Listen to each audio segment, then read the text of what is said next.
Chapter 251, Leaving the Assassin Sect. Xia Fei initially planned to leave on that day, but Shadowless and Crane Shadow seemed interested in his proposal to reform the Assassin Sect, hence, they convinced him to stay for the rest of the day. The three discussed the details throughout the night.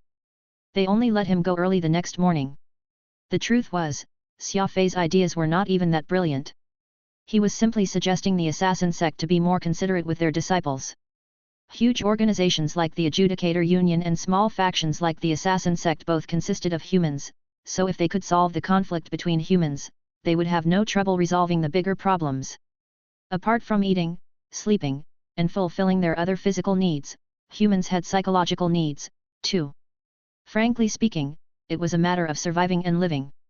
The Assassin Sect was only helping its disciples to survive, but that alone was not enough. It needed to provide them with interesting lives to really convince them into staying. Their lives did not have to be luxurious, but they must have realistic goals to pursue. It was like buying lottery tickets. Many people knew how slim the chances of winning were, yet people still indulged in the process. If a fringe disciple never had the chance to practice martial arts or try out the things they were interested in, who would want to stay in the sect? Therefore, the disciples needed clear targets by telling them they too could learn martial arts like everyone else if they worked hard enough. It would resolve the problem where the apprentices were too unmotivated. The suggestions that Xia Fei gave came down to two things: give more freedom to the apprentices of the Assassin Sect and have a better vision toward the outside world. They should not be too full of themselves just because they were known for their assassination skills. They should not forget that they were a first-tier warriors guild apart from being a hitman organization.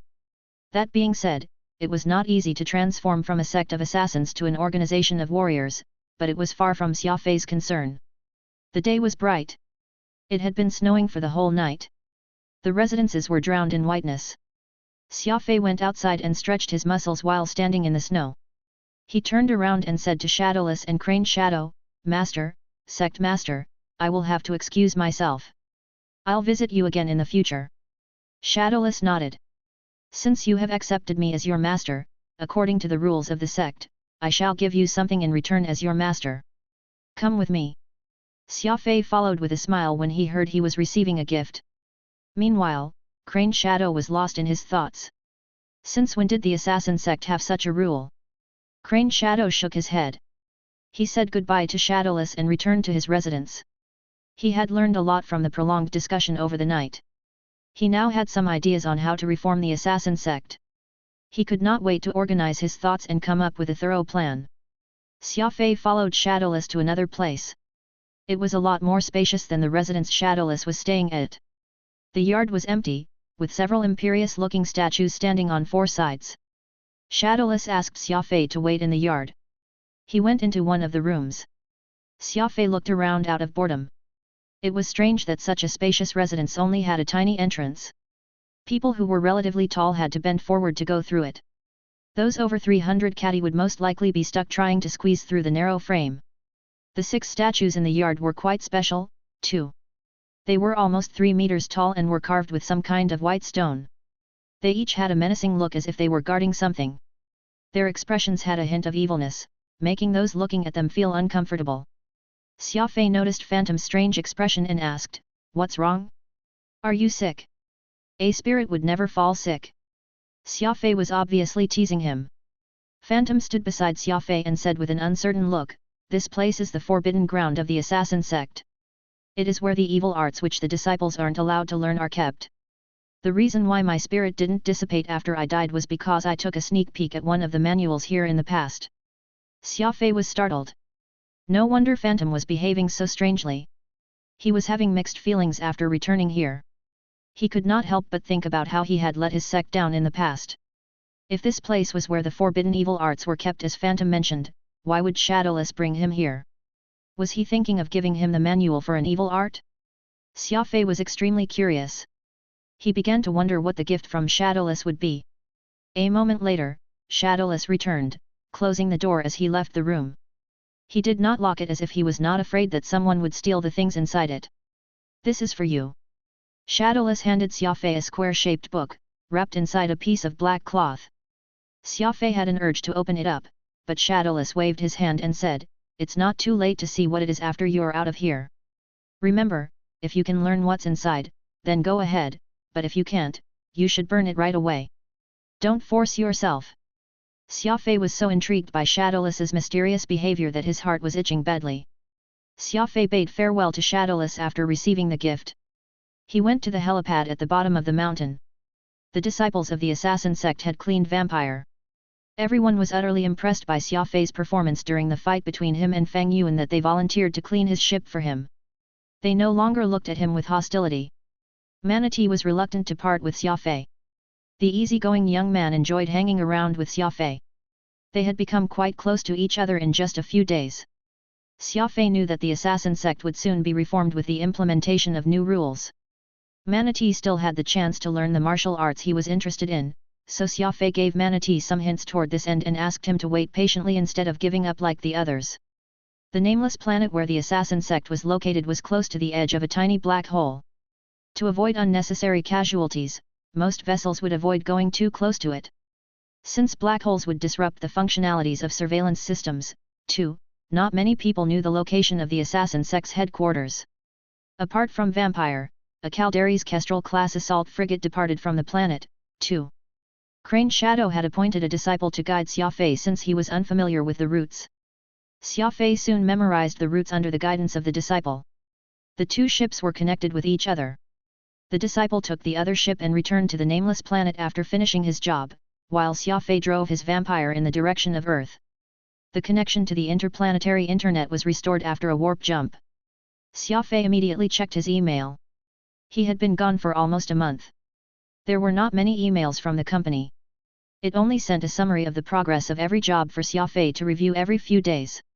A few private emails were from Old Porter, Qin Meng, and the others. None of them asked what Xia Fei had been up to as if they had all reached an agreement beforehand. They were only relating information that he should be aware of. Even Avril only sent 2 emails to him. One was telling him that she had gone back to school and her life was boring and busy.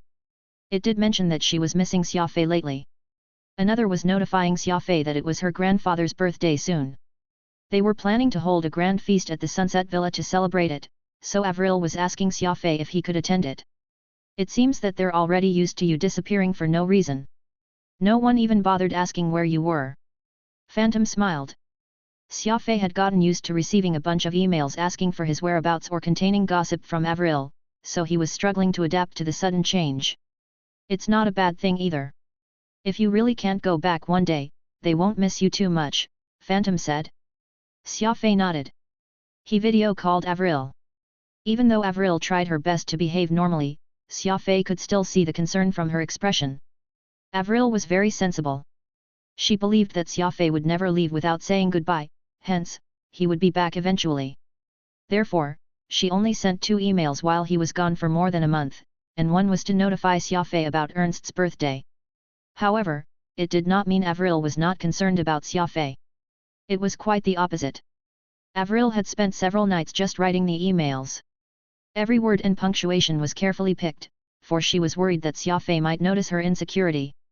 Avril might have come from a wealthy family that many people were envious of, but she was no different from an ordinary woman when it came to being in a relationship.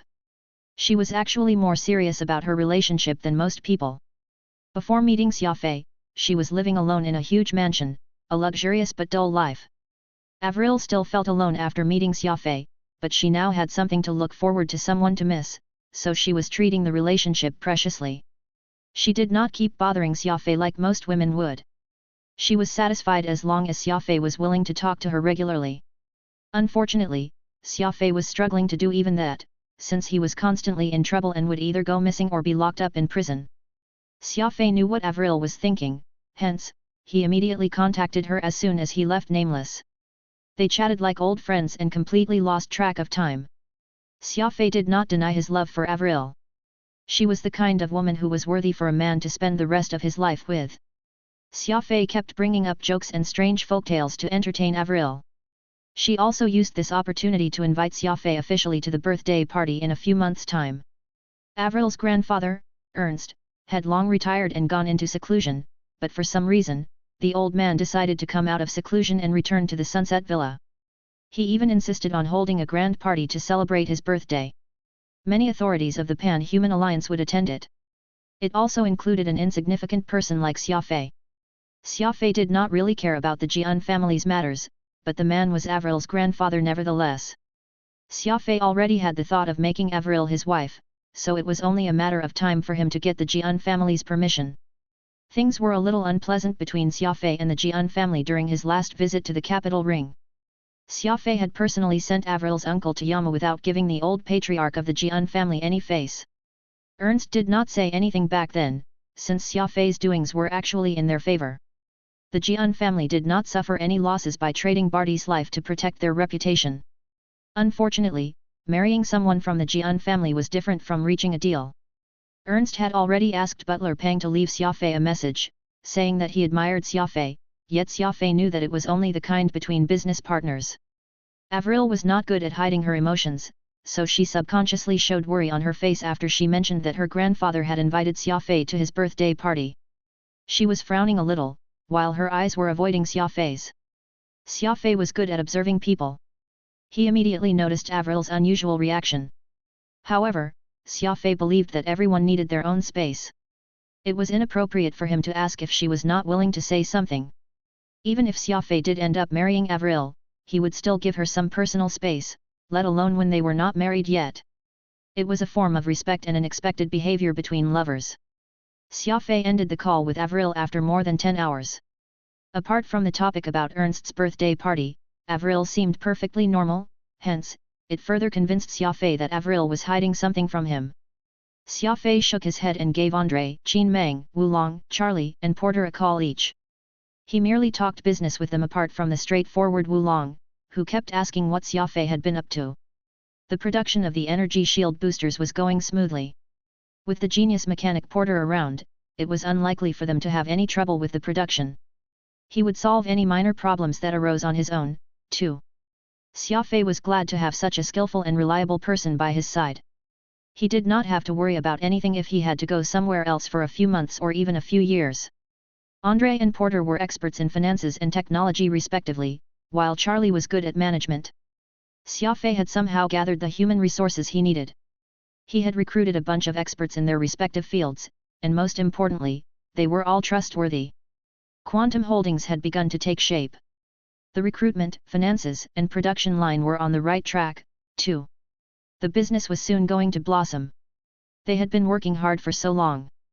They had been waiting for the company to produce competitive products, to dominate the market of the Pan-Human Alliance. Meanwhile, Charlie had arranged a few important competition events for Xia Fei. After some consideration, Xia Fei decided to turn down the event organized by the military so that he could focus on the Golden Finger Cup. After all, while the military's tournament might gather a lot of attention, it did not restrict the spending of its participants. Xia Fei's current financial status was still incomparable to the nouveau riche who was trying to get some attention through the tournament. Besides, Xia Fei had only acquired the Nether Bell recently. He was busy with the experiment to push the other product, the Super Radar system, to the market as well. He needed quite some time for it, thus, it was unnecessary for him to divert his attention to a tournament that he did not have a high chance of winning. Charlie had already paid the registration fee. The money was non-refundable if the participant decided not to take part in the tournament. If Xia Fei did not want to take part in it, Boateng would take his spot. Xia Fei did not mind it at all. Boateng was quite skillful, too. He might stand a chance if luck was on his side. He agreed to let Boateng take part in the military's tournament. It did not matter if the tree had dates or not, one could easily find out by hitting it with a stick. Qin Mang seemed to have fallen in love with Earth.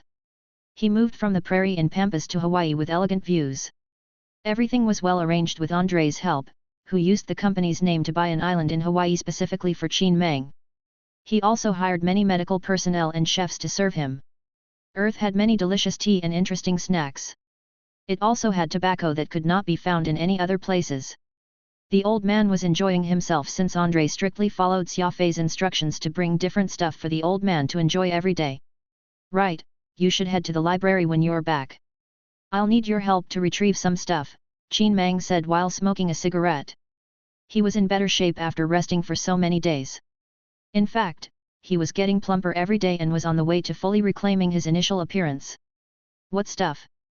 Xia Fei asked. He just happened to be thinking of paying Moonsong and Chendong a visit to remind them about the Heart of Spirit and ask them to stay on alert.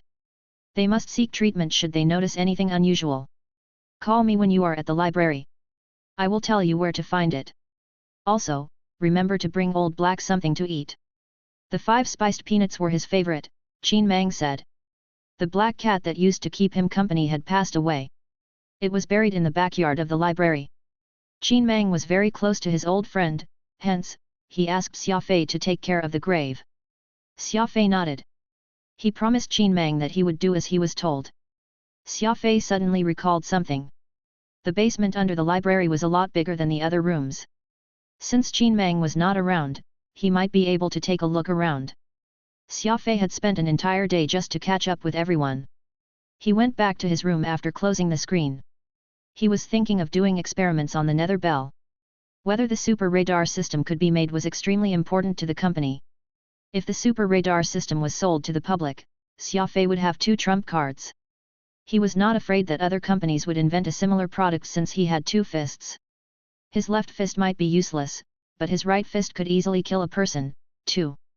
The huge companies in the Pan-Human Alliance were of immeasurable scale and possessed resources that they had accumulated over 10,000 years. Xia Fei's energy shield booster might involve sophisticated technology, but it did not mean that the other companies would struggle to come up with a similar product. They must finalize the super radar system even if they could not mass produce it for now. It was the backup product for the company. This was called planning ahead. Xia Fei followed his old routine and practiced his martial arts. It was Xia Fei's way of guaranteeing his survival. He could not afford to let his guard down at all times. He read the book on robot coding once before proceeding to conduct experiments on the pair of strange bells.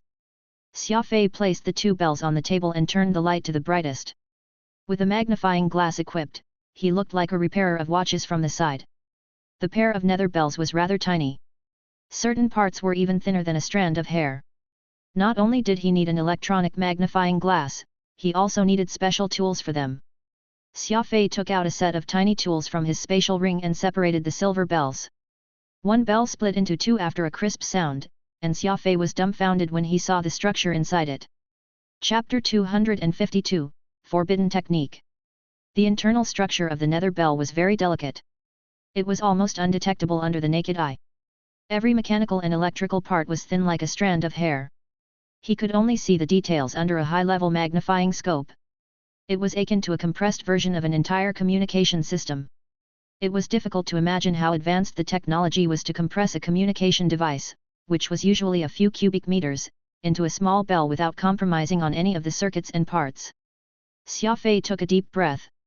His fingers were agile and steady. He could not afford to make any mistakes. Even the slightest shudder of his wrist was going to cut countless parts, making it impossible to recover them. Xia Fei placed the nether bell on the desk and used the high-density recording system to record the whole process. He could still refer to the recording if he failed to assemble the parts the right way. He just needed to familiarize himself with the device as much as possible. He had to find out why its signal was able to remain free from interference and the difference in technology between it and the super radar system. Perhaps there was something he could learn from the structure of the nether bell. These were Xia Fei's concerns. As a matter of fact, there was a certain risk in disassembling such a delicate communication device. He might damage the circuits if he was careless. The more delicate a device was, the more important it would be. Xia Fei was well aware of it, yet his strong urge to learn new things was driving him to figure out the device's secrets. Visiting an unfamiliar place to learn the culture of the locals was called exploring. Disassembling an unknown machinery was exploring, too. Xia Fei slowly broke down the device with great passion. Every time he noticed a part with an impressive design and analyzed its functionalities, he would record his discoveries in his microcomputer. Xia Fei enjoyed exploring the unknown. He also enjoyed discovering problems that he could not solve. He was disassembling the device while learning and taking notes. Time gradually passed. It took Xia Fei 3 days and nights just to disassemble a single nether bell. Xia Fei was a speed ability user, meaning that his speed and reaction were a lot quicker than most people. Even the most skillful watchsmith could not match Xia Fei's efficiency. It was important to remain focused and keep a clear head when learning and exploring. It had been 5 days since Xia Fei got any rest after going to the nameless planet. Even the best brain would be overwhelmed by fatigue. Xia Fei carefully placed the parts he removed in a transparent box and labeled them so it was easier to identify each when needed. 4 hours had already passed by the time he was done. Xia Fei knew he should get some rest. After all, he was not a superhuman, he was not as efficient when he was tired. Xia Fei recalled the process of disassembling the silver nether bell while he was lying in bed. He grouped the problems he had solved and the things he needed to keep an eye on further separately before falling into deep sleep. The silver nether bell is only the ancillary component. What is it going to be like when I disassemble the black source component? Xia Fei could not help but think. Normally, the source component was much more complicated than the ancillary component. It seemed that he would have to disassemble the black nether bell in the lab. After all, he was lacking the proper tools for the job. It was inappropriate for him to disassemble the black nether bell without the right tools. Xia Fei was very efficient with his work. It was the same when he was resting. A few hours later, Xia Fei woke up energetically. He took a shower instead of continuing his experiments on the nether bell. He changed into a fresh set of clothes. In 2 hours, he would arrive at the Heaven Execution Training Camp on Hek. The experiments on the nether bell were a lengthy project. He could not afford to rush it. Xia Fei went to the command deck to check the logs. He sat on the captain's seat and lit a cigarette as he waited patiently. He had not seen Chendong and Moonsong for some time. He wondered how they were doing. He was intrigued by the mysterious underground chamber of the library. The section of the corridor that existed for no reason.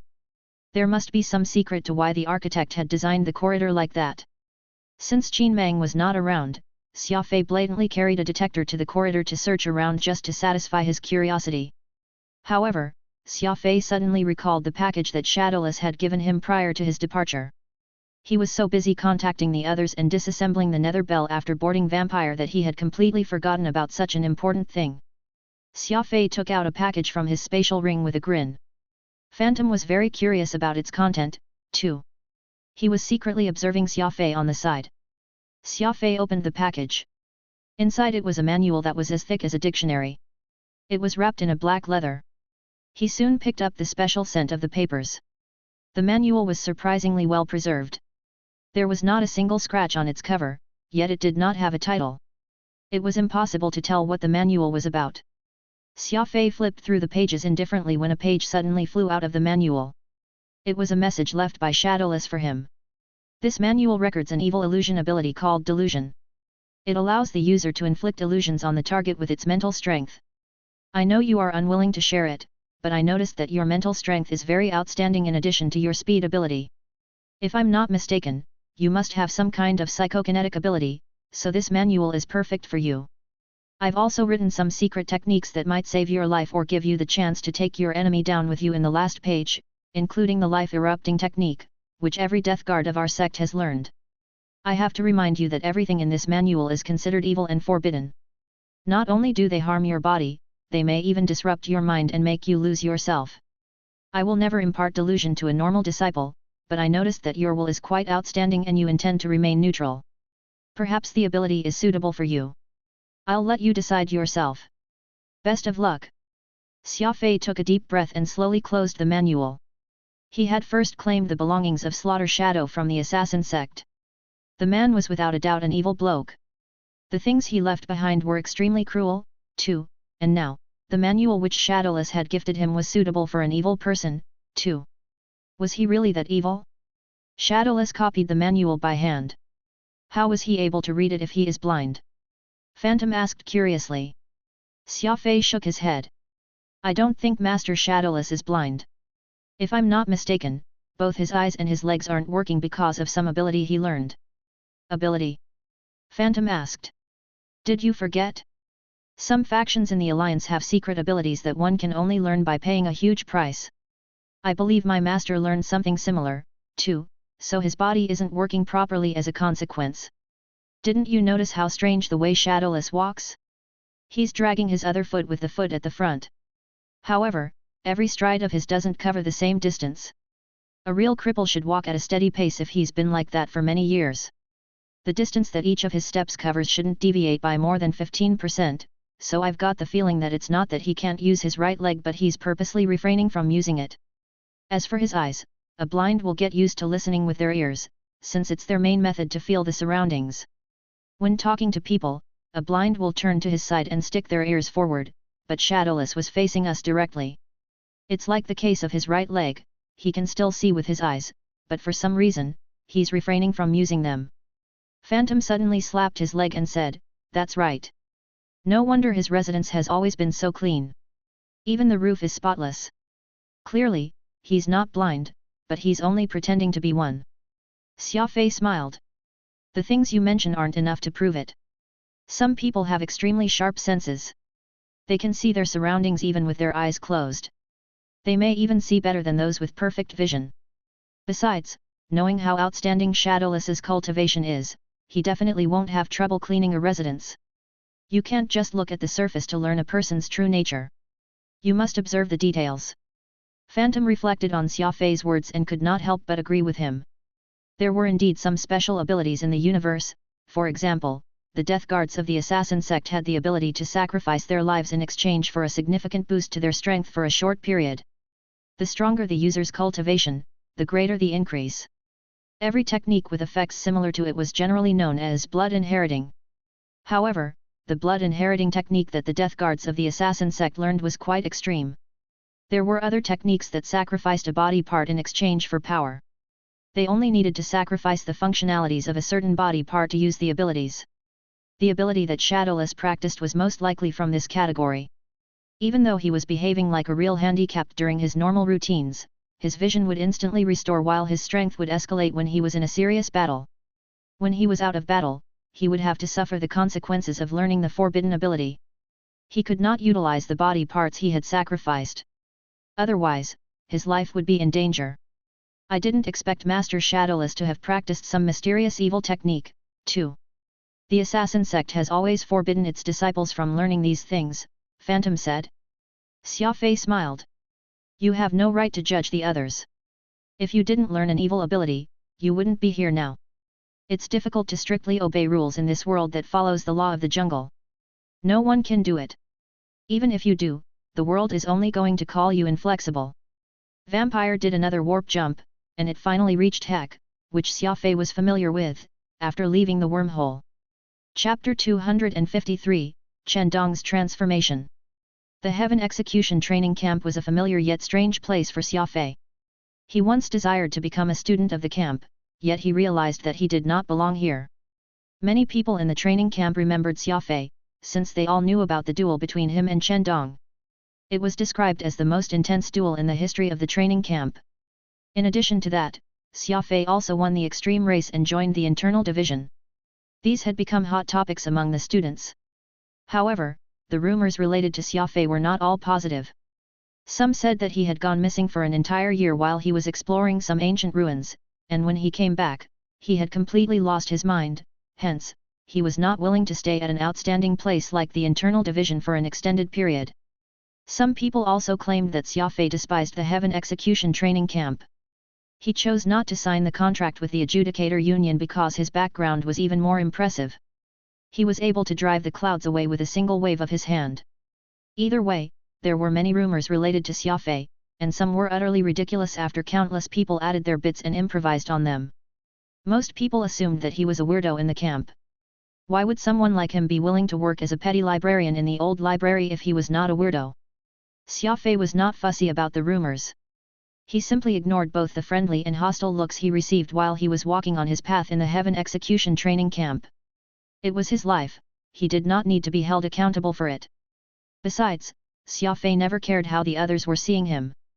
He just needed to keep a clear conscience. He could not care less about other people's thoughts. The internal division was empty and deserted as usual. Xia Fei dragged Chendong and Moonsong out of the training rooms. The three went to the canteen just like when they first came to the internal division. Xia Fei ordered a cup of tea, while Chendong only asked for a cup of water. Meanwhile, Moonsong seemed to be in a great mood. She ordered a bunch of food and drinks even though she was still holding a cucumber in her hand. It felt like she absolutely hated cucumber to the marrow of her bones. She would occasionally take a cucumber out and munch on it.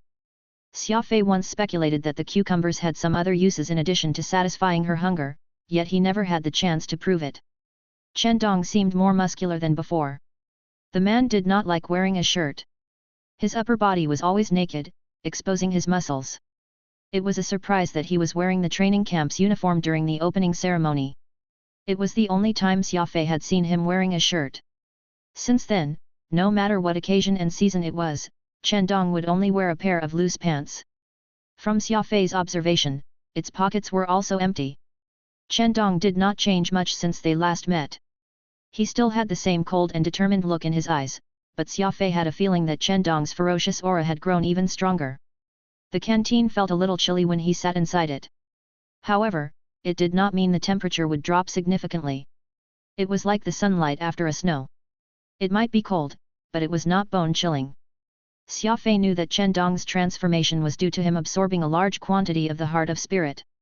Luckily, he was born a righteous man, so he did not go down the evil path. Moon Song kept munching on her cucumber while talking to them. She was the happiest among them. She was very happy that Xia Fei had come to the internal division to visit her. She did not mind if Xia Fei did not come specifically for her. She proceeded to share the things that happened in the past 2 years expressively. "How long are you going to stay at the training camp?" asked Moon Song while placing her slender pale legs on the table. The quality of her purple dress was not bad, and there was a faint fragrance from her too. It was obvious that she did not go back to her room because of a stomach ache. She was making herself look presentable. However, it was slightly inappropriate for Moon Song to raise her legs in front of Xia Fei and Chen Dong while the two were sitting right opposite to her. They could not even avoid looking into the dress. Xia Fei could only pretend that he did not see anything. He said, "I'll be leaving soon." Moon Song frowned. She quickly withdrew her legs and said, "How unreliable are you? You said that you've come to visit us, yet you are leaving so soon. It's better if you don't come." Moon Song sounded extremely angry. Her big bust was pulsating continuously, as if the pair of rabbits was on the verge of jumping out. Xia Fei smiled. "There's a saying in my hometown, a gentleman's friendship is as insipid as water. While we don't meet often, we still miss each other deep in our hearts. Isn't that good enough? I've only come to get something for old man Qin Mang in the library as well as to tell you two something in person."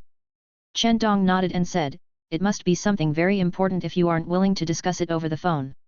I wonder what it is." Moon Song roughly pushed Chen Dong aside. "Maniac Chen, wait." Moon Song bit her lower lip and asked with a serious expression, "You mentioned that there's me in your heart. No, I mean, you miss us deeply in your heart, is that true?" "Of course, I don't have many friends in this world. I definitely missed you too. After all, we've been through so much together. How could I possibly forget you too?" Xia Fei said.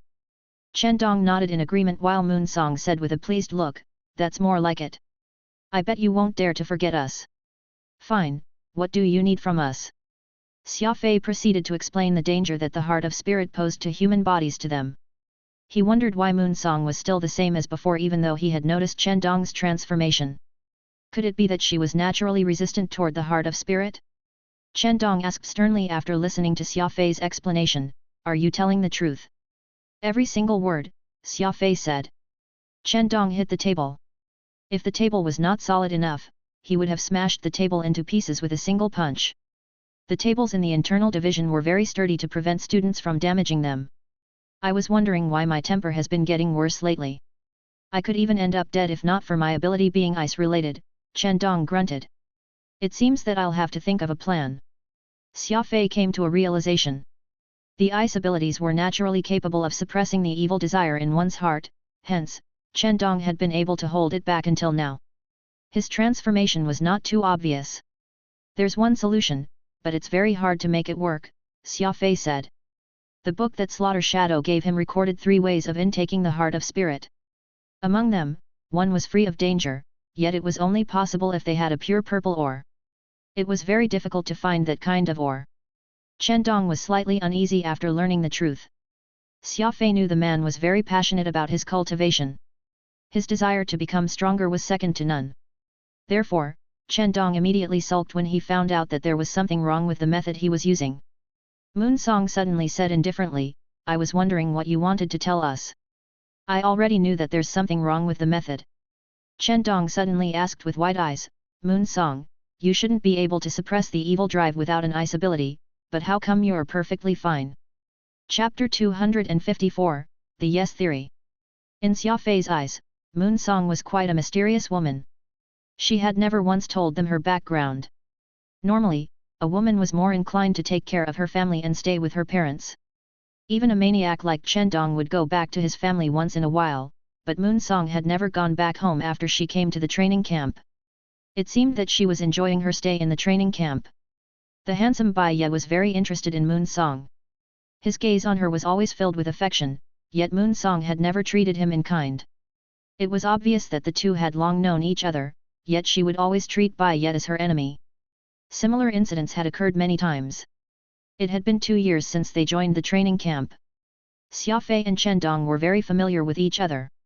Chen Dong's father even sent an email to Xia Fei, telling him that he was glad that his son had a friend like him.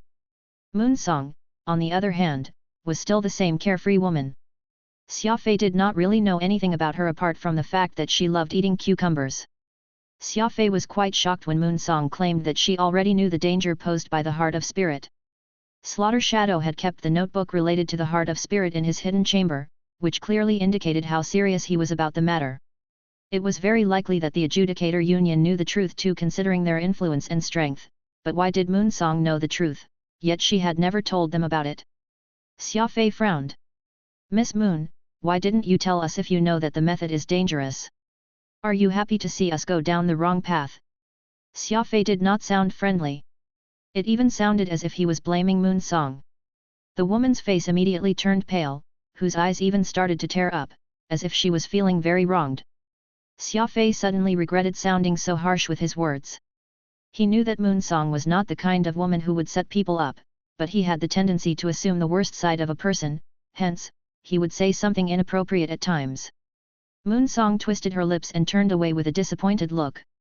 She said in a sobbing voice, Xia Fei, I've never expected that you would view me like that. Xia Fei's heart suddenly sank. Crap! It sounds like Moon Song is really angry. She even sounded a little desperate. I have nothing to say if that's what you think. I'm just a bad girl who wants you all dead. Moon Song finally lost it. Her eyes had become extremely cold.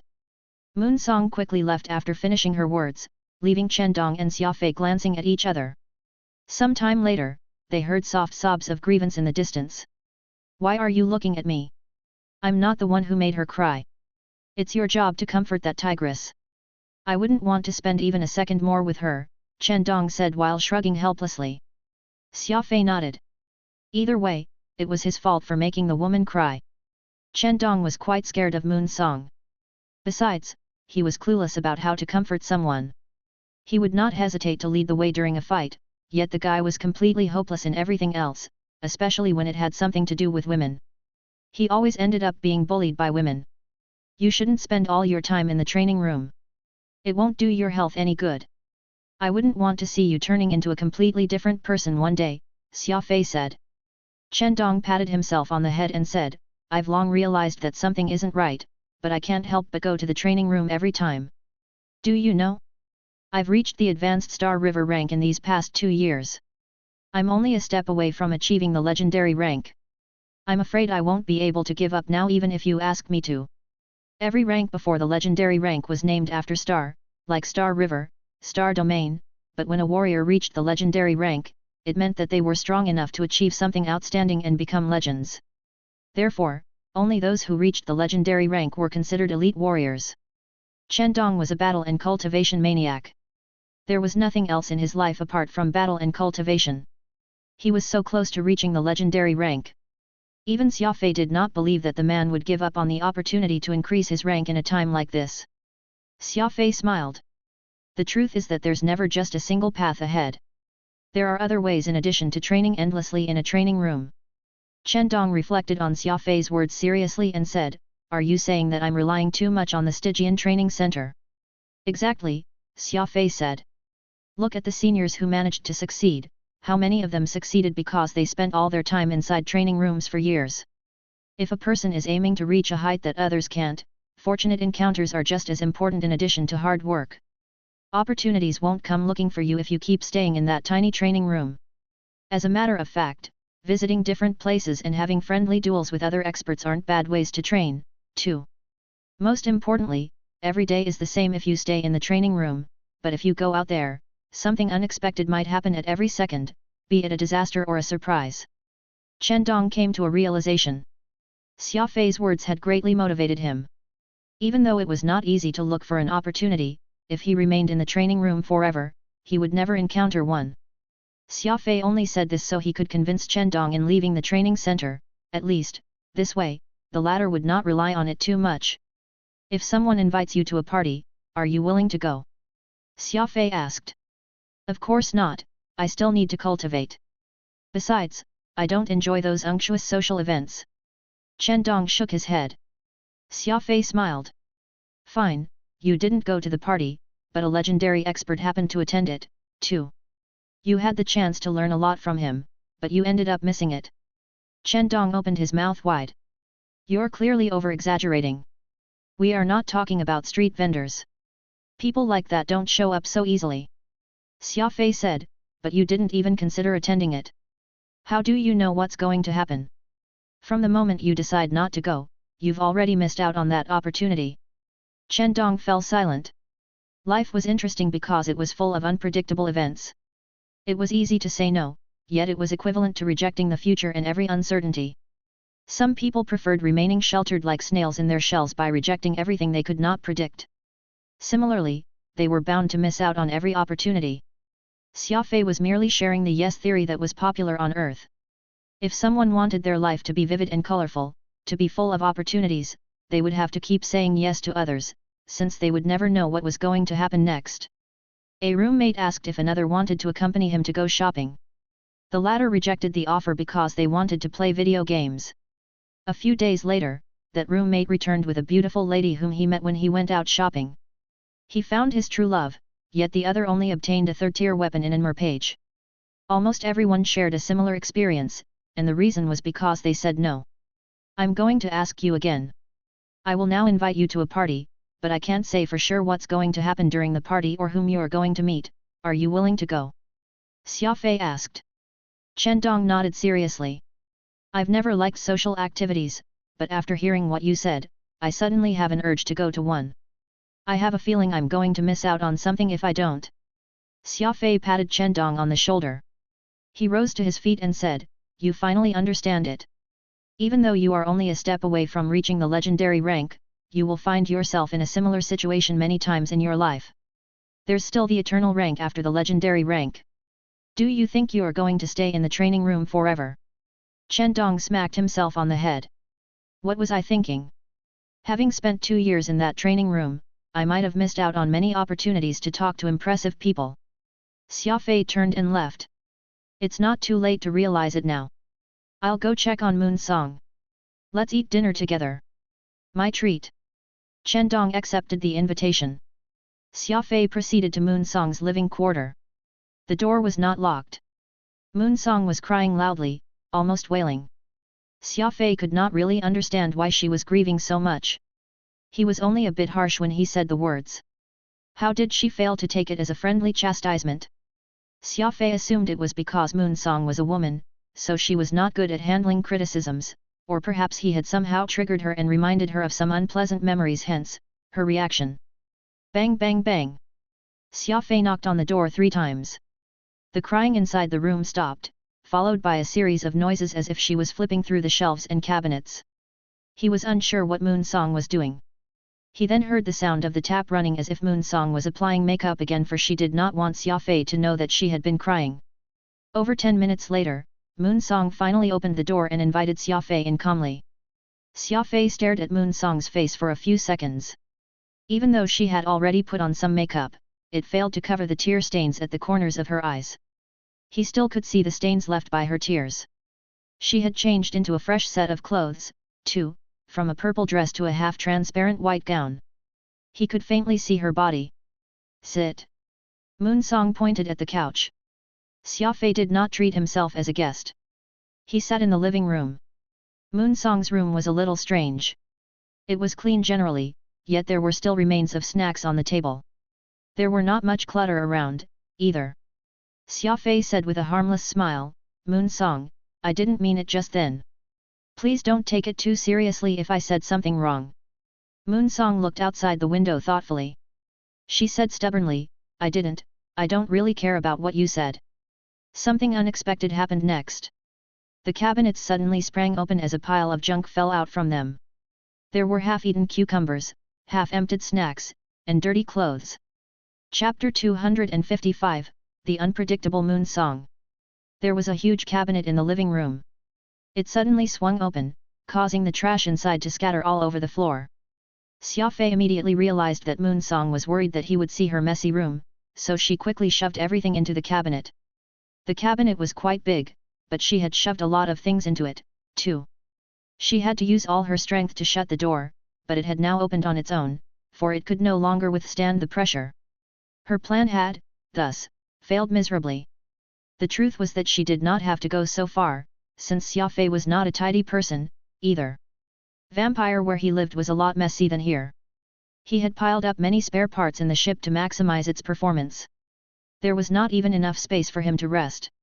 Moon Song felt extremely awkward. Her face blushed immediately. It was not easy to see her blush normally. Even dirty jokes could not make her blush in the past, but now, her face had reddened because of her room. Xia Fei found it quite amusing.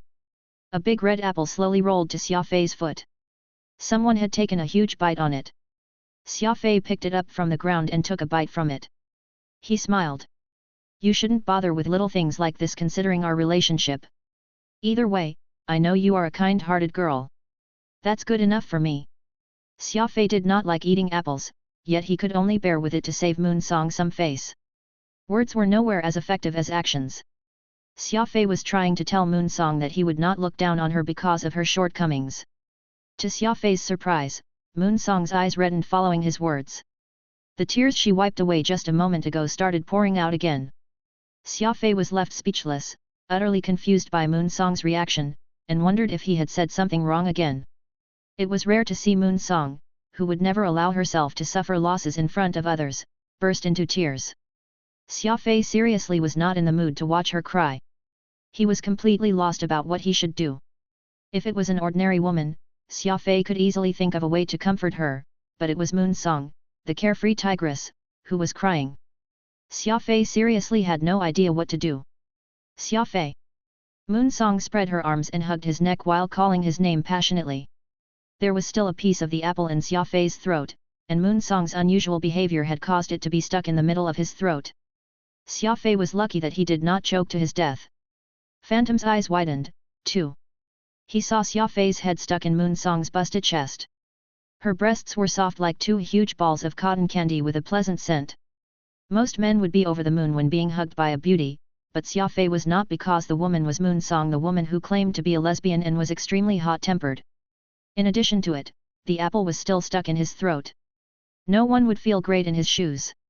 I'm going to choke to death, Xia Fei murmured with a pale face. Moon Song quickly let go of Xia Fei and punched Xia Fei on the back. The goddamn apple drew an elegant parabola in the air and landed in the distance. The punch was surprisingly heavy. Xia Fei's back was hurting like he had just been stabbed. Perhaps Moon Song was finally back to normal. Are you all right? Moon Song gave Xia Fei a glass of water and asked concernedly. She sounded very gentle too, making Xia Fei feel uneasy. I'm fine, Xia Fei said. Where were we again? You said that you don't hate me, Moon Song said. Xia Fei was speechless. Why did it sound so ambiguous? That's right. I'm not bothered about trifles, so there's no need for you to worry. Not only won't I hate you because of it, Chen Dong won't hate you, too. Moon Song twisted her lips. Who cares about that maniac? As long as you don't hate me. Wait a second. Something was definitely not right. Did Moon Song take the wrong medicine today? She was being too kind to Xia Fei.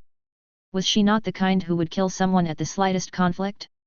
It was difficult to believe that she was so kind and gentle all of a sudden.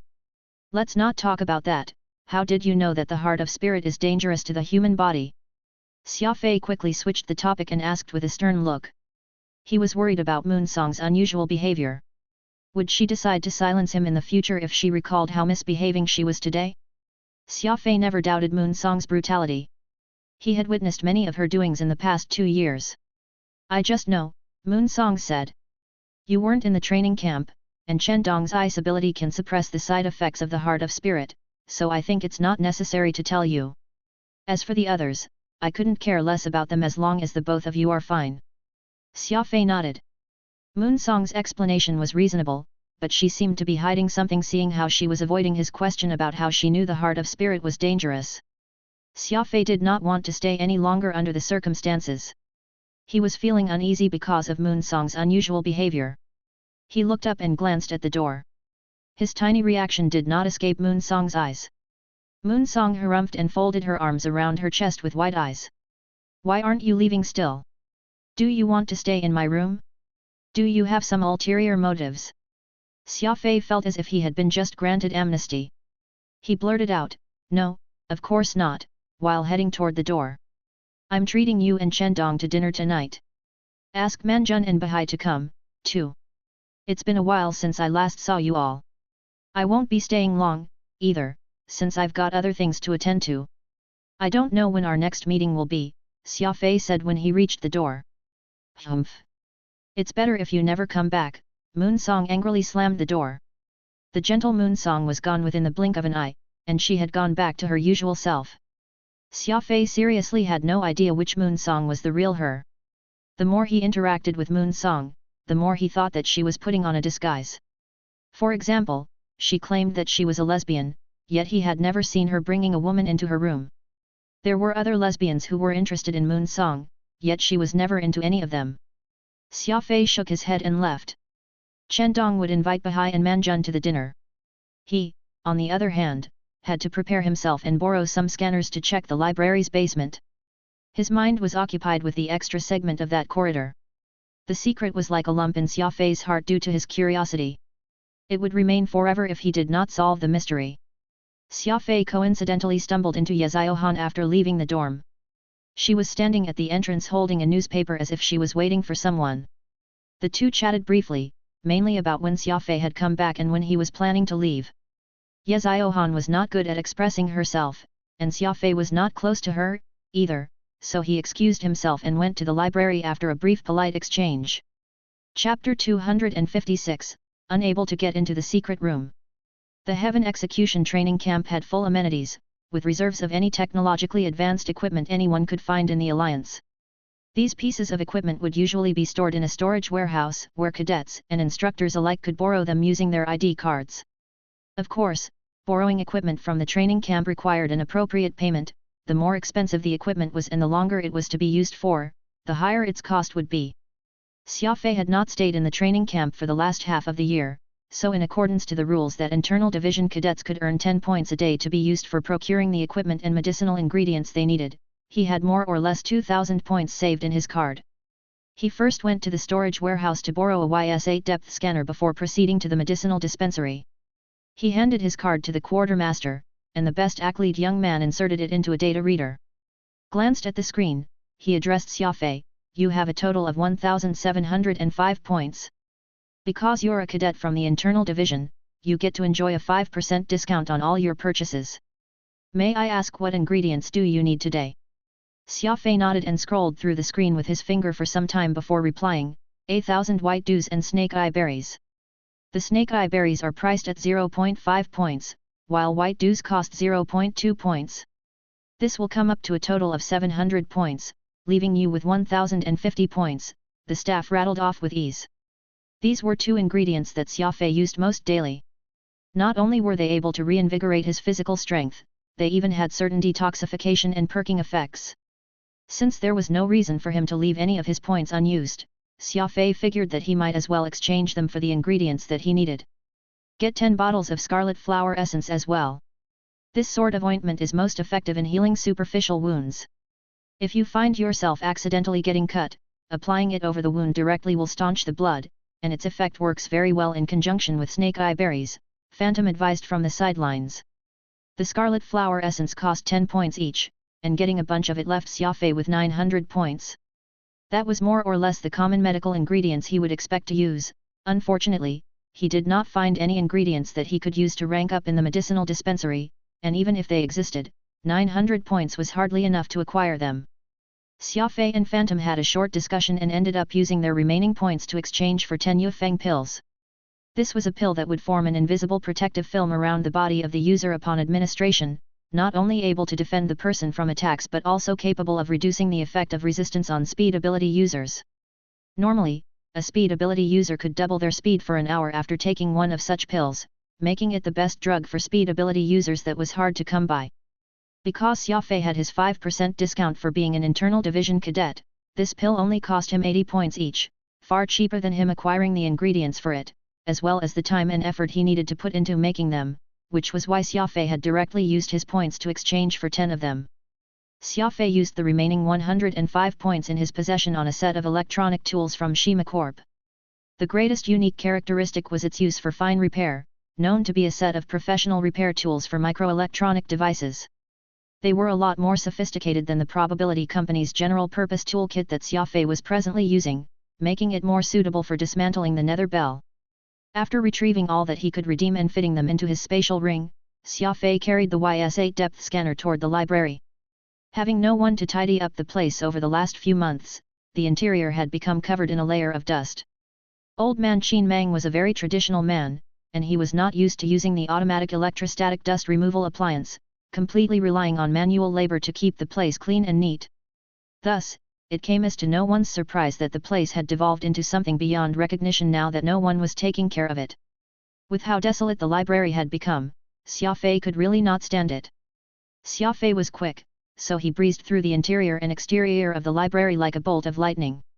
In around 30 minutes, the entire library had been restored to its past cleanliness. Xia Fei tossed the rag into the washroom and washed his face before going down into the basement. The depth scanner was like a video camera, supported on a tripod as it used its detection laser to scan and analyze the surroundings. Xia Fei had the scanner adjusted to the maximum. Because he was trying to check if a secret room existed in the basement, he did not require too high of a precision. It was fine as long as it was at a medium level, limiting the detection range to within 1 kilometer. With such a setting, the machine would be able to devote all its power toward a deep scan of the surroundings, not wasting any time with getting bogged down by tedious details. With a light tap of his finger on the machine, countless red lasers shot forth like innumerable probing dots, forming a composite image when all the dots were linked together. The depth scanner needed some time to do its work, so Xia Fei carried a chair and sat by the corridor as he read a book. After about a dozen or so minutes passed, the depth scanner completed its third composite image sweep and emitted out a low beep before turning itself off. Xia Fei got up and made his way to the machine, tapping on the display screen to see the results. All he saw was the entire library depicted, be it the bookshelves of every size or the insect on the wall. Everything was laid out in plain sight, even its foundation. Xia Fei knitted his eyebrows together. According to the image shown, there was no secret room to speak of aside from the utility room and that room where the introduction to robot coding tome was placed. It should be stated that this was the most powerful depth scanner in the training camp, able to even do a complete sweep of the entire planet if tasked. A higher-powered scanner at the galactic level would be huge, not even possible to be carried down into the basement. Needless to say, there was no need to mention the omnidirectional array. Could it be not powerful enough? Phantom asked. Maybe. This is already the most powerful portable scanner, though. I can't possibly go and commandeer an exploration spacecraft to do the scan, can I? That'll be far too ridiculous. Xia Fei scoffed. Phantom pursed his lips, not saying a word. There were obviously two possibilities. One, there was really a secret room in this basement, but it was shielded with a composite that insulated it from appearing on a scanner, so there was no way for Xia Fei to find out through the portable scanner. 2. There was actually no so-called secret room. Judging from how the corridor was distributed, however, this possibility was not large, unless the designer had gone insane while doing his job and insisted on extending a big portion of the corridor for nothing. There was nothing Xia Fei could do right now. He could not go find a sledgehammer and just begin breaking his way through the walls, could he? Old man Qin Mang would most definitely get very mad if he learned what Xia Fei had done to his beloved library. What he would be doing would simply be a huge sin in his eyes. Collecting the YS-8 scanner, Xia Fei dialed Qin Mang's number. Old man, just what is the thing you want me to help get? I'm already at the library, Xia Fei said. Qin Mang was basking lazily by the sea at this moment, with two pretty ladies helping him massage his feet. It was a very luxuriant and enviable scene. Behold. Nodding, the old man asked, no one has been taking care of the library during this time, it ought to be in quite a mess, right? Xia Fei replied, yes, it's in quite a bad state, but I just finished cleaning up the place. Qin Mang nodded. That's great. How is Old Black? Did you go see him? Xia Fei reported, I was just planning to. I have his favorite 5 spiced peanuts ready. All of a sudden, the expression on Qin Mang's face turned a bit strange as he pointed his finger onto the screen, right at Xia Fei's head. Did you do something you shouldn't have while I was away? Xia Fei could feel his heart sinking, wondering to himself, could it be that Qin Mang discovered me scanning the basement? That's impossible. I've been working here in the library for so long, and I know every part of the place like the back of my hand. The library is structured quite primitively, and there's no monitoring system installed anywhere. Xia Fei smiled faintly. Old man, what are you saying? I don't know what you're trying to get at. Qin Mang's gaze suddenly turned sharp, his aura suddenly changing. The 2 ladies beside him skittered away as he berated in a severe tone, Xia Fei, oh Xia Fei, your cleverness will be the death of you one of these days. I learned a saying that suits you very well while I'm here on Earth, curiosity kills the cat. Xia Fei abruptly froze. Needless to say, Qin Mang must have discovered his attempt to scan the basement, which was why he was so infuriated right now. Qin Mang suddenly started laughing after that. Actually, I didn't send you to the library to help me retrieve anything and just wanted to see if you had discovered the secret in the basement and would take any action to solve the riddle. How long have you known? Qin Mang asked. A long time, Xia Fei honestly admitted. And you haven't found any way to get in? Nope. That's great, Qin Mang happily said. It's great that you'd discovered its existence, but being unable to find it is very normal. If even someone like you could easily find the secret room I constructed, then my entire life would have been for naught. Don't do it again. It's good for you to have a healthy curiosity, but if you have too much of it, you just might be misled, instead. Xia Fei nodded. With how things had panned out, there was nothing else he could say. After all, this had all been the result of his actions. I know that you just wish to look and see just what is it, and it isn't out of a deliberate attempt to steal anything. You've had that chance in the library before, yet you did no such thing, which is proof that you're trustworthy, or else I wouldn't have accepted you into the library. I only wish to teach you a principle through this incident.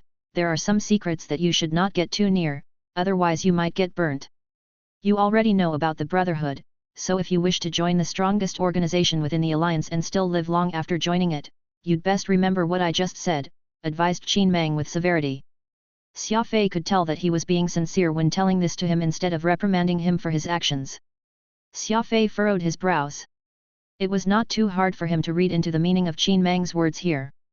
Superficially speaking, he was telling him that there indeed was a secret room in the basement, but it was not time for him to learn just what exactly was hidden inside it yet. The deeper meaning behind this was Qin Mang's intention to make Xia Fei join the Brotherhood. Xia Fei had always felt that Qin Mang seemed to be intentionally yet unintentionally providing pointers to aid him as if the latter was guiding him down a very foreign path. Hearing the old man's words now only proved his speculation about this, that this was indeed what Qin Mang was thinking and subsequently doing. Turning off the screen, Xia Fei muttered to himself, the Brotherhood. Why does Qin Mang wish for me to join it? Chapter 257, A Mr. Nice Guy. In truth, the 2 strongest warrior organizations in the Pan-Human Alliance shared the same origin, the Brotherhood. Qin Mang said that he hoped for Xia Fei to one day join this mysterious organization, and Xia Fei was a little taken aback by this. He could not fathom just what Qin Mang was thinking.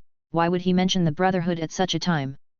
After setting out some offerings for Qin Mang's favorite black cat, Xia Fei joined Moonsong and the others for a meal. Moonsong still acted as she always did, which more or less gave Xia Fei a shred of consolation. I'm still more used to Moonsong acting the way she is now, Xia Fei thought in his heart. After a good feast and plenty of drinks were shared, Chen Dong suddenly mentioned that he wished to explore the vast expanse of space, to visit some places where the legendary masters of this universe, and to learn martial arts from them. Everyone was surprised hearing this. These past 2 years, Chen Dong had practically been cooped up in his training room, training like a man gone mad. Now that his madman had suddenly declared his wish to explore the stars and experience the world for himself, all of them found it difficult to accept it readily. Xia Fei knew that his yes theory must have rubbed off on him. Now that Qin Mang had managed to get himself off death's doors, he decided it was time to look for a whole new challenge.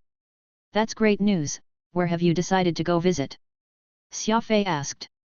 Chen Dong shook his head. I haven't thought of a place yet. I've already applied for an extended sabbatical from the internal division.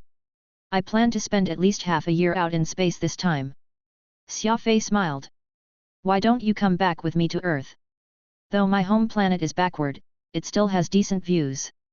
Chen Dong had decided that he wished to train with experts, and Earth would of course not have any experts to speak of. Xia Fei was currently already the strongest warrior from Earth, which was why he did not even pause to think and wanted to reject it right away. This was when Xia Fei suddenly coughed, causing Chen Dong to recall Xia Fei telling him about his yes theory. There was no telling what would happen if he were to visit Earth, so rejecting this might well be missing an opportunity. Okay, that's a promise, Chen Dong readily agreed. Bahai could not believe this. Ever since Chen Dong moved to the internal division, it was as if he had become a changed man. He did not care about anyone, spending all his time only on cultivating and training, yet now that Xia Fei had invited him to the boring Earth, he agreed so readily. This was well beyond anything Bahai had expected. A very scary smile appeared on Moon Song's face. I heard that the Gruis Star region has a plant called Shadow Leaf Sunflower, which is said to have plenty of benefits for a woman's body if they take it. Do you mind helping me get some? Chen Dong knitted his eyebrows as he thought to himself, help you go get something only women will use. What the heck? It's not like I am bored and have nothing to do. Just as he was about to reject the woman, Xia Fei coughed once and Chen Dong stopped himself. Remembering about the theory Xia Fei had told him about, he figured that there was no telling what he might run into in the Gruis Star region. All right, no problem, Chen Dong agreed. Moon Song was really mischievous. She knew that Xia Fei had told Chen Dong about the yes theory, which was why she was exploiting it so craftily. The mouths of both Bahai and Manjun went agape. This was the famous madman Chen Dong, after all, a battle maniac who never stopped fighting, yet now he had turned into a Mr. Nice Guy who agreed to everything. Did he have a change of heart? Moon Song now had her two hands under her chin as said with a sly look, I heard the fruit of the butterfly lotus from the Silent Star region can help in keeping a woman's complexion forever young looking. Chen Dong, think you could swing by and help me find some? Sure, Chen Dong acquiesced. Moon Song continued, I also want some willow lining cottons. They're super comfy when used to make clothes. Chen Dong replied, okay, I'll gather some. There are also the candied fruits made by the Hutu race, they're so delicious. I'll find them. I'll snatch some if they don't give me. I also want six-eyed swallowtail fish. Chen Dong frowned. Yes, I'll catch one, too. Moon Song then blurted out, seven-legged king crab. Chen Dong paled. Yes. I'll go have a look. I also want this. Okay. And that. No problem. Moon Song was being completely unreasonable. She knew perfectly well that Chen Dong would not reject anything that was proposed to him, so she gave him dozens of tasks at once, getting him to catch birds in the sky and fishes in the sea, as well as do all sorts of strange and rare errands. Chen Dong could feel his head swelling. There was simply too much being asked, how could he accomplish it all in half a year? He might not even have the time to chase after every whim of Moon Song even if he spent his entire 6 months of sabbatical just running her errands and nothing for himself, but upon recalling the yes theory that Xia Fei had told him, Chen Dong felt completely invigorated. There were so many unknowns out there awaiting him and the sorts of things he had no knowledge of that he would get to interact with. Opportunity abounded. Even Manhun and Bahai were affected by Moon Song and threw in requests of their own, which Chen Dong did not hesitate to accept without any exceptions. With Chen Dong becoming so amenable, everyone was of course very happy. Meanwhile, Xia Fei was laughing until his stomach hurt as the entire affair was simply far too comical. Chen Dong had become a Mr. Nice Guy, agreeing to everything thrown his way. Unfortunately, anyone interested would have to seek the book depository to learn what happened. Phantom wrinkled his forehead. What's so funny about this? Chen Dong is a very talented warrior who will most definitely reach a certain height if he devotes his time toward cultivation and training. Too bad he's made friends with someone like you and has now turned into a wanderer who will not be engaged in any honest work. Say, Xia Fei, don't you feel the loss? Xia Fei chuckled. You can't say that. What's wrong with having a look at the world around you? Let me ask you, if I were to shut myself in and stay in Heaven Execution Training Camp from day one, concentrating solely on cultivation and training every day and night, would I be stronger than how I am now? Phantom was silent. It was evident what the outcome of Xia Fei's running around had brought him. Had he been stubbornly training like what Chen Dong was doing thus far, he would most definitely not have reached the point that he was at today, much less experience countless adventures and rapid improvement to his strength. You're lucky. That might not be the case for Chendong, Phantom reasoned. Xia Fei answered, perhaps that is true, but if Chendong were to never even leave the confines of the training camp, he wouldn't even have a chance at all. At the very least, he has now given himself a chance, and if he's just a tad lucky, who can guarantee that he won't end up getting into some bizarre adventures of his own? Phantom was left speechless. He had to admit that Xia Fei's sophistry skills were impeccable, so much so that even the dead would speak. Furthermore, no one could really deny that Xia Fei's strange ideas had a certain logic in them. Phantom was slightly convinced, wondering to himself, if I also spent time traveling around the world when I was still alive, who knows what sort of circumstances I would be in today, instead. The feast was joyful for all, with everyone leaving very satisfied, aside from Chendong himself. He was the only one worried about the itinerary he should make, where he needed to go first, and what sort of transport he needed to take. He would also have to learn about the local customs and state of affairs of all the places he would be visiting. Nearing the end of the feast, Moon Song suddenly mentioned that she would like to head to Earth with Xia Fei as well. He had his reservations, but he did not reject her, as long as she did not go hug him like what she had done today. Still somewhat inebriated, the three bid Bahai and Manjun farewell and began their journey to Earth. Xia Fei suddenly recalled a line that Moon Song had once said, with your speed, Chendong's frost, and my illusions, we'd definitely make a superb team together, far stronger than the Magnificent 13. Chapter 258, Hawaii and Special Taxes. Several days later, in the space just beyond Earth's orbit, vampires circled that blue planet as Chendong, Xia Fei and Moon Song came to the viewing port and looked down. This here is my home planet, Earth. How is it? Isn't it prettier than either of you imagined? Xia Fei was hugging himself as he excitedly addressed them. Moon Song pouted. It's nothing special. I can see a patch of grey from space, which goes to show that your home planet is already polluted. Fortunately, the degree of pollution isn't severe and can still be remedied. Xia Fei nodded. I've already considered this issue 2 years ago, and so far, my Quantum Holdings has constructed 19 large-scale controlled nuclear fission power plants. At present, over 90% of Earth's electrical consumption depends on non-polluted water as raw material, while upgrades and redesigning of the other pollutants are in progress as we speak.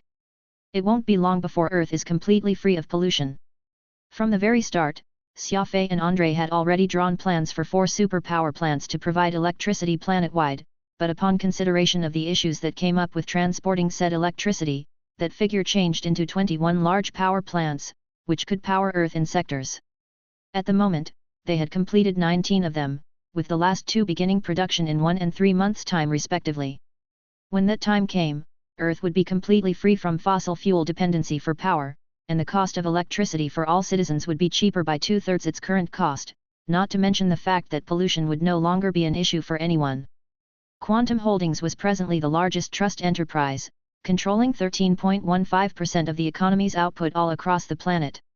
The top companies of old, such as Mobil, IBM and other industrial giants, were now all under Quantum Holdings, growing stronger alongside Xia Fei's company as their share prices increased daily. Does that not mean that you are the richest businessman on Earth now and the strongest warrior as well? Moon Song curiously asked. Xia Fei somewhat embarrassedly scratched his head. That is indeed the case. Moon Song burst into laughter. Your planet's so poor. Quantum Holdings is barely worth over 10 billion star coins, yet it's actually the #1 enterprise here. It would at most be a mid-size company where I came from. The Pan-Human Alliance was vast, and the population within its borders was immeasurable. A company of Quantum Holdings level was indeed hardly worth mentioning. Avril's family company, Starlink Corporation, for example, was probably earning a profit of over 10 billion star coins every minute, so what little money Xia Fei had would hardly even catch the eye of any of the upper class in the alliance. Chendong was the eldest son of the sovereign in the Empire of Frost, so the concept of money hardly even registered to him. Xia Fei was not too certain about Moon Song's background, but seeing how she spent what money she had like flowing water was probably an indication that she was hardly a common lady. Both had seen the intergalactic society at large, so they were hardly interested in Quantum Holdings. Okay. Quickly bring us to have a tour of your home. I'm hardly interested in anything else. Moon Song changed the topic with a chipper attitude. Xia Fei replied, okay. I'll bring you to the library in Hawaii that old man Qin Mang is repairing. The fruits and the sea there are really nice. Chen Dong called, of course, we have to visit your home first before we head to other places and sightsee on Earth now that we're here. We've got plenty of time, anyway. Moon Song nodded her head in agreement, intent on having a look at Xia Fei's home. Xia Fei knitted his eyebrows, perplexed. My home? I don't have a home. Now, it was Moon Song's turn to be confused as she curiously asked, you don't have a home? Then, where do you live? Andre's mansion, the hotel, on my ship, Xia Fei answered. Actually, this ship ought to be called my home if you want to get technical about it since I've spent the longest on board out of anywhere else. Chen Dong nodded, expressing his agreement. Actually, he did not really care about the concept of home, either. It was no more than a place he could go back to whenever he wanted, and most of the time, he would lead a life outside similar to Xia Fei's. Moon Song was a woman. Though she was a bit crazy, her womanly instinct still meant she cared more about having a home. This is why people like you and Chen Dong, inattentive and heartless cads that you are, will never find a wife. You clearly have the money yet don't know how to buy a house and start a family. All you know is running around, wandering the universe at large. Any lady who ends up falling for you will surely have been struck with 8 generations of bad luck. Moon Song scoffed. Chen Dong helplessly shrugged. What have I got to do with this? Moon Song got even angrier hearing that. What do you mean you've nothing to do with it? You and Xia Fei are both madmen, doing anything that comes to your mind the moment your brain gets heated. Guys like you will never be able to find yourselves wives. Xia Fei suddenly thought of Avril. He did not care about other women, but Avril still supported his lifestyle, and that was enough. He smirked with amusement as he muttered softly, that's not necessarily the case. Maybe there's a lady out there who likes it. Moon Song's face turned ashen as she asked in a grave voice, are you referring to Avril? Could the two of you have? Xia Fei could sense a hint of jealousy in Moon Song's voice, so he very deftly changed the topic and no longer talked about personal issues. The beaches of Hawaii, on some nameless island. Andre had bought this island with the company's name, so it was considered as one of the assets under Xia Fei's name. However, this was not Xia Fei's home. In his heart and mind, only that dilapidated one-bedroom apartment in the suburbs of Beijing, as well as Vampire, could be called his home. This was actually the first time he had been on this island. The environment here on this island was very nice, a beach with fine, soft, white sand. The original owner loved Baroque-inspired architecture, so there were 3 large Baroque-style villas built here, each with its pool and all sorts of luxurious facilities. Plenty of plantain and coconut trees naturally grew on this island, dotting the place with lush greenery. Aside from the pier made of red cedar, with 2 top-class yachts of Italian make that were moored, one creamy-colored, while the other in pure white. In the beginning, Xia Fei was not very comfortable living in too luxurious the surroundings, but he had already adapted to this aspect, now able to live contentedly and leisurely no matter the environment, be it luxurious or Spartan-like. A row of decked chairs were arranged by the beach where Xia Fei, Moon Song, Chen Dong and Qin Mang were lazing in the sun. Due to Chen Dong being an ice ability user, he could form many average-size ice around them, which acted as a natural air conditioner unit, throwing ice cubes to anyone's drink with a flick of his hand when needed. Moon Song was dressed in such a way that flaunted her perfect figure, a pair of large sunglasses on her face as she constantly gave instructions to Chen Dong to service her, one moment asking to bring her some grapefruit juice, the next asking to eat ice cream. Chen Dong had already accepted the yes philosophy Xia Fei had told him, so he was saying yes to everything, constantly running left and right like a nanny. Qin Mang was shocked to see Chen Dong like this, while Xia Fei was somewhat regretting changing Chen Dong. He had originally intended to get his peer to interact more with life, but he never would have thought that his obstinacy made it so that he could not even be flexible, turning into a Mr. Nice Guy. That's Chen Dong? The very same one from the Empire of Frost. Qin Mang turned to ask Xia Fei curiously. Yes, that's Chen Dong from the Internal Division, Xia Fei nodded. The same Chen Dong who fought with you for 21 days years back, earning him the title of Crazy Chen. Qin Mang asked again.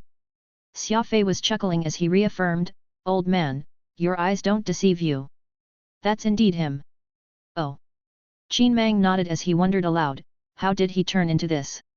Xia Fei was momentarily speechless. This was not a question he could easily answer. Actually, All he had done was tell Chen Dong a very simple theory, and it was only his innate obstinacy that turned him into what he was today. He had not expected Qin Mang to join Moon Song in exploiting Chen Dong's change, however, for that old man began giving out orders to Chen Dong that his servants would originally be the ones doing. Chen Dong did not have any objections to this, providing service to everyone with such passion and in a gentlemanly manner. An amphibious passenger ship came flying across the sky and parked itself by the pier. Xia Fei knew that it was André, so he said goodbye to Qin Mang and the others to leave for the pier and receive his friend. André came off the ship wearing a sun hat as his hand sheltered his eyes. Though Hawaii is nice, the weather is just too hot. An old man like me can't stand the temperature here. Xia Fei greeted him. If there's anything, you could have just called. Was there a need to come here in person? Heck, it'd be even faster if I made the trip to you, instead. André answered seriously, you've finally found time to take a break, so just rest easy on this island. I'm still more than able to make a simple trip out here like this. The research laboratory that you wanted for Harris has already been completed somewhere in Alaska. I couldn't think of another place remote enough aside from there. Anyway, the buildings are already made. We are done once the 2 rooms get cleared to house all the equipment for experimentation that you need to be installed, André reported. Xia Fei nodded. Okay, I'll head over there tomorrow morning. I'll have to trouble you to keep an eye on the company while I shut myself in. André confidently replied, you can rest easy. Ever since Porter joined the company, my work has become a lot easier. Not only is his technical knowledge impeccable, he's quite adept at management, too. If you find a suitable chance, you ought to let him take over as the CEO. I'm getting weaker and weaker by the day, so I'm afraid that I won't be able to help you for much longer. Xia Fei was very moved. André was in his 80s, yet the elderly man was still running around for the company. Xia Fei had secretly noted all the credit he had to his name. After all, he was not like the ancient freaks Porter or Qin Mang, possessing a superhuman physique and strength, with a lifespan lasting for hundreds of years. Xia Fei had once gifted him a bottle of gene optimization fluid in hopes that he would be able to open his 7th brain region and gain a special ability, thus extending his lifespan. Unfortunately, André did not manage to do so after drinking it, so he was no different from the average old man that he was from the start. The 2 of them strolled toward the villa. André drank a glass of water to quench his thirst before he spoke to Xia Fei again, this time with furrowed brows. There's something I wish to understand from you. The Earth Federation may be imposing a special tax on our company. This is what a friend from the House of Lords told me. Apparently, the draft for this has already been prepared. Xia Fei asked, special tax? Just toward our company? André nodded. Indeed. Just for Quantum Holdings, and the tax rate isn't low. Chapter 259, Korean. Xia Fei was quite surprised learning this. Quantum Holdings had always acted in line with the laws and regulation, never once owing even a dollar to the Earth Federation. It could be said that a third of the Federation's financial resources came from Quantum Holdings. They would most definitely not be facing such an optimistic outlook had Quantum Holdings not been bringing in billions of star coins from their trade beyond the planet. However, a large portion of these taxes that he paid ended up getting used by the Federation for their image. They had constructed 1630 stories high large building complexes, decorating them so luxuriously that there were more than 20 elevators in each building. The Federal Spaceport in Denver was an even greater expenditure loss. The Earth today did not have that many extraterrestrial spaceships making a stop, yet the federal government had spent over $100 billion federal dollars constructing such a huge yet useless first-class spaceport. The last time Xia Fei had been there, he had actually been the only customer. Extravagance and waste. These were the indisputable facts regarding the Federation's indiscriminate spending of the taxpayers' money. Now that they were actually thinking of profiting from Quantum Holdings' earnings once more, Xia Fei was not about to let it slide as this was simply too much. Xia Fei's expression turned somewhat nasty as he asked, what reason is the Federation going to use to impose this special tax on Quantum Holdings? How much are we talking about here? André answered, they claim that Quantum Holdings' scale has already reached the point it's forming a monopoly in the Federation, so they're planning to levy a punitive tax of 1 billion star coins. If we are unable to pay this penalty, we may see the company be forcibly divided. Xia Fei could feel his anger swelling as he slapped the table with much force. Monopoly? Now that the Earth Federation has joined the Pan-Human Alliance, the confines of anti-monopoly laws should extend to the entire universe, not just one small planet. $1 billion of tax, forcibly dividing the company to think they dare say such things. Xia Fei was furious. Lighting a hung tashan, Xia Fei leaned back on the sofa as his brain began working fast. These few years, Xia Fei had felt that no matter the case, Earth was his home, which was why he had specially instructed Charlie to pay their taxes in full in order to help this planet get through these tough times. After all, the Earth Federation had only just joined the Pan-Human Alliance, and there were plenty of things that needed to be done, which meant plenty of money was required everywhere. He had never thought that he was actually kindly raising a tiger in his home. Now that the Federation had become powerful, it actually wanted to turn around and bite him, which was simply such a crying shame. His every dollar had been fattening those politicians, and it was only now that he realized that they were all just ungrateful and vicious people. That instant impulsive outburst was necessary. Xia Fei was ultimately still a man, and he was not the sort of person who would endure the bullying of others. However, he very quickly regained his composure and began to analyze the present situation very seriously and plan his subsequent response. We ought to have quite a few friends among the 128 members of the House of Lords, so try and find a way to stop them from passing that bill. At the same time, find out just who wants to stab us in the back like this. Be more discreet with this and don't let anyone find out. I want to get a list of names in 3 days, including anyone pulling the strings from behind the scenes, Xia Fei very calmly instructed. Andrei nodded gravely. He was actually very afraid moments ago. It was not impossible for Xia Fei to impulsively mobilize the fleet and raise the Federation to the ground because there was a combat-ready interstellar fleet on Earth, which was the escort brigade of Quantum Holdings Protection Agency. Quantum Holdings would have lost the opportunity if that was the case. After all, the citizens of Earth had no understanding of the inside story, and no matter what reason Xia Fei gave, he would be deemed as a criminal if he bombarded the Federation in such a manner. Furthermore, Xia Fei was never one to heed what others thought of him, so he would surely have done such a thing if he acted on an impulse. Fortunately, Xia Fei did not lose his cool just because of that moment of anger. His subsequent analyses of the situation were proof that Xia Fei was becoming more and more mature after everything he had experienced and was more and more astute as time went by. Andrei smiled. This is why I didn't come unprepared. I already gathered all the information that you've just asked before coming here. Xia Fei nodded, indicating Andrei to go ahead and tell him what he learned. If he was a fox, that would make Andrei an old fox. Xia Fei had spared himself plenty of trouble having this elderly man around the company. This situation told Xia Fei that Andrei had already inquired after all the information beforehand and had already made a preliminary plan to retaliate, which was why he sought to discuss this with Xia Fei now.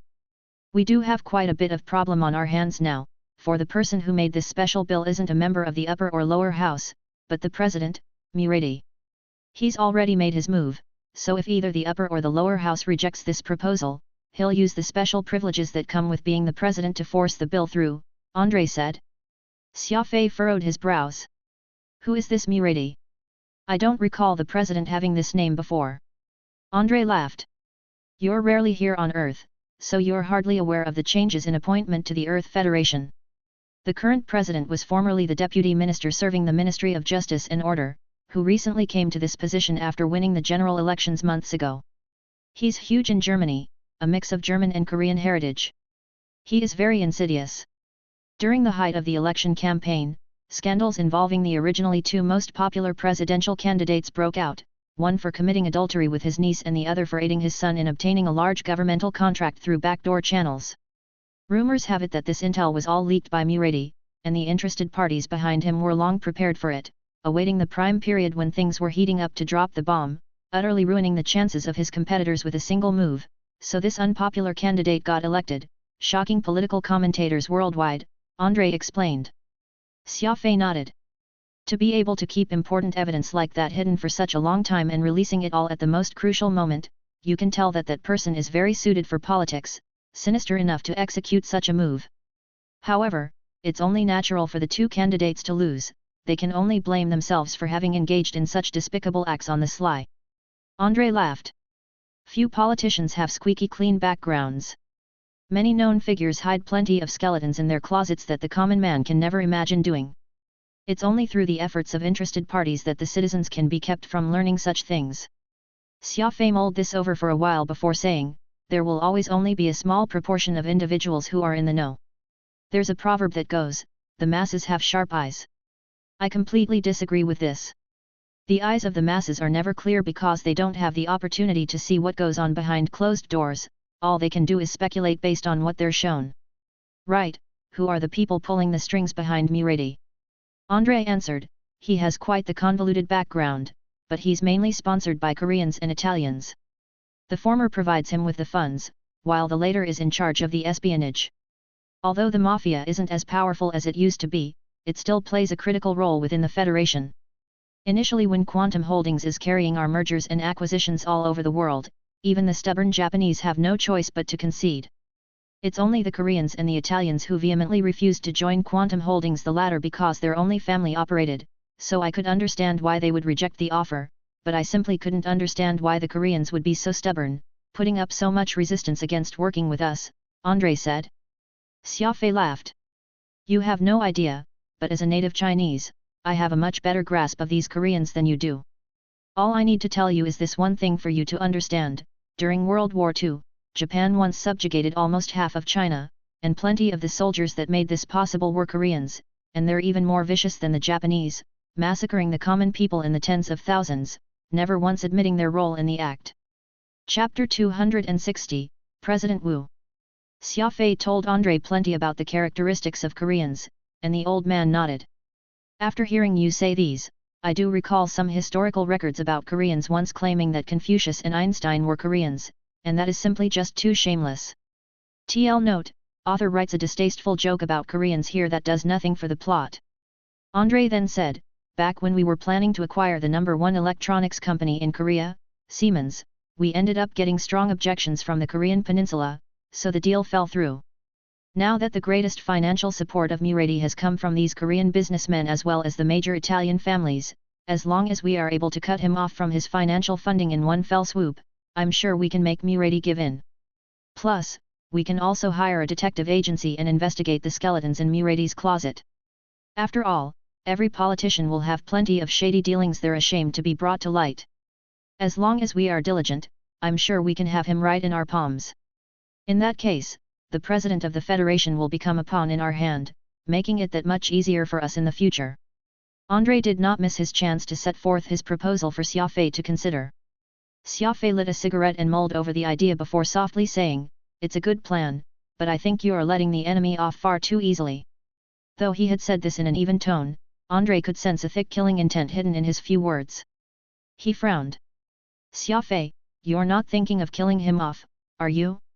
Killing the President of the Earth Federation is a heinous crime. If this news got out, it would be most disadvantageous to Quantum Holdings, and more importantly, all the crows in the world are black. Killing Murady will just mean another greedy man can step in and take his place as president, and we'll still have to come up with a solution to deal with them. Andrei's worry was completely justified. There was no way anyone who could climb up the ranks and become a president would be decent, and Murady dying might even result in an even more unbearable candidate to step in his shoes, making the cons outweigh the potential pros. Xia Fei then burst into a strange chuckle. Murady must die. Since he's an enemy, there's no way we can let him continue living. This will also work as a warning to those eyeing for our backs, let them know that death is all that awaits anyone trying to pit themselves against us. As for the president who will step in Murady's shoes after, we'll have to make proper preparations on our end. This time, we'll put forth a candidate whom we can trust, so that Quantum Holdings will never let others lead us by the nose again. Andrei was shocked.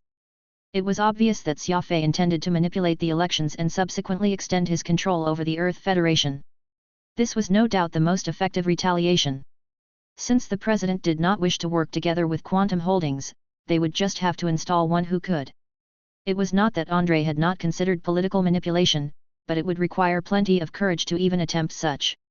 The Earth Federation had a population of over 7 billion, and over 5 billion and a half of them were eligible to vote. Only by ensuring 3 billion votes could they secure a victory in this. There was no telling how many various obstacles they needed to be overcome here. People of different nationalities and provinces would need to be won over, and the amount of work involved would be astronomical, far more difficult than controlling a single president. The former needed to convince billions of people, while the latter was only subduing a single person. With the strength Quantum Holdings possessed, it was not that they lacked the ability to manipulate an election of such a grand scale, but Andrei could never find it in him to do so, lacking that bold resolution that Xia Fei was now demonstrating. Fine. Since this is what you've decided on, we can give it a shot. I do believe Quantum Holdings has the ability to push our candidate to the forefront of the Federation. Andre nodded. Xia Fei asked, do you not have any interest in becoming the Federation president, Andre? He was not kidding. Andre was a distinguished Rothschild, fairly well known in political and business circles. There was no doubt that he was the most suitable candidate to become the Federation president. It was now Andre's turn to chuckle. What kind of joke are you trying to make? I'm already at the age when I should be retired. I doubt the citizens in the Federation will want such a frail, old man as their president. Best if we look for someone else. Xia Fei was quiet for a good moment, so Andre spoke.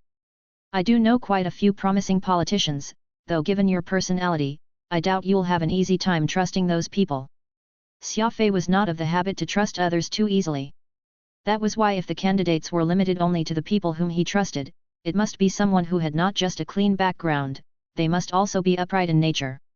Everything might just come undone if their rivals were to uncover some evidence of impropriety with their candidate.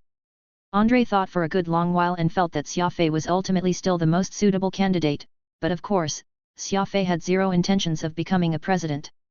Now that his sights were already set well beyond the expanse of Earth, were it not for the fact that the issues on Earth would involve his vital interests, he might not even care about who would be president here on this planet.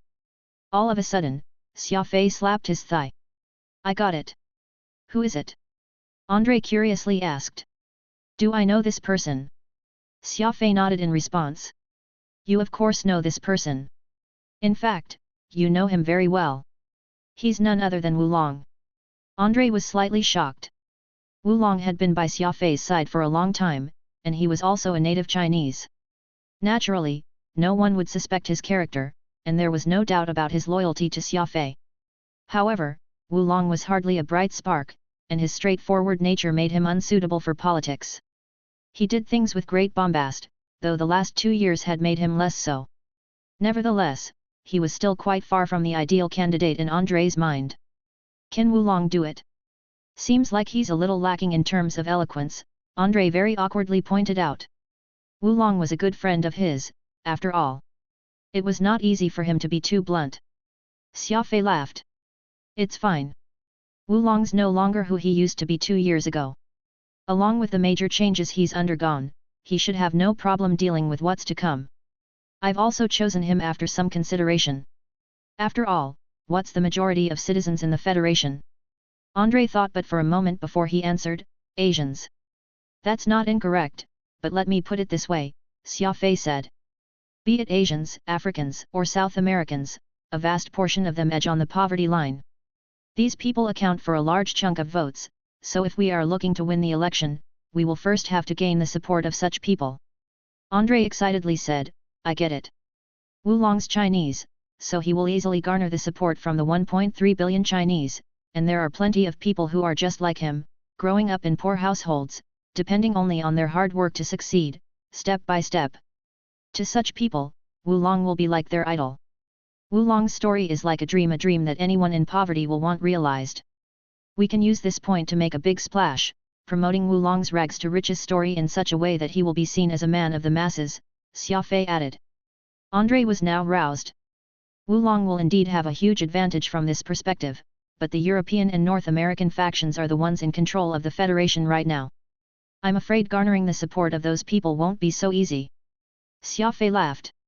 It's impossible for us to garner everyone's unanimous support, so all we need to do is get enough votes and we will already have half the victory in the bag. Besides, Wulong holding a high position in Quantum Holdings means he can be considered as part of high society, and his English isn't bad, either. I do believe a sizable number of these European and North American citizens will vote for him. If we add Quantum Holdings sparing no effort to devote itself toward this operation, I believe Wulong has quite a high chance of emerging victorious. Andre continued, aside from all that you've mentioned, we will also need to form a huge campaign team to help Wulong write campaign speeches, arrange his daily schedule, and so on. I have a friend who has been in this industry for decades. Several American presidents ultimately won their elections because they employed him as their campaign manager. We can take his advice with regard to such campaign matters. Xia Fei asked, can this person be trusted? Andre chuckled. Think about it. He helped seat presidential candidates, he has seen plenty of things that must never see the light of day. If he isn't able to keep his mouth shut, do you think he'll still be alive till today? Xia Fei nodded. That makes sense. Think you can get him to work on this? The price is negotiable. It's been a long time since he retired, but I can give it a shot, Andre said. Remember, we must hire top consultants at all cost, Xia Fei said in a deep voice. The two men discussed the matter for quite some time. Xia Fei's plan was to gain as many votes as possible before later supporting this by attacking or luring the other opponents with potential gains, only to deal a two-pronged strike, starting this targeted war of words with a bang. However, there was something they had to solve first, and that was to take down the present President Muradi. The simplest solution was by killing Muradi, but it was also the most undesirable method because the moment he assassinated the president, the entire federation would immediately enter into a state of emergency, with the acting president stepping in, while the next election would only occur after the emergency had been declared over. There was no telling how long that period would last, and Xia Fei intended to push Wulong up to the role as soon as possible. Dragging it any longer would only be disadvantageous for Quantum Holdings, and the social unrest caused by assassinating the president would also be highly inappropriate. As such, the only solution was to do whatever they could to get hold of Muradi's weakness, force him to step down by his volition, and get another election underway. Once Muradi resigned from his post as the president, Xia Fei would be able to kill him off without creating too much of a commotion. Collecting evidence on a president was like a double-edged sword. If it was used inappropriately, he could very well end up getting himself bitten. After all, a private investigator was still human, so who could ensure that their lips would remain sealed? After some thought, Xia Fei decided to leave this matter to several of the top private investigation agencies separately, even going as far as to bury his spies so that they would be able to silence everyone for good if things turned awry. Ultimately, Xia Fei also had another identity as an envoy of the assassin sect. He was completely able to set up a contract directly and invite a squad of death guards to help him with his clandestine plan, just so he could ensure that no one would catch wind of the ploy. It was already noon by the time they were done with their discussion. Xia Fei said goodbye to Qin Meng, Moon Song and Chen Dong, departing for New York with Andre on his vampire. They were going to meet the future Federation President, Wulong. Hawaii and New York had a 7-hour time zone difference, so by the time Xia Fei and Andre reached the office of Quantum Holdings, it was already 8 at night. The headquarters of Quantum Holdings was located in the famous Empire State Building located on 5th Avenue, Manhattan. Of course, this was only but a part of the company's office space. The surrounding skyscrapers were also owned by Quantum Holdings, though each was used for different functions. On the 99th floor, Wulong's office. It was already late into the night, yet Wulong was still hard at work. Xia Fei knocked softly on the door thrice, then he heard Wulong's gruff voice from inside. Come in. Xia Fei and Andre smiled as they entered the office. They saw Wulong hunched over the office desk, scribbling away, the cigarette in his hand looking as if it was about to burn until its end, yet Wulong did not seem to notice this. Take a seat first, wait for me to finish approving these documents, Wulong said with an unquestioning tone. It was clear that he had no clue who had just entered, thinking they were his secretary or some common visitor. Andre wanted to call Wulong, yet Xia Fei stopped him from doing so with a smile. The two quietly sat down on a nearby sofa and watched him work. It had to be mentioned that today's Wulong was heaven and earth from that brusque and brash person he once was. He was wearing a tailored suit of the finest craftsmanship, which fit him perfectly, making him appear very mature and capable. He wore a luxurious yet not extravagant platinum IWC watch around his left wrist, with his hair neatly combed back, looking very much like a successful businessman. Wulong did his work with great diligence, his head never once looking up from the documents for a dozen or so minutes. The pen in his hand was constantly in motion. He was not particularly well versed with computers, so he handled his work in the most primitive manner, though he did end up spending more time doing so than others. God knew how many sleepless nights he had spent in this office for the past 2 years. Xia Fei was glad. Wulong's meticulous attitude told everything he needed to know. He had made an extremely wise decision accepting this man into his company despite Wulong's lack of brilliance. A whole 30 minutes passed before Wulong lifted his head, saying, "You're probably anxious after waiting this whole time, huh?" The moment Wulong saw who the people were seated on the sofa, his tan skin blushed red. "Xia Fei, Andre. What's wrong with you two, not even saying a word when you came in like that?" I've even mistaken you guys for my secretary. Wulong jumped to his feet, excitedly making his way over to Xia Fei's side. Xia Fei chuckled. We're in no hurry. Carry on with your work, we'll wait till you're done. Wulong patted Xia Fei on his shoulder. It's nothing actually. I'm merely copying today's work once over. My mother didn't give birth to a clever son, so I'm only reassured of my work after going through it once over. Xia Fei nodded without a sound. As the saying went, diligence will make up for weakness. Wulong was the epitome of this statement, and Xia Fei deeply admired men like him who were both diligent and valued friendship. The three chatted for some time. Wulong angrily called in his secretary for a tongue lashing, blaming her for not reporting Xia Fei's arrival. However, Xia Fei hurriedly explained that it was him who had told her not to make a mention of it, only then was Wulong pacified. Xia Fei and Andre waited for another half an hour for him to be done with all his work before the three men left the office, heading over to the famed Mayflower restaurant to dine on crabs. After locating a secluded room within its premises, the servers sent them plates of the scrumptious king crabs, and the three men began feasting as they chatted. Is your mother still nagging at you to start a family? Xia Fei asked, smiling cheekily. Wulong sighed. Why would she not? My ears are soon to turn into mush hearing her talk about matchmaking me day and night. Just me telling her that I can't go visit her due to the amount of work I have is already an ordeal and a half. Tell me honestly, am I really that old? Wulong was almost 40 yet still unwed. This had already become a worry in Wulong's mother's heart. Not only did she nag at Wulong, she even often turned to Andre or Xia Fei, pleading for their help in convincing her son to find himself a wife. Xia Fei laughed. Brother Wu, indeed you are getting on in your years. The way I see it, it's not a bad idea for you to find a wife. Given your present status, you won't have any trouble finding a willing lady, no. Back when Quantum Holdings was first established, Xia Fei had once said that he would give both Andre and Wulong 10% of its shares. When the company scaled up larger and larger, Andre and Wulong both refused to accept this, so in the end he had no choice but to set this 20% as executive funds, which included all the people whom Xia Fei had headhunted to join the company.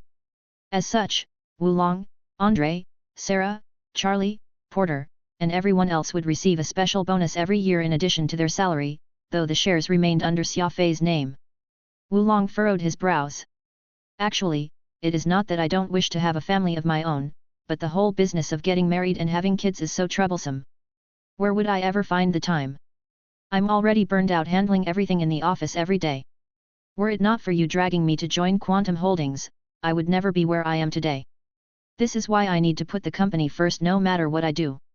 As for my personal matters, I'll just deal with all that at a later date. Xia Fei was moved. He would not have believed anyone making such claims of hard work if the words had come from anyone else, but everyone had witnessed just how hard Wulong worked for the sake of the company. He relied on his sheer stubbornness as he grappled with several important departments of the company. After all, Wulong did not have the mathematics special ability, nor did he have much of an education. He had only gotten to this point all due to his eagerness to learn as well as his hard work. Xia Fei glanced at Andre and said, "Look at brother Wulong holding the position he is at now, what kind of woman do you reckon will suit him best?"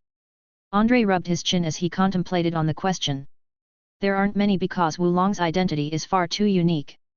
The daughter of the Grand Duke of Monaco is still single, though she is a bit old and the word is that she's not exactly good looking, so she isn't suitable. The Greek shipping king's daughter isn't bad, having obtained a master's degree in economics. She can be considered as having both brains and the looks, though Wulong himself is in business, so there's no need to find a wife in that same world. Best if we find someone in politics or a descendant of noble bearings. Wulong was breaking out in a cold sweat when he heard this conversation, hurriedly interrupting Andre, "Wait a minute. What's going on here? Why is there a princess, then some daughter of a shipping king? What has that got to do with me?" Xia Fei laughed. "Brother Wu, with your identity, we really can't be negligent with who you marry." "My identity?" Wulong crooked his head, perplexed. Xia Fei lightly dropped the bomb. "Oh, if everything goes according to plans, you'll soon be the Earth Federation's president." Wulong's mouth full of champagne sprayed out almost instantly, his two eyes opening wide in his bewilderment. He turned to regard Xia Fei incredulously.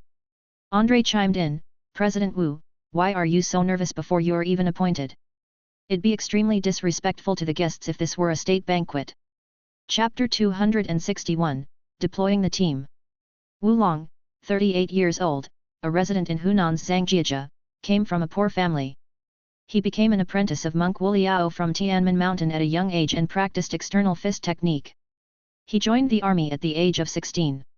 After leaving the army, he joined the public security in Xiongtan, but he eventually left because he was displeased by the corruption in the system. He then became a private detective.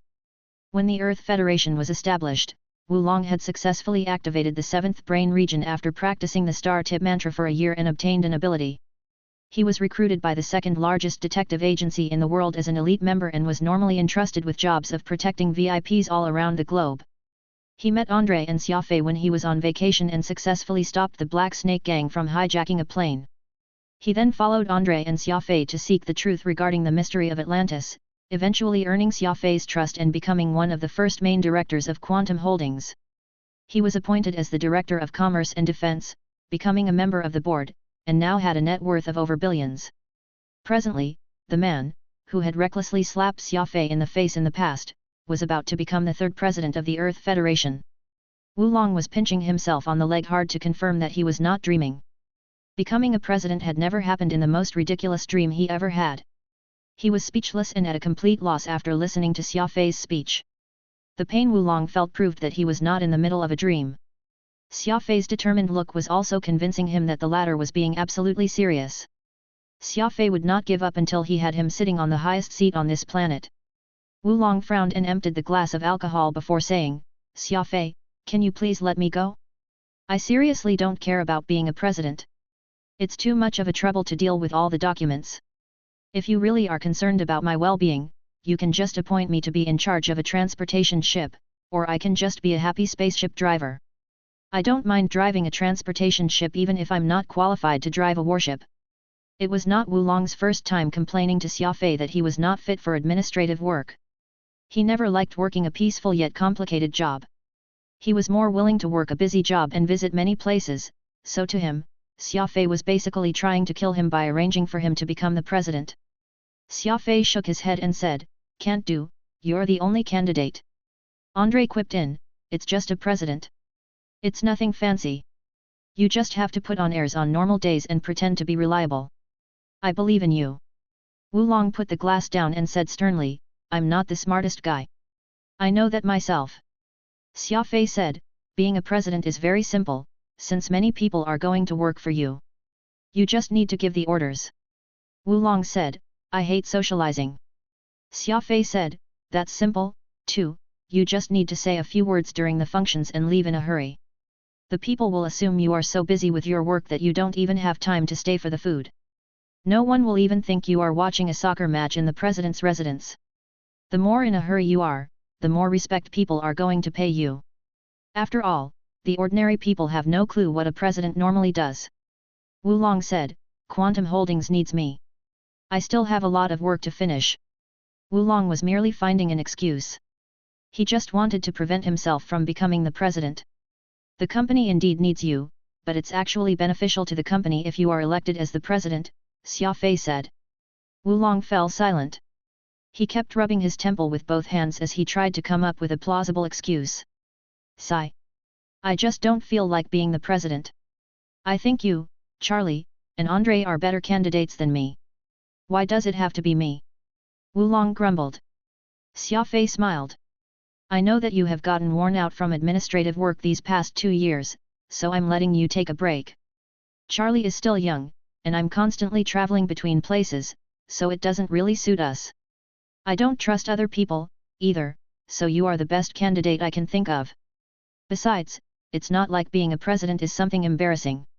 Why don't you discuss it with your mother first? I bet she's more than willing to let you be the president." Xia Fei had no choice but to bring out the trump card, Wu Long's mother. The man might seem very masculine on the outside, but he was very obedient toward his mother. She had always wanted Wu Long to excel in life. His current position was already quite impressive, but if he had the chance to become the president of the Earth Federation, her mother would definitely try her best to convince him. She would even force him to take the opportunity by annoying the hell out of him. Not only was Xia Fei trying to reason with Wu Long, he was moving the man with emotions, too. He kept saying being the president was the easiest job in the world and promised to hire the smartest people as his advisors to help him run the administration. He just needed to show his face and say a few words occasionally. However, the most attractive factor was Xia Fei's promise to appoint Wu Long as the captain of his favorite warship after being the president for 2 terms. It was an offer that Wu Long could never turn down. It was not as if he only had the thought of driving a warship and roaming across the galaxy for a day or 2. He was unable to fulfill his dream because he was occupied with his job, hence, he could only gaze at the ocean and lament his inadequacy, but now, Xia Fei had given him some hope. He just needed to be the president for 8 years. After that, he could ask to be allocated to any department as he pleased. Wu Long was a strength ability user, so his lifespan was slightly longer than normal people.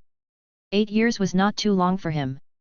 It would be gone in the blink of an eye if he was patient enough. Once he retired from the role of the president, he would only be 46 years old. He would still be at his peak, and by then, roaming the galaxy would no longer be a dream. Besides, Xia Fei told Wu Long that he would need to establish a defensive star fleet for the Earth Federation when he was still the president. Therefore, as the president, he had the right to intervene with the entire process. It was a very enticing offer for Wu Long, to form a fleet of warships for the Earth Federation himself. Not only would it be a dream come true to him, his achievement would be passed down for generations, too. Wu Long suddenly realized that being the president was not as bad as he thought. He could easily let others deal with the paperwork which he despised. He just needed to focus on the military. Not only would he be doing something he was passionate about, he could also be of great help to Quantum Holdings and Xia Fei, speaking of killing 2 birds with 1 stone. He would spend 8 years to bring Earth's defense to a whole new level. After that, he would go on an adventure across the galaxy like Xia Fei. He would spend the rest of his life as an explorer, just like what he had dreamed of. In the end, Wu Long agreed with Xia Fei's suggestion. Xia Fei asked him to pass on his role as quickly as possible. A team of experts would soon approach him to make him presentable in all aspects. In an era of marketing, a person needed packaging and advertising just like a product. The experts would give Wu Long a complete facelift from the way he talked to his dressing style. The people would never find out the truth. Imagine if the people on Earth found out that their future president had only agreed to be in that position after being enticed and convinced while having a huge crab feast, they would be so shocked that their eyes were bound to fall onto the ground. Therefore, they should never know what was happening behind the scenes. Xia Fei contacted the assassin sect's headquarters after convincing Wu Long and invited 8 skilled death guards over. Normally, it was not necessary to allocate the sect's machines for an operation of this level. After all, these disciples, who had no concept of life and death, were treated as the sect's lifeblood. It was not easy to train the death guards, and the cost involved was beyond anyone's imagination.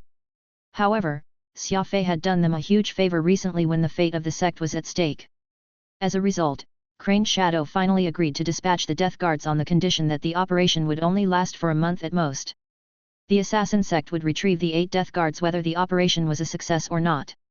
The death guards were willing to sacrifice themselves because they were brainwashed by the assassin sect with a special method. If they had contact with human society for too long, they might end up adapting to it. If the death guards began to have emotions, they could no longer sacrifice their lives to kill their enemies recklessly due to misgivings. Therefore, the assassin sect was very strict at controlling the death guards. The death guards were not allowed to linger in the teeming world for even an extra moment. Therefore, Crane Shadow was already being extremely generous by allocating 8 death guards to Xia Fei. Toward the end of their conversation, Crane Shadow told Xia Fei that Shadowless had passed away 3 days ago. Xia Fei felt a strong grief all of a sudden. Shadowless was actually not a bad old man. He had a broad vision and was meticulous, too. Xia Fei only spent a short time with him, so they were not that close, but he could not help lamenting Shadowless's death, realizing how unpredictable life was. Either way, Shadowless was still Xia Fei's first master in this world. It had only been a short time between their first meeting to their parting, but there were certain things that humans could never resist. The journey from birth to death was like a meteor sweeping across the sky. It was brief yet dazzling. Xia Fei was deeply moved by the sudden news. Crane Shadow assumed he was grieving over Shadowless's death, so his impression of Xia Fei had improved slightly.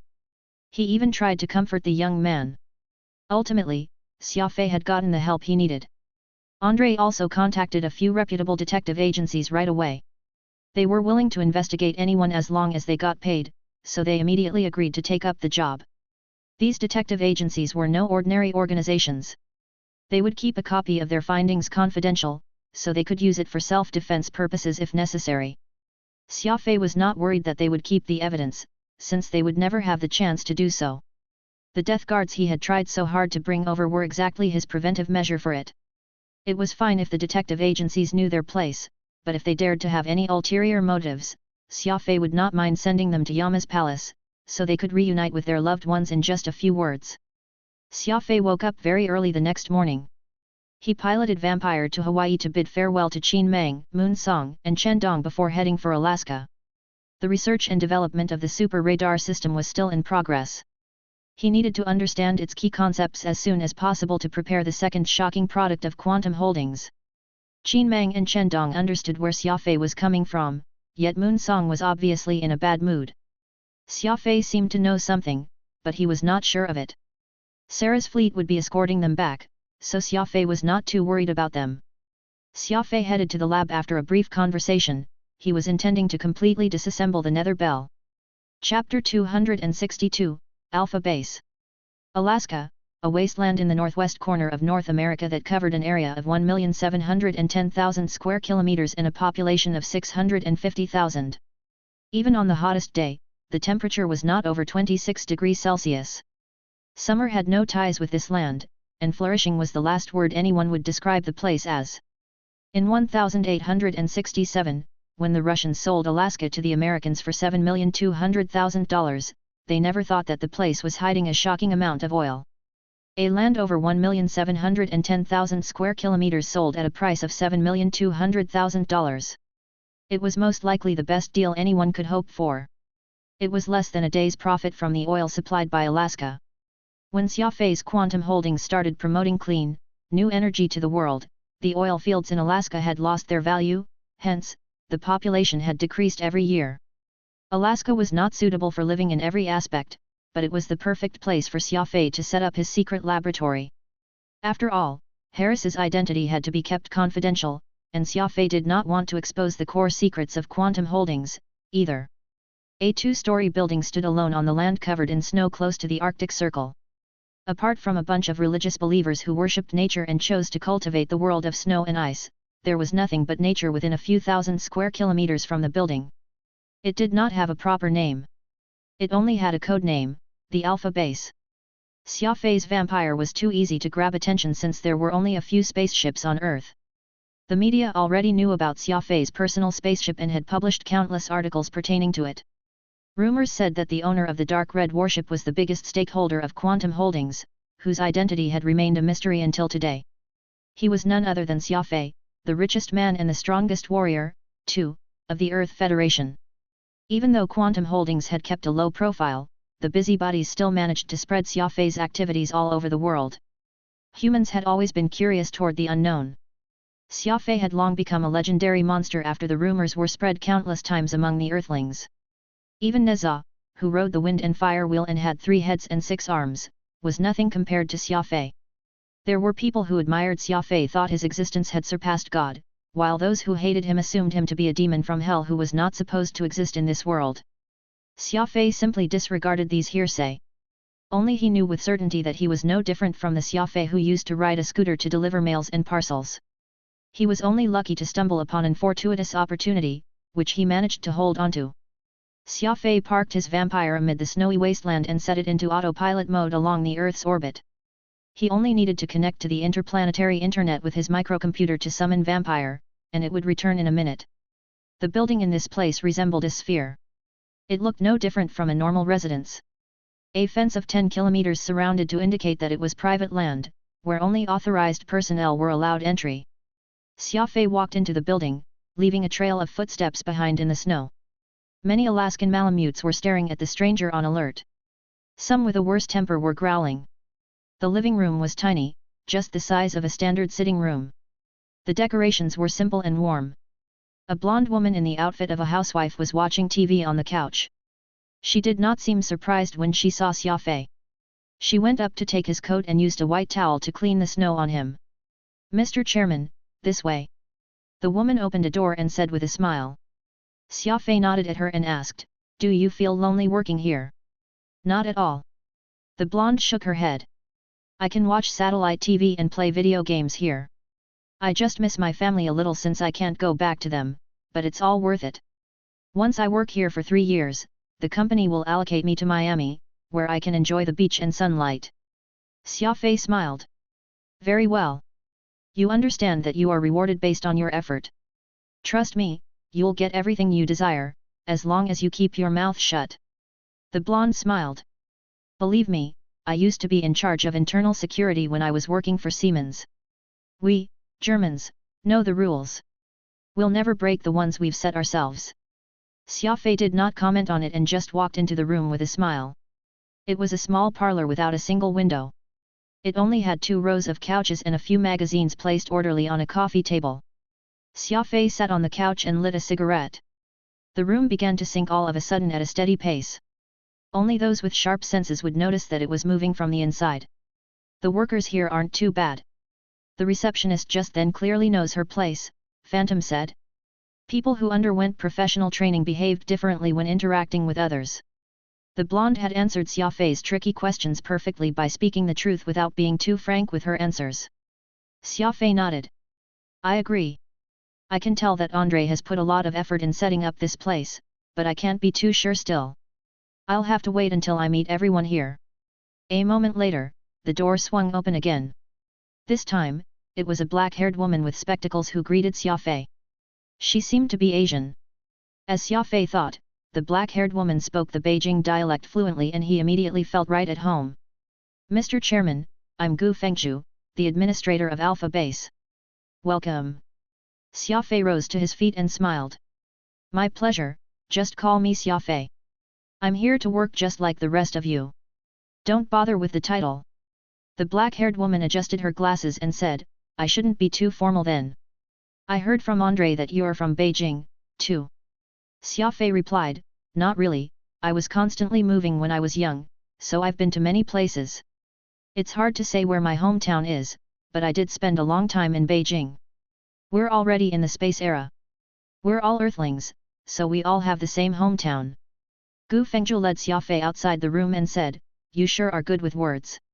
I initially thought that you'd be an aged man like Andre. I didn't expect you to be so young. Xia Fei smiled. Well, I didn't expect the administrator of Alpha Base to be so young, either. Gu Fengzhu led Xia Fei through a long corridor to the atrium. They did not bump into a single person along the way. The place felt a little empty. It seemed like Alpha Base did not have a high usage. How's Harris doing here? Xia Fei asked. Gu Fengzhu's expression shifted slightly at the mention of Harris's name. She answered cautiously after a brief pause, Mr. Harris is excellent in his field. He's countless times better than the best research institute in the world, but... It seemed that something was bothering Gu Fengzhu. Xia Fei frowned and asked, just tell me whatever's on your mind. Chapter 263, Sin and Retribution. Gu Fengzhu paused briefly as if she was deciding whether to tell the truth about Harris or not. After all, it was Xia Fei who recruited the old man with a strange temper into the company, and the two seemed quite close to each other. Xia Fei said when he noticed Gu Fengzhu's hesitation. Harris is only an employee of the company, but you are the manager, you shouldn't hesitate to report any issue with the employees here. Gu Fengzhu was a bit more confident upon hearing Xia Fei's hint. She let out a sigh and said, Harris is flawless academically, but his temper is too strange. He will scold and beat his colleagues at the slightest disagreement, just like how a slave master treats his slaves in the movies. Many employees already have enough of it, but they can't afford paying 100 million for terminating the contract they signed with the company, or else I'm afraid that many will have resigned by now.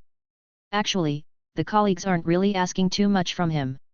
They just hope that he will stop hitting and scolding them. After all, everyone knows how brilliant Harris is.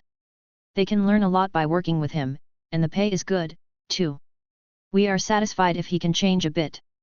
The situation is only going to worsen at this rate. It's only a matter of time for the others to lose it if this keeps going, Gu Fengzhu said helplessly as if she too was a victim. Treating colleagues like slaves? Xia Fei was quite amused. Harris was meant to be his slave, yet he was suddenly playing the role of a dictator in this wasteland. It was Xia Fei's fault for not keeping Harris in track even though he already knew about Harris's weird temper. The man might not dare to cross the line in front of him, yet he was blatantly behaving like his old self in front of others. Xia Fei had a way to control Harris, hence, he was not too bothered by the incident. He proceeded to ask about other things. How many workers are there in Alpha Base? Xia Fei asked. Gu Fengzhi sighed in her heart when she saw that Xia Fei had no intention to condemn Harris. She was quite disappointed that Xia Fei had taken Harris's side because of his talent. We have 3 research teams, each with 12 researches. The company is in charge of the security here, too. There are 163 workers. If we include the receivers, logistics, and other departments, there are 231 workers in total. Everyone signed a long-term contract, so they're pretty much permanent staff here, Gu Fengzhi said, sounding a little down. Xia Fei nodded. The number of employees is still too low, especially the researchers. We should at least have double the number of researchers. The workload is only going to increase from here as the company grows. Come, it's time to meet the bad-tempered Harris. Gu Fengzhi nodded. She brought Xia Fei to B17. The base had 18 floors underground. The last floor was being used for dangerous experiments, and only certain people could access it. The other 17 floors were open to everyone. They could hear Harris's voice from outside the room. It sounded as if he was scolding someone for being too clumsy. He was extremely harsh with his words. He even cursed with the languages of other planets. Xia Fei had the translation microchip in his head, thus, he could understand every single word. That being said, the others knew he was far from being nice. Xia Fei entered the lab with a frown. The room was already in a mess. Harris had smashed countless glass vessels on the floor. Colorful liquids were spilt all over the room. Some were even having chemical reactions after they were mixed with one another. Bubbles were rising together with pungent smells lingering in the air as if they had entered a storage full of chili sauce. A young man with glasses was cowering, his 2 hands covering his forehead. Fresh blood was running down and staining his white lab coat as he glared at Harris with a pale face and lips. Harris was about to throw another tantrum but immediately behaved himself when he turned and saw Xia Fei standing at the entrance. He was well aware of Xia Fei's character, he would not want to mess with his master. Harris took 2 steps back and murmured under his breath, these guys were too stupid. How could they never learn about the polygeometry theorem before? They're so dumb and useless. They may be useful if we feed them to the pigs, and they think they're capable of doing research. Harris shivered when he saw Xia Fei glaring at him.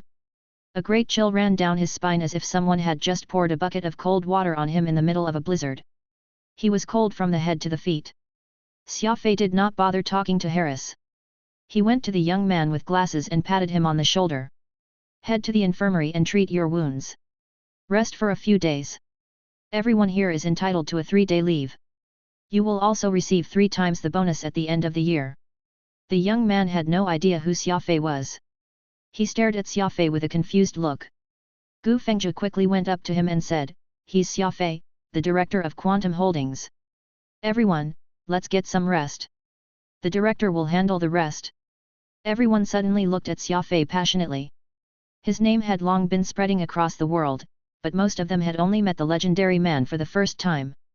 They did not expect the owner of the biggest corporation of the Earth Federation to be so young and approachable. He was totally different from what the rumors had mentioned. Tell everyone to gather in the meeting room an hour later. I have something important to announce, Xia Fei said. The people left the room in order. Gu Fengzhi took one last glance at Xia Fei before closing the door after her sensibly. Only Xia Fei and Harris were left in the lab. Xia Fei turned to Harris and smiled. Hee, what a surprise, aren't you impressive? You've turned such a nice lab into a mess. I'd never know how capable you are if I didn't come here. Harris was terrified. He tried to explain himself, yet the words got stuck in his throat. His heart skipped a beat when he realized that Xia Fei was controlling him. Crap! He didn't even give me a chance to explain myself, Harris thought. Is that man really Xia Fei? Asked the young man who was bleeding. Gu Fengzhi nodded. That's right, it's him. I'll bring you to the infirmary first. The young man grunted. I wonder what he's going to do about that stubborn, old man. We seriously have had enough of him. Another researcher with freckles said, don't even think about it. Harris might have a bad temper, but he's very useful to the company. I bet Xia Fei is only going to scold him at most. He's not going to do anything to Harris for our sake. I thought I would finally have a chance to show my skills after joining the company, but in the end, I'm still being ordered around. I'm just waiting for my contract to end, so I can leave this place." Strong disappointment was spreading in the group. Gu Fengzhi tried her best to comfort them, yet even she was not feeling confident, too. She could not help but wonder when it was all going to end. She did not have high hopes in Xia Fei. She assumed that he would merely go through the motions like most directors of a company. It was likely that he would promise to pay the employees extra, considering how rich he was. An hour later, the meeting room in B3. The employees of Alpha Base entered the room orderly. They saw Xia Fei and Harris seated in front of the room. Harris had a painful expression. He was rubbing his chest with one hand, the smile on his face was worse than crying. A moment later, the 36 researchers and 4 administrators led by Gu Fengzhi had all gathered in the room. The workers in charge of security were directly under the main company, hence, they did not attend the internal meeting for the research department. Xia Fei cleared his throat and said with a deep voice, "Since everyone is here, we'll now hold a brief meeting. I'm Xia Fei. From today onward, I'll be working together with you in the lab. I might need your help at times. However, the focus of this meeting isn't about me, but the lack of respect of a certain researcher among us. He has severely disrupted the teamwork in the lab. He is the current chief research officer, Harris." The crowd began murmuring among themselves. They did not expect Xia Fei to name and shame Harris right at the start of the meeting. Xia Fei added after a brief pause, "I wasn't here before, so I'm unaware of many things here, but now that I'm here, I will be very strict with the punishment for those who disrupt the discipline of the company. It has always been the same for Quantum Holdings. I now declare that the Chief Research Officer is demoted to a probationary researcher. He will lose 3 years' worth of wage and bonuses. From today onward, he will be responsible for cleaning the labs in B17. The group was astounded, to think that the brilliant Harris would be demoted to a probationary researcher and lose 3 years' worth of wage and bonuses. On top of that, the man who was extremely full of himself would have to take care of the cleaning. It was completely out of everyone's imagination. The truth was the others had no idea that Harris was not paid even a cent. He was working for Xia Fei for free. The rest of the punishment was insignificant, too. Why would a slave need a title? Following it, Harris rose to his feet and surprisingly apologized to everyone. His sincere attitude and tone were unheard of. The group was struggling to understand why the arrogant Harris would completely lose his temper and let Xia Fei punish him as he pleased, like a mouse in front of a cat. Either way, the employees were happy with the outcome. They were no longer holding a grudge against the company, too. They were willing to work for Quantum Holdings as long as they were not bullied. After all, it was the biggest company of the Earth Federation with handsome pay and attractive benefits. It would not sound good if the matter was disclosed to the public.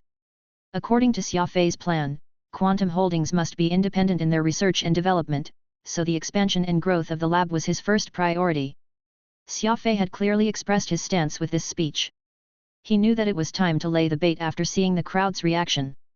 Xia Fei cleared his throat and said, "Everyone, Quantum Holdings doesn't only aim to provide you with handsome wages and good working environments. It is the company's intention to give everyone here an opportunity to display their talent, too." Everyone's heart skipped a beat. They immediately gathered their attention and listened carefully. Chapter 264, Who Wants to be Harris's Student? Xia Fei intentionally paused to observe the young scientists' reaction. André had recruited them directly from various institutions. These people, who were only in their 20s on average, were the best among the best. If they were following the initial script of their lives, they would be working for reputable professors or experts while learning from them until they were capable of doing projects or leading research teams by themselves, only then achieving greatness to their names. These young scientists were very fortunate because Xia Fei had given them a different option. They did not have to follow the standard procedures like their seniors. Quantum Holdings could provide them with their own lab and funds. That being said, it was part of their job to play a supporting role to Harris, but they were allowed to invent and research as they pleased. Even though many institutes and research groups claimed to value fresh talents, they were still prejudiced toward young scientists to a certain degree because of their lack of experience and skills, but Xia Fei believed otherwise. These young scientists might lack experience, but they also had the recklessness that the old scientists did not have. Provided with a comfortable environment, these young and inexperienced calves might not necessarily lose against the big, bad wolves. No one could possibly predict the future. No one had the right to tell these young scientists to follow their senior's path, and who even came up with that rule in the first place? The young scientists in the meeting room were intrigued. They wondered what Xia Fei was going to say next. Xia Fei smiled. I know everyone didn't give up on the chance to work in other reputable institutes to join Quantum Holdings just because of the handsome salaries. I believe everyone here wants to achieve greatness in their career. The contract you signed with the company lasts for 3 years. You're not allowed to leave the lab during this period. I must say that it's a bit too strict, but I can guarantee you that you will be proud of your decision to sign the contract in the near future, for it will be the best decision you've made in your life. Xia Fei pointed at Harris and said, Everyone, let me ask, what do you think of Harris's skills as a researcher after working with him for some time? He's impressive. His skills are beyond our imagination. That's right, I'm afraid even my mentor isn't anywhere close to his level. The young scientists took turns to express their thoughts. They might be displeased by Harris's personality, but they had to admit how brilliant the old man was academically. Xia Fei nodded. Are you willing to be his students then? To learn genomics and other advanced fields from him. The words took everyone by surprise. Every young scientist would want to learn from Harris. After all, the old man used to be the pride of the Pan-Human Alliance. At the same time, they were wary of Harris's temper. The man had been full of himself ever since he came to the lab. It was already rare for them to see him in a good mood, so what more of trying to learn from him? Xia Fei casually glanced at Harris, who immediately rose to his feet and said, From today on, I will never treat you the same way I did in the past. Please accept my apology. Harris bowed deeply at the group of young scientists. The group of young scientists were dumbfounded. The old man's sincere bow had resolved even the greatest conflict between them. Gu Fengzhu stared at Xia Fei in astonishment. She did not understand how Xia Fei had managed to make Harris submit fully to him.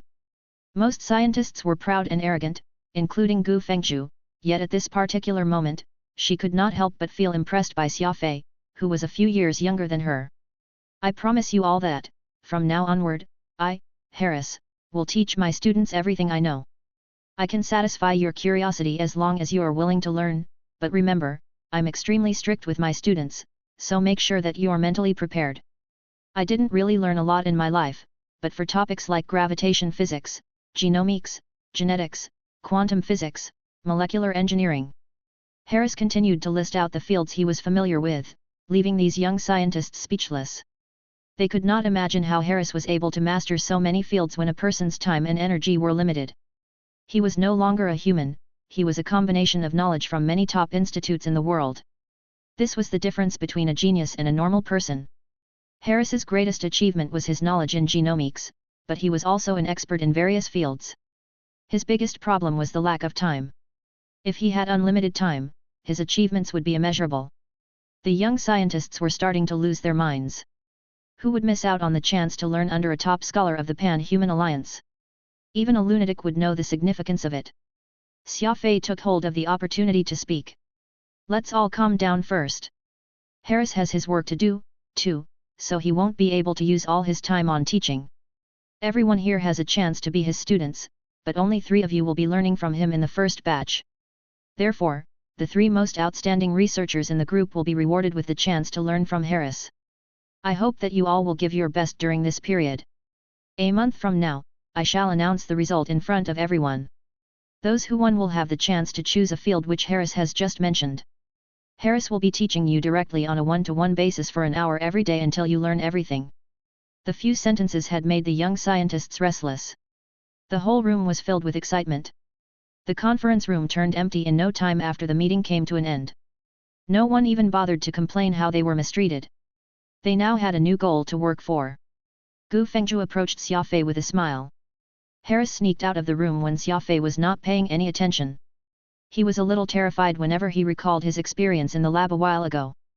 As a mad scientist, Harris was never scared of death, yet Xia Fei had managed to traumatize him. Even the strongest warrior could not endure that torture, let alone Harris, who lacked the strength even to truss a chicken.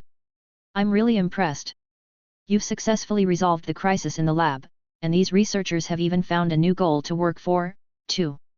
They're going to learn and work crazily for some time, Gu Fengzhu said. Xia Fei nodded. That's pretty normal. It means that these young scientists aren't just trying to get by and also have passion in them. Is that why you recruited so many young men for the lab? That's one of the reasons.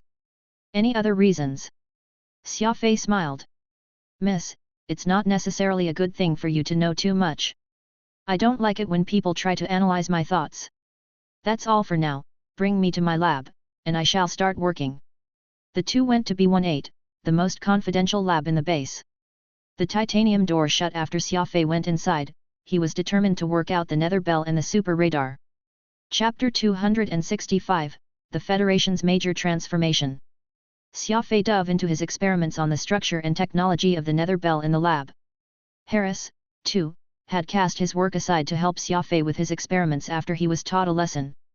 There might be flaws with his character, yet his academic skills were unmatchable.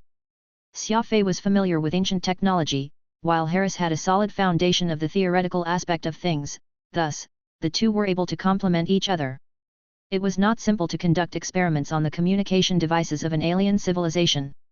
A week had gone within the blink of an eye. Xia Fei and Harris had yet to set a foot outside the lab since they entered. Apart from eating and emptying their bladders, they did not spend any time for entertainment or rest. The young scientists were absolutely dumbfounded.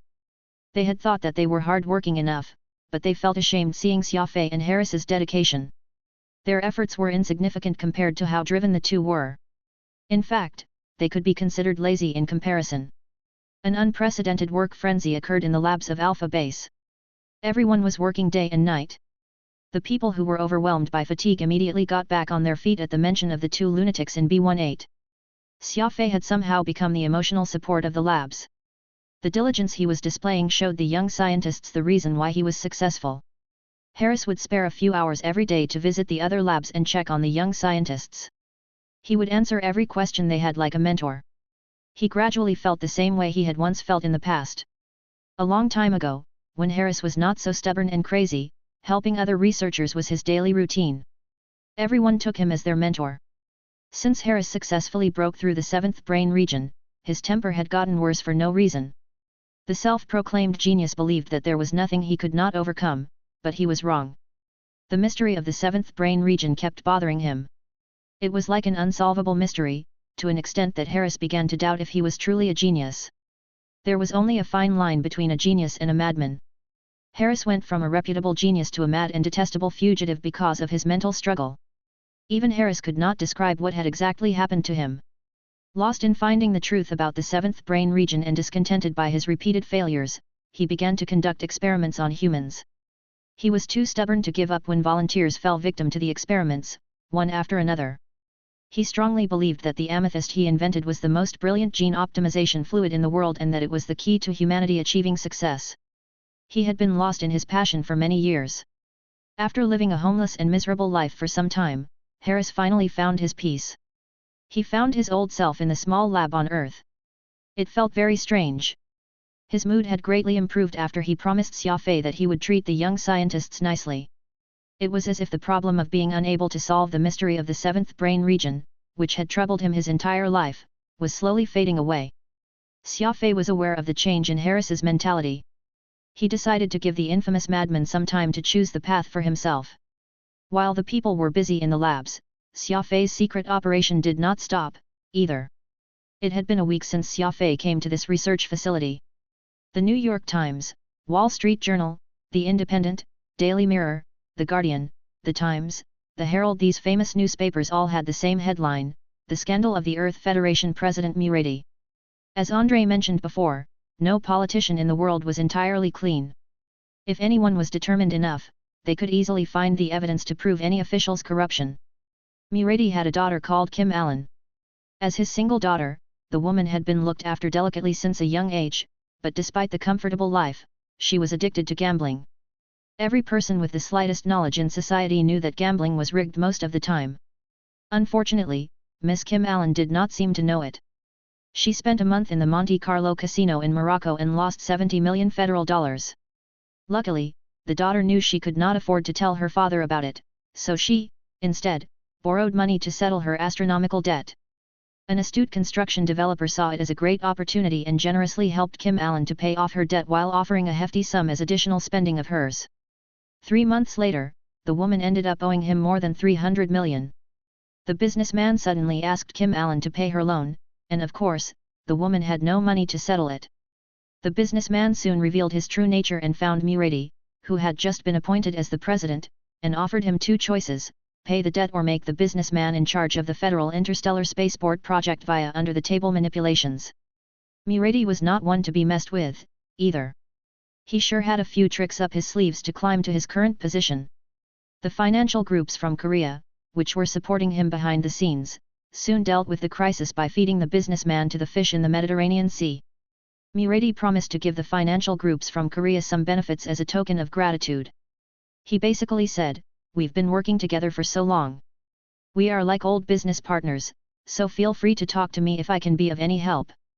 These words were spoken in the parlor of the president's mansion with high security. It was unlikely that the conversation would be overheard by anyone. The bodyguards had undergone strict training, and the security was top-notch in the Federal. Little did he know that being top-notch in the Earth Federation was not the same as being top-notch in the Pan-Human Alliance. Their mere little tricks were non-existent in the eyes of the Death Guards. Not only did they record the conversation, they even had a visual recording of the meeting. Murady had no chance of explaining himself no matter how capable he was. The rest were simple. Xia Fei's men secretly leaked the recordings to the media all over the world, so the shocking news spread everywhere on one normal day. Andrei seemed very excited on the screen. Murady is never going to recover from this, and both the financial groups from Korea and Italy are most likely going to be affected, too. I've just received news that the stocks of every company that Murady has ties with are in a freefall. Should we acquire them? Xia Fei said after a slight pondering. Samsung Electronics is useful to us. They have a bunch of experienced electronic engineers, and the quality of their products aren't bad, either, but it's too early to strike now. Do we have any of their stocks now? Some, not a lot, Andrei said. Xia Fei smiled. Oh, there's no point keeping the stocks. Let's sell those and spread the news that the big stakeholders of the company are losing confidence and are preparing to let go of their stocks. Andrei smiled. Got it. Not only are you planning to acquire the company, you want the stakeholders to lose everything, too. Xia Fei nodded. Exactly. It's likely that those people behind him are pulling the strings, too, when he tried to conspire against Quantum Holdings. There's no need to show our enemies mercy. We'll get rid of them all at once. What about the other financial groups? Andrei asked. Xia Fei waved his hand as if he was beheading someone. Quantum Holdings is now on track, so there's no need to acquire small companies and assets without any potential. Let them go bankrupt, Xia Fei said. Andrei twisted his lips. Xia Fei, being a businessman is more about maintaining a cordial relationship with others in case of the rainy days. You're more of an obstinate warrior at heart. Xia Fei did not comment on it. He was never fond of the word merciful. He might save an injured puppy and treat its wounds, but he would never show any mercy to his enemies. Xia Fei continued to assemble the model unit of a communication system after ending the call as if nothing had happened. Alpha Base was calm and quiet, but the outside world had long descended to chaos. The people were accusing Murady of abusing his power. They could not believe that he was such a cruel person. The upper house and lower house had both initiated a vote of no confidence against Murady. Quantum Holdings also arranged members of the Federation to fan the flames. Not only were they demanding Murady to retire from his role as the president, they also wanted the judicial authorities to punish him. The whole world was rumbling as the Federation found itself in an unprecedented turmoil since its establishment. Now, its reputation was at stake, too. In just an hour, the upper and lower houses had passed the motion of no confidence with 99% of votes, demanding Murady to retire at once. The Federation would hold an election immediately to elect a new president. Murady knew that he was done for. He went back to his house in Nuremberg, Germany with his tail between his legs and shut himself inside. 24 hours after the president was dismissed from his post, Wu Long, the board member and head of commerce and security of the biggest corporation in the Earth Federation, Quantum Holdings, suddenly announced his departure from the company and was going to take part in the presidential election as an independent candidate. All kinds of news came at once. Wu Long's speech was on TV. The newspapers had Wu Long's impressive achievements. More than 100 experts on talk shows were claiming that the Earth Federation was facing the biggest crisis ever, and only an industrialist like Wu Long could lead the Federation to a new height. After all, the middle-aged man was involved in the miracle of establishing Quantum Holdings, so everyone was aware of his capabilities. Most media personnel began to promote a new idea with resources they had at Quantum Holdings' request, with the idea that only an industrialist like Wu Long could lead the Federation to success, unlike the despicable politicians. Wu Long was burned out every day going to many places across the world to deliver his speech for his campaign. His face was flushed with masculinity. The company responsible for his image was depicting him as an ambitious, bold opportunist. Even Xia Fei had to pretend that he did not know him when he met him on the street. The upper and lower houses decided to hold the election in half a month under Andrei's strong influence. The reason was simple: a country could not last for a day without a ruler. Likewise, the Federation could not last for a day without its president. The candidates were absolutely dumbfounded. The election was happening in just half a month. How could they possibly have enough time to prepare for it? This was when Quantum Holdings released a shocking statement, which further escalated the unprecedented disorder. Chapter 266 Earth Federation Starfleet. Here at the special press conference held by Quantum Holdings, Andre and his grandson, Charlie, appeared on the rostrum at the same time as the reporters from all over the world immediately began clamoring down below, their cameras flashing repeatedly. The two sat down under the escort of their bodyguards. Andre smiled as he pointed toward a pretty blonde reporter, indicating for her to ask her question. "I'm from BBC News. May I ask if there is any truth to the rumors that Quantum Holdings will be giving their full support to your former director, Wu Long, in the coming general elections? And just in what capacity will Quantum Holdings be showing their support?" asked the female reporter. Andre smiled. Wu Long is one of Quantum Holdings' founders, possessing a wealth of experience in management. Furthermore, he has dealings with plenty of extraterrestrial civilizations, and as this is precisely the critical juncture where the Earth Federation will be stepping into the interstellar era, we need people like Wu Long in a leadership role to lead us onward. As such, my colleagues and I from Quantum Holdings are showing our fullest support toward making Wu Long the next Federation president. As for the degree of our support, Quantum Holdings will do what we can well within our capabilities, Andre said firmly. That female reporter pressed on with her line of questioning. Quantum Holdings is currently the largest business in the Federation that no one can compare. Could you generally tell us in what ways would Mr. Wu be supported? Andre laughed. Everyone knows that the Federation's status in the Pan-Human Alliance is extremely insignificant. Though we have joined the Alliance in name, we are far below the average standards within the Alliance in terms of technology, culture, and other necessary indicators. If Wu Long were to be elected, Quantum Holdings would put forth a special fund to help the Federation construct its own star fleet. What? A star fleet? A star fleet that belongs to the Earth Federation? Oh, God! That's incredible! Andre's casual comment caused quite the commotion among the audience. All the reporters could hardly contain their excitement, shouting their questions as they clamored, completely ignoring the rule about no shouting during a press conference. It had been many years, and every Earthling yearned for their home planet to be recognized by the Alliance. After all, the huge gap between themselves and the intergalactic society was like a thorn in everyone's heart. They were all born on this planet, so of course everyone wanted it to keep improving. A star fleet would not only be able to defend Earth, it was also a very symbolic acquisition. After all, it was somewhat awkward for a planet, which was said to be in the interstellar era, not to have its own star fleet.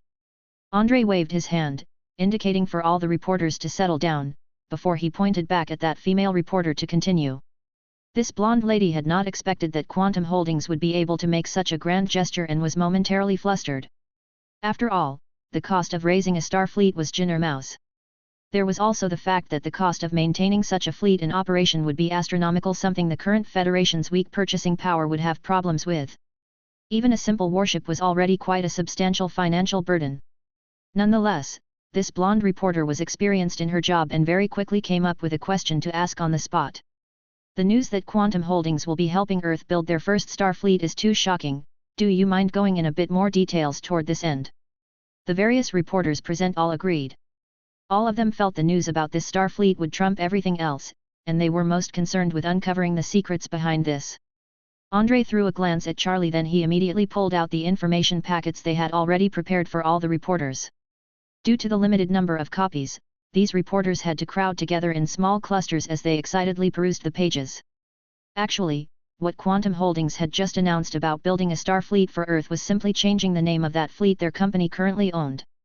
They would now be known as Quantum Holdings and Earth Federation's combined fleet, so if the Federation ever had the need, they would be able to temporarily have use of these warships for themselves.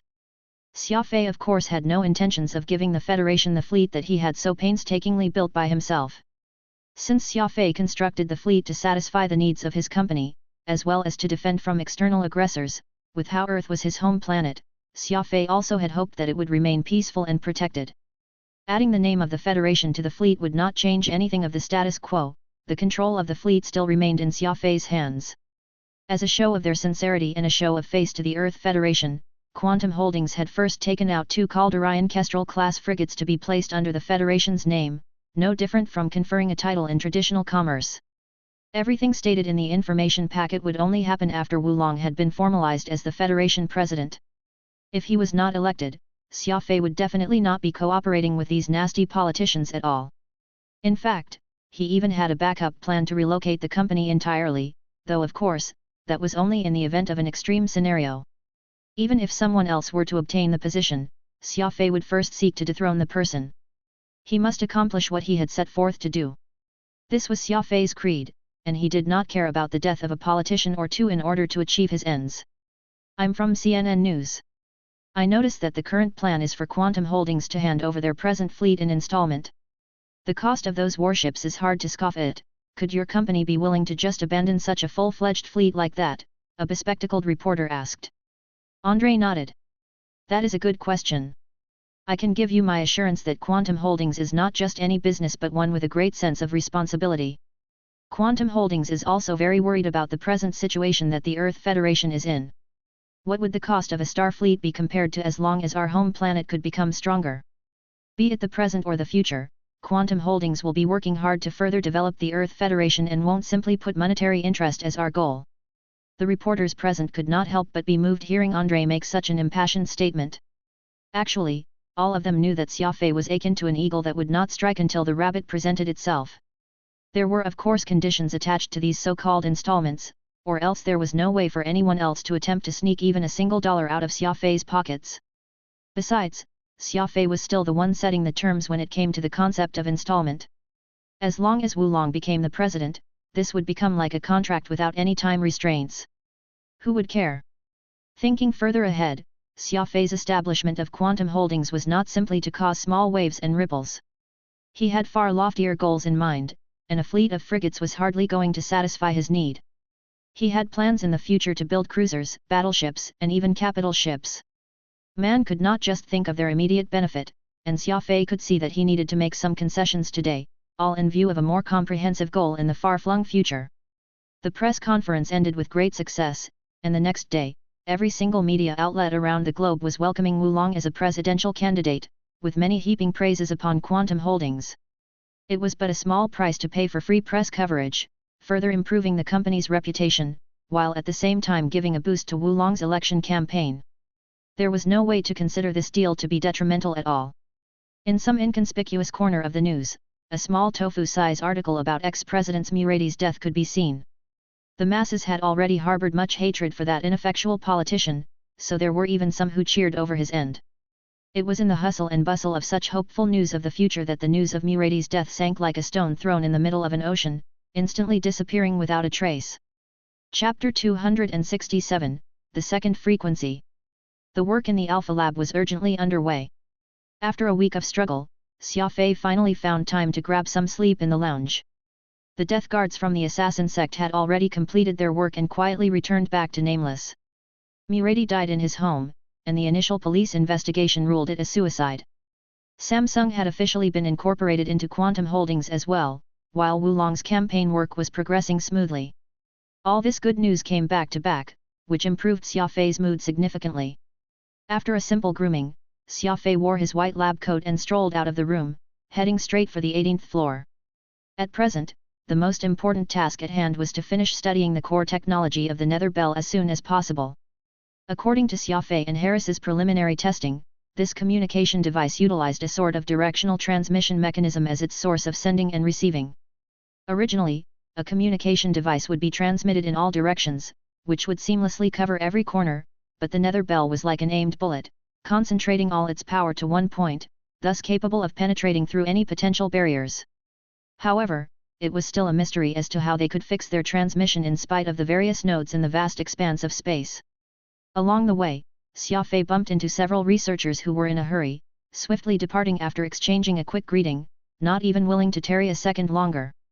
Xia Fei looked at the time and saw that it was just 5 a.m., which showed just how hard-working these young scientists were with their work and studies. Pushing open the entrance to the laboratory, he saw that Harris was already in. Xia Fei had finally managed to convince the stubborn old man to head back for some rest, yet here he was, earlier than Xia Fei, perhaps not having even gotten any rest at all. He turned around and glanced at Xia Fei. Harris's eyes were both bloodshot as if extremely excited. "You came just at the right time. I just made an astounding discovery," Harris anxiously called. Xia Fei took his time pouring himself a cup of coffee, then walked over unhurriedly. "There's no rush. If there's anything, just say it slowly." Harris nodded, reaching out to turn on an audio playback system. A rhythm could be heard, deep and rumbling, as if it was a beating war drum. Xia Fei had heard this frequency that rang from the nether bell for the umpteenth time, but he patiently listened on. "What's unusual about it?" Xia Fei curiously asked. Harris quickly pushed a few buttons and then said, "Hear it again, carefully." The sound was the same, though there was this nearly imperceptible hum. Just like the frequency wave, there was a rhythm to it as well, though it was a lot more condensed as if it was the sound of a bee rapidly fluttering its wings. Xia Fei was a little surprised. He set his cup of coffee down on the table and asked, "Is that the nether bell sound? Why wasn't there this hum before?" Harris turned up the frequency of the audio amplifier once again and the shrill sound became clearer as if there were 100 bees dancing in the air together. "There's a special conduction unit inside the nether bell's frequency transmission system, which we assumed as in charge of amplifying the frequency, but we were wrong. It's actually a frequency emitter that is entirely separate in itself, using a completely different system. What you're hearing now is the melding of both frequencies," Harris's eyes were gleaming as he excitedly explained. "So now, let me play the two different frequencies for you, individually," Harris said. Shock. Extreme shock. The two sounds were very crisp after being isolated. It turned out that the nether bell was made up of two completely different systems, which were matched to become a set used for transmitting messages. The other set was also used to transmit signals, though while one was for transmitting signal to similar communicators, the other worked as transmitter of a weird frequency toward an unknown part of space. "How did you make this discovery?" Xia Fei asked. Harris replied, "Actually, I stumbled upon this out of sheer coincidence. Going by past experiences, in order to get a better frequency reading, we would usually attempt to remove any potential clutter. This morning, I accidentally forgot to turn off the filter and, as a result, discovered this weak signal that it was transmitting. After repeated tests, I confirmed the regularity of its waveform, and that it can be followed. Thus, it's deliberately being transmitted, and what's more, this hidden frequency isn't just a transmission port, also a receiver of extremely weak feedback from the universe at large." With that, Harris turned on the audio monitor again, and after some adjustments, revealed that this buzzing sound was being fed back from deep space, at approximately 1500 m/s. Xia Fei could not help but be somewhat thrilled. The nether bell was not just communicating with each other, it was also secretly communicating with some unknown signal-generating device. Given how the nether bell was no larger than a human's thumb, the level of complexity it demonstrated through the various functions it accommodated was simply incredible. Xia Fei smiled. "All right, then let's find out just what this frequency is being used for and just who or what it's contacting." Ever since they discovered this second frequency, Xia Fei and Harris had both turned into even greater maniacs, working tirelessly in that laboratory, even foregoing meals and care for themselves, hardly differentiating between day and night. Gu Fengzhou was somewhat worried over their health, so she would visit the laboratory twice, reminding them to rest, though Xia Fei would always respond with, "Who cares about not sleeping, not working is far more fatal." Gu Fengzhou was helpless. All she could do was ensure that someone would bring them food and leave it outside the laboratory daily, knocking on the door to remind them of its arrival. Despite this, the food would often be returned without having been touched, which only showed that the two men were really working hard as if their lives depended on it. Time passed, and in the blink of an eye, it had been half a month since anyone saw Xia Fei or Harris take a step out from the laboratory. During this time, the Earth Federation had begun another round of presidential elections, and due to Wulong gaining the full support of Quantum Holdings, his vote count was well ahead of his competitors. He was no more than a step from taking the seat. This last-minute election was happening in too much of a hurry that the other candidates hardly had any time to accomplish their preparatory work before being rushed into battle.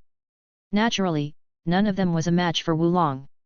Quantum Holdings was well ahead of the other campaign teams, be it in terms of their financial backing or material resources. Through Xia Fei's timely promotion and strategy on behalf of Wulong, there was practically no suspense to the eventual outcome of the election. The citizens of Earth had lost faith in politicians since the Murady incident, so they were more than willing to trust an industrialist like Wulong who would be able to lead the planet toward glory. Quantum Holdings had also made many promises to help the Federation toward further development, and that only garnered even greater attention and support. After all, the citizens would also benefit greatly if the Earth Federation managed to make large strides in its development. Far away in the capital ring, Avril could not help but give a few calls to Xia Fei, but when she saw just how busy he was, she felt awkward taking more of his time, so their calls were all just a few simple questions before ending. Actually, it was not Xia Fei's intention to give her the cold shoulder. It was just that he had too much work at hand, and that mysterious second frequency was captivating all his attention. Between romance and work, Xia Fei chose the latter, though he also promised to go visit Avril soon, because the Golden Finger Cup's competition site would be in the capital ring, well in the vicinity of Avril's abode. Hearing that Xia Fei would be coming to see her, Avril could not help but jump for joy, hinting to him that she would love to go out shopping and visit the Interstellar Amusement Park together. Xia Fei naturally promised to accompany her. Why would he not be tempted to spend some time together with the lady of his heart? Another week went by, and Wulong had been elected as the third president of the Earth Federation with a commanding 72% of votes, perfectly closing out Xia Fei's regime change plan. For his inauguration, Wulong made an impassioned speech, announcing his intention to expand the Federation's foreign trade so as to close the gap between the Pan-Human Alliance and the Earth Federation. What caught Xia Fei by surprise was that the speech had actually been personally penned by Wulong. He was simply impressed by the fact that Wulong could actually compose such a well-polished address. After finishing his inauguration speech, Wulong first made a call to Xia Fei. The latter gave some words of encouragement to the former, which could more or less be summarized as feel free to do whatever he wished. He had Quantum Holdings' fullest support, so there were no hurdles ahead of him. Encouraged, Wulong was determined to demonstrate his skills and do a good job. Seeing how Xia Fei had spent so much effort in seating him in the position, it showed just how high his expectations were of him. A week after, the researchers in the research facility watched in bewilderment as Xia Fei and Harris stepped out from the laboratory because the allotted time was up. All of them were most concerned as to find out who would become Harris's students. Early in the morning, at 6 on the dot, Gu Fengzhi made her way to the cafeteria as always to prepare something to start the day. Though she was the laboratory supervisor, having also made some achievement within the field of research, she found the prospect of becoming Harris's protégé extremely appealing. After all, the knowledge that Harris possessed was for all to see, well beyond that of any scholars on Earth. Even throughout the Alliance, that man was considered as one of the foremost experts. Pushing open the door, Gu Fengzhi was surprised to find Xia Fei happily chatting with Harris. Dozens of plates were piled on the table, so much food that Gu Fengzhi would be unable to finish it all even if she was given a whole week. Xia Fei delightedly called for Gu Fengzhi to join them when he saw her. She hesitated for a moment before she took a seat by the two men's side, ordering some xiaolong bao and a bowl of soya bean milk as she slowly ate her breakfast. The two of you appear to be in a good mood today, are you done with your research? Gu Fengzhi curiously asked. Xia Fei smiled. That's right. Now that we've made an important progress, we'll next need plenty of help in the work after. Then, let me congratulate the both of you in advance. Gu Fengzhi laughed. During the last meeting, you mentioned that the most outstanding researcher will become Harris's students. Now that the month-long time limit has passed, I wonder when the name list will be announced. Xia Fei scratched his head. We've been far too busy lately that this matter has completely slipped my mind. Harris, I wonder what are the standards by which you choose your students? Harris answered, no standards.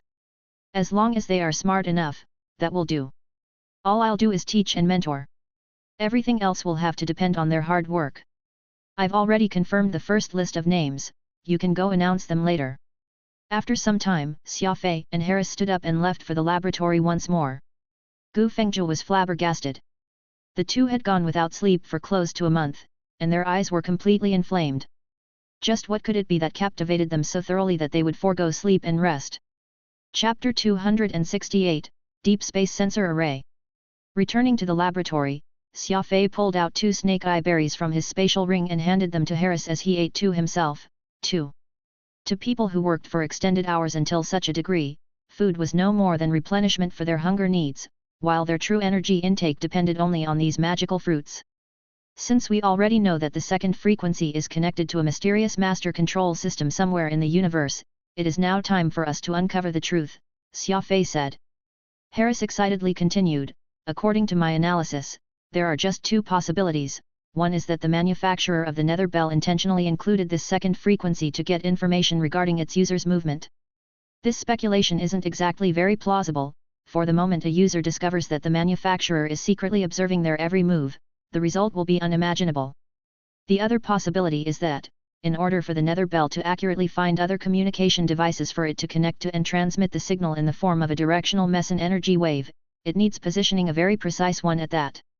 The difficulty of locating such a small communicator in the vastness of space is especially huge, so it is my guess that the extraterrestrial civilization who produced the Nether Bells must have constructed a gigantic deep space sensor array in some unknown corner of the universe to search and propagate the signals from the communication devices all across space, assisting the bells in locating one another by being a sort of middleman. Xia Fei nodded. He turned on the monitor and proceeded to display the internal structure of the Nether Bell they had mapped out, magnified 1,000 times. What you said makes a lot of sense. If there's truly such a gigantic deep space sensor array somewhere in the universe, that will mean that it's most definitely technologically superior compared to ours, but what I don't understand is if this array truly exists, why haven't the extraterrestrials used it to transmit their messages directly, instead using it as a navigational system? Xia Fei was stroking his chin, puzzled. Harris gave it some thought before saying, actually, that's not exactly hard to understand. If all the signals are being transmitted through this sensor array, then they might run the risk of being spied on through it. The designer of the Nether Bells must have considered that particular point, which was why it led them into separating the 2 systems of positioning and communications. Xia Fei sighed. If possible, I'd really like to take a look at this deep space sensor array. Just what sort of technology was used for it to be capable of scanning the vastness of space? After all, there are plenty of obstacles for it to pass through, especially for it to still work after so many years, seemingly without incurring damage. Could there still be someone there, maintaining its service? Xia Fei could not help but shake his head with that thought. The Nether Bell in his possession was something the ancestors of the assassin sect had found from amid ancient ruins. The alien civilization was already eradicated by then, so how could there still be anyone maintaining that sensor array after the tens of thousands years? Xia Fei suddenly thought of the word robots. It would completely be possible if it was robots that were assigned to maintain the sensor array, as all they needed was light to generate the necessary energy and they would be able to self-repair. Could this deep space sensor array, hidden somewhere in the universe, be maintained by robots? Perhaps due to Qin Mang's influence, Xia Fei was very sensitive to the word robots, hoping to witness with his eyes just what an AI robot would look like, and how they worked. Unfortunately, he had not been able to fulfill this desire of his yet.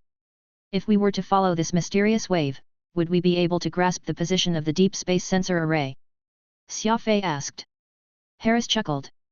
The sensor array is but a hypothesis of mine. If you were to really trace that frequency wave, who knows what you might find in the end? Xia Fei replied, I know that as well. Right now, my only concern is to find out if there's any way we can locate the source of the signal no matter what it is. Positioning in the universe is a bit tricky because there are far too many variables to consider. However, if we are able to create a frequency attenuation index analyzer, we'll have a possibility of locating it, Harris said. Any frequency signal would undergo attenuation as it traveled through space. As the distance it traveled got further, the signal strength would weaken until finally disappearing into the endless void of space. Tracking down the signal source via the strength of the signal was one way to do this, but it was necessary to simulate a decoding system that imitated this signal source first. Since that is the case, our next step should be to make sense of the directional transmission technology in the Nether Bell, and we still have to develop an analog decoding system to track down the signal source, Xia Fei said. Harris nodded. He could only agree to Xia Fei's requests, while Phantom commented from the side, you can't possibly be planning to locate that sensor array that may or may not exist, right? Harris already said that it's only his hypothesis and that there's no way of telling if you will even find anything. Xia Fei laughed. Think about it, if we manage to get our hands on a sensor array that can scan the entire universe, or if we get hold of such an advanced technology, won't Quantum Holdings be able to compete in the communications industry? Besides, I've got this hunch that the sensor array has some sort of connection to Titan's super radar. It's only that Titan's radar system does ultra-long-range transmissions, while the Nether Bell's system is unique in its positioning system.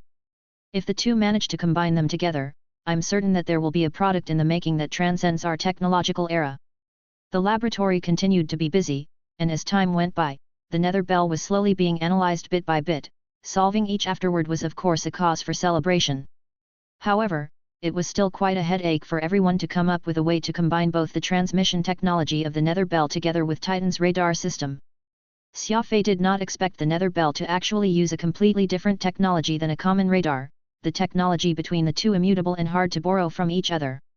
From the moment they understood the communication method of the Nether Bell, Harris's work also ended, and he began to devote more of his time toward cultivating his new students, as well as his research toward single-celled organisms. It was unclear why Harris recently had such great interest toward these simple-celled organisms, spending his time daily with his high-resolution microscope, observing and recording the growth of the cells. Xia Fei knew that it was impossible for Harris to give up on his research toward the seventh brain region, so he must surely have come up with some ideas, which was why he had pivoted to studying these organisms. Xia Fei did not particularly mind, for the scientist had toned down quite a lot in terms of his fanatical energy, often taking the time to help others. It seemed that this lifestyle in the laboratory had allowed him to find some of his past self, no longer as stubborn now as he got older. The production of the new radar was still in the early stages, though the time he had set for his tournament strategy was drawing closer and closer. Boateng had already set off to participate in the strongest warship competition event hosted by the military, and it would be Xia Fei's crucial competition, the Golden Finger Cup, in 2 months' time. Xia Fei knew that Avril was still waiting for him in the capital ring, so he packed up his bags and began his journey toward the capital ring as the research reached a bottleneck. Perhaps a change of pace was what he needed to come up with some good ideas. Avril was of course elated when she got the message that Xia Fei was on his way. She had locked herself in her room and began planning the daily itinerary, not at all willing to waste even a single second that the two of them had got to spend with each other. Chapter 269, Fiancé. The journey from Earth to the capital ring was long, so it was a good thing that Xia Fei was already used to flying through the inky black space all by himself. Besides, there was still plenty of work he busied himself with, so he did not feel even a bit lonely. After 10 days in space, he received a message from Boateng through his communication channel. Xia Fei quickly turned on the monitor, in hopes of learning about the situation with regard to the strongest warship competition the Ministry of Military Affairs was hosting. "Are the results out yet?" Xia Fei asked. Boateng nodded. "The results weren't too good. We placed 178th, a middling result out of all the candidates." Charlie, however, was very excited. "Actually, it isn't as bad as Brother Boateng said. The ship hull we used was merely at a mid-haul lumberjack class, considered to be a low-quality pick out of all the candidates. Some of the richer candidates even used a hybrid warship like your Vampire, or Navy-issued warships. We've done very well to achieve our current results with all things considered. Besides, our warship even managed to be ranked third in terms of defense, and it's only its overall performance that hindered us from ranking higher.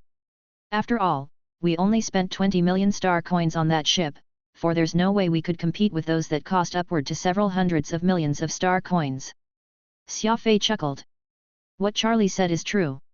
You've already well surpassed my expectations with the results you got. How did the energy shield booster perform in the event?" Boateng answered. "The effect of our energy shield booster was clear for all to see. In the ensuing battle, I once got myself surrounded and assaulted by 3 frigates, only failing after holding out for a full 15 minutes.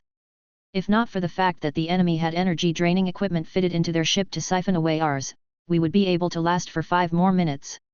That was when Charlie suddenly received a phone call, and he waved his hand towards Xia Fei even as he spoke on the phone, visibly excited.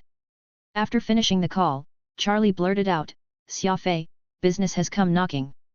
The competition committee just told me that the energy shield booster's defense capabilities has caught the eye of several enterprises in the alliance, hoping for me to submit samples to the competition center, and if it's really up to specifications, they may very well submit purchase orders."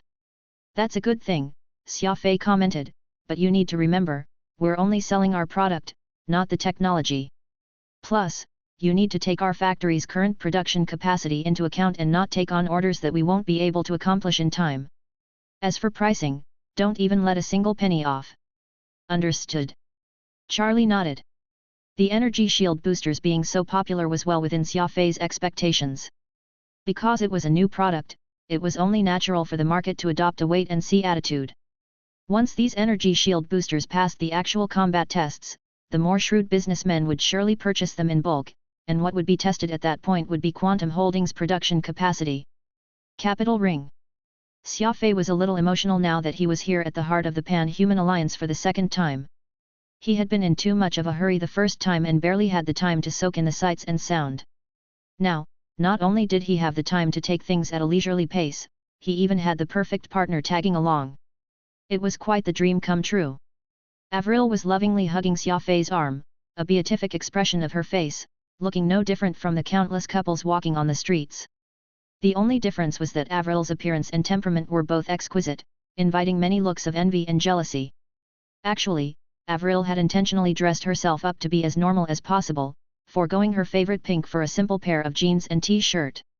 Despite this, it was still insufficient to hide her natural allure, looking like a stalk of lily in a riot of colors, a low-key outstandingness that demonstrated her extraordinary beauty. The two were at this place known as the Music Plaza, where there were many man-made fountains shooting out water that created beautiful arcs in the air. Soft and melodic music could be heard all around them, which really set a relaxing atmosphere for everyone. There were several benches in the surroundings, and plenty of young couples were canoodling with each other. Avril's cheeks blushed slightly as she said, "Let's go over there and take a seat. I'm a little tired after walking around so much."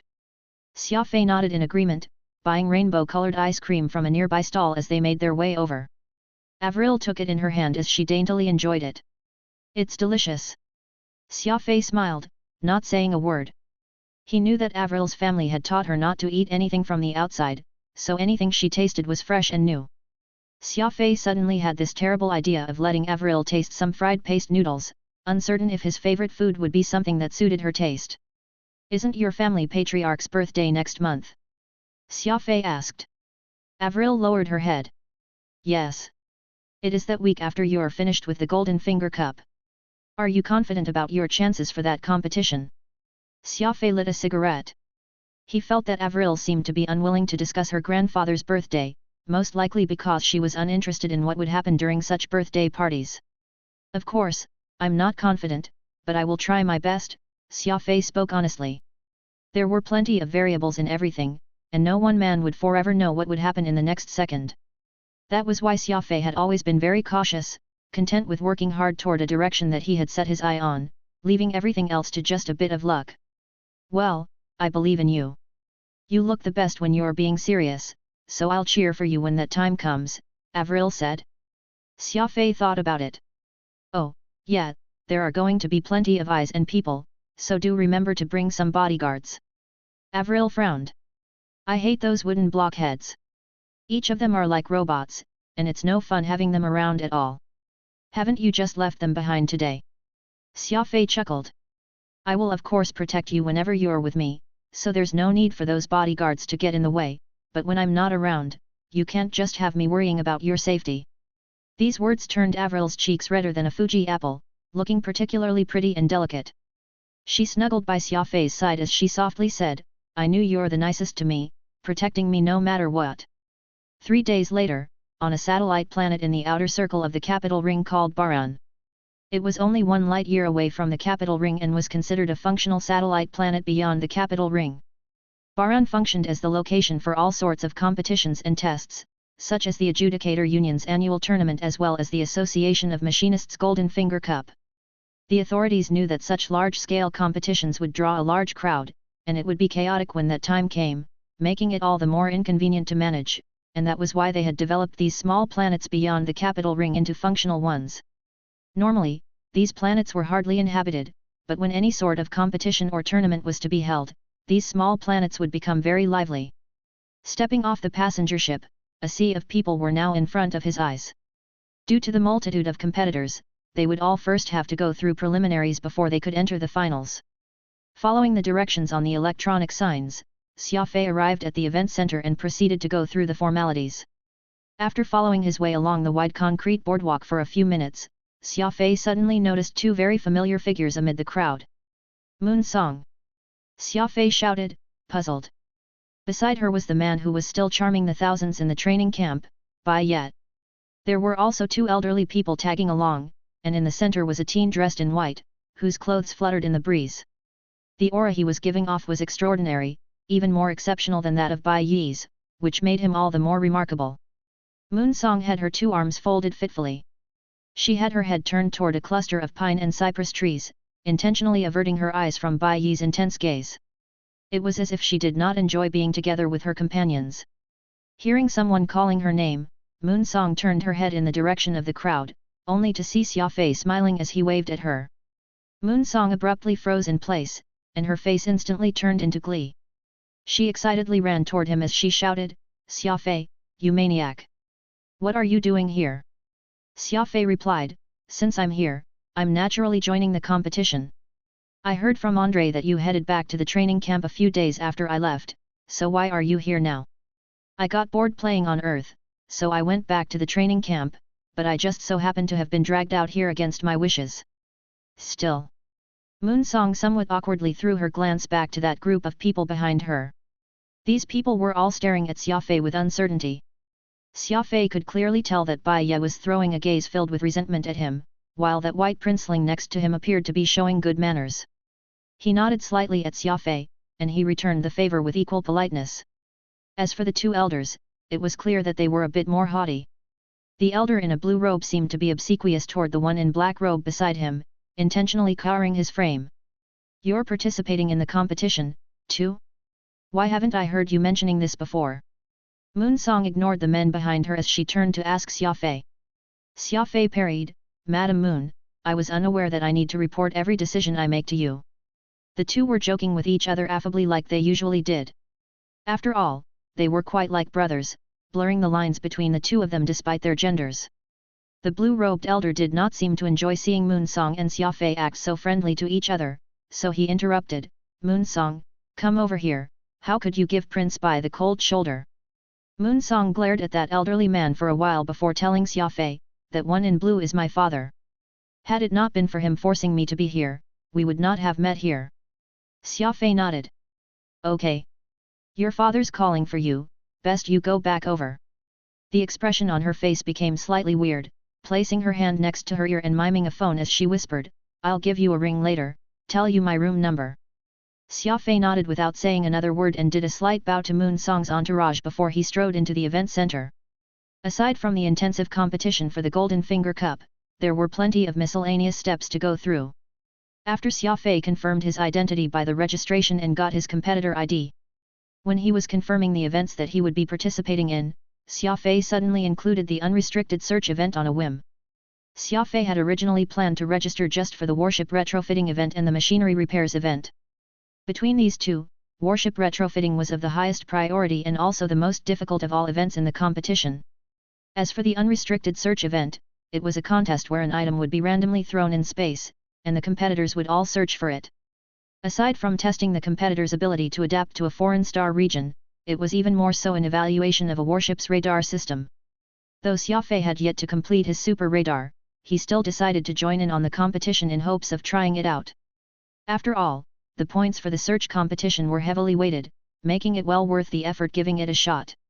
As for the electronics repair, propulsion system modification, and other such events, Xia Fei had relegated them as secondary.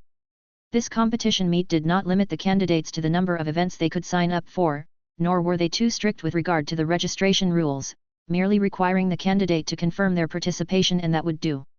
Xia Fei successfully located the dormitory that he had been allocated to, taking a quick inspection of the place before he got ready to leave, since living there made it inconvenient for him to contact Avril. Besides, there was no emphasis by the organizers for candidates to live there. Thuram was still thinking about testing Xia Fei's martial arts prowess, so he needed to make a trip over to him as well. "Wasn't Moon Song planning to contact you?"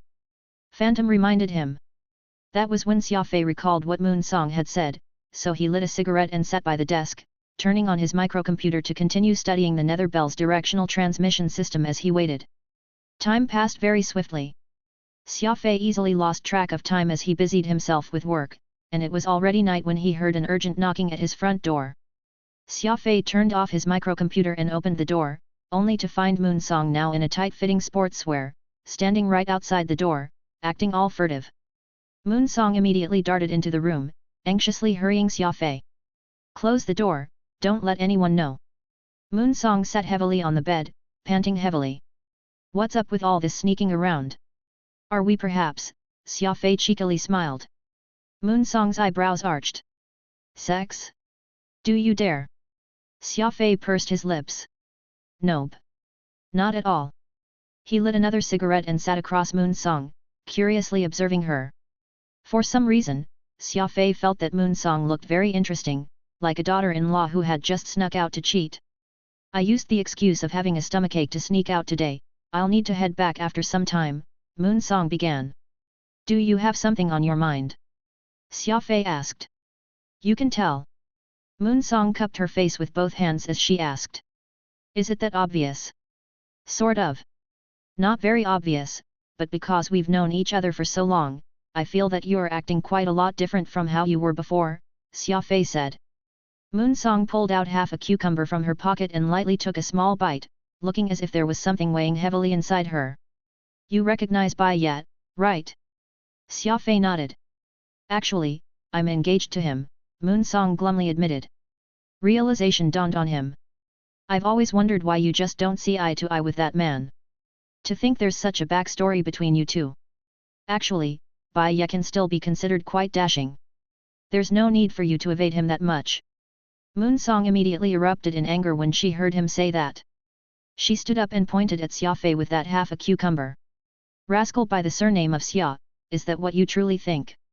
Xia Fei did not understand why she would react so furiously, so he simply explained, "What I mean is that it's not your fault for him to pursue you.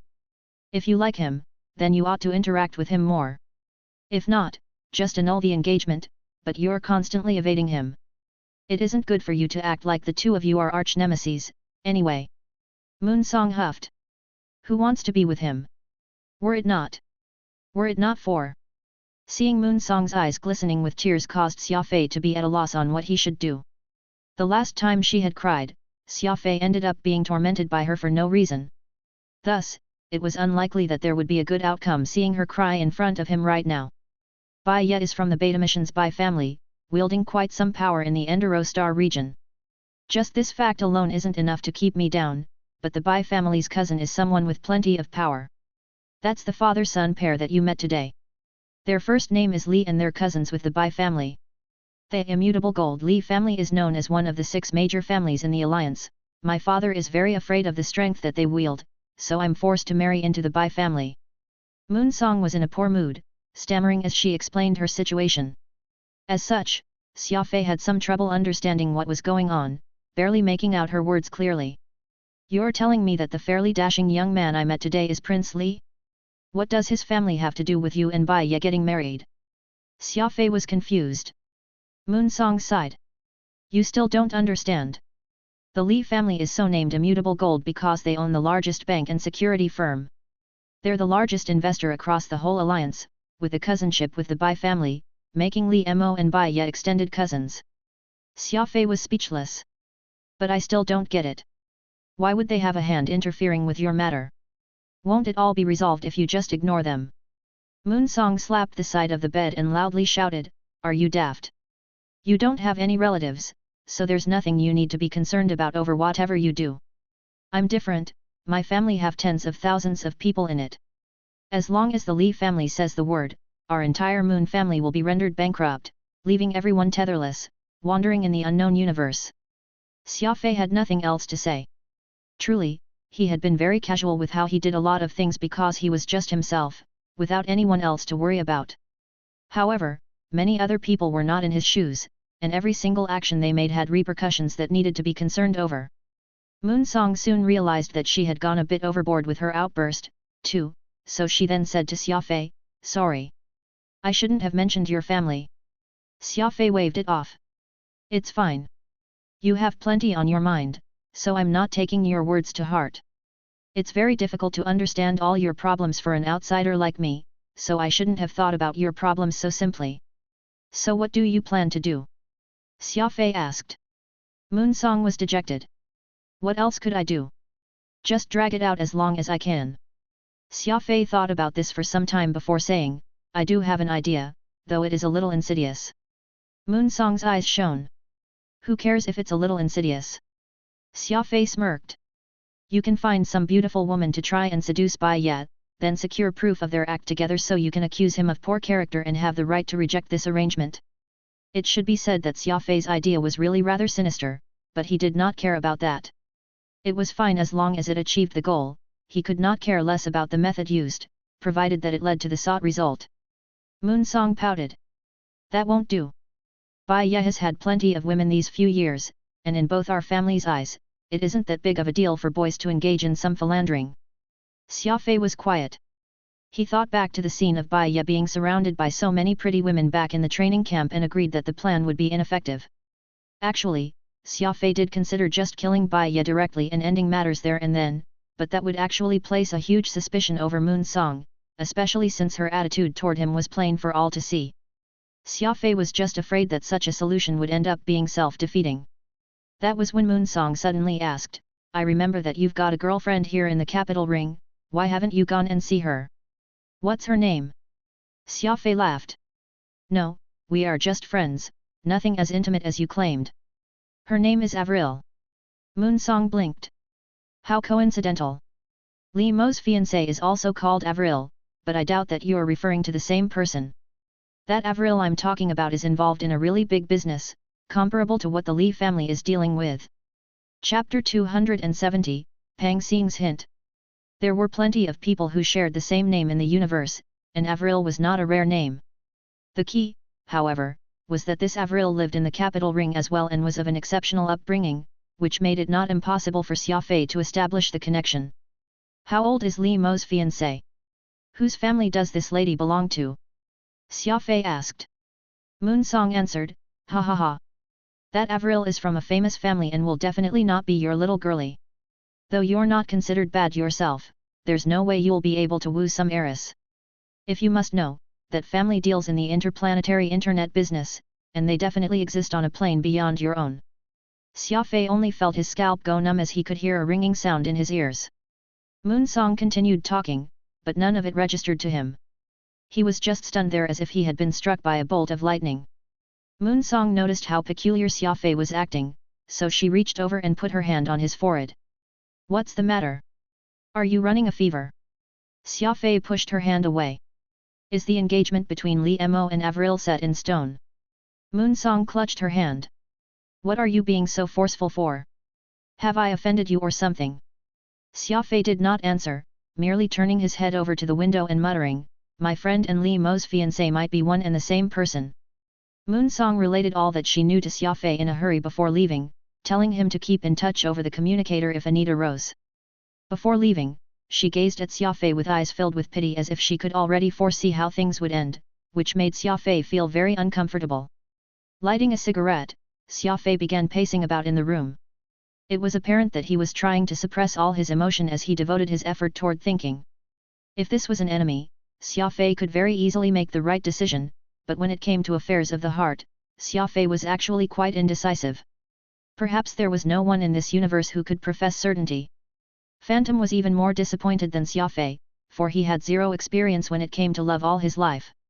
Thus, the relationship Avril and Xia Fei shared had become a form of spiritual sustenance for him.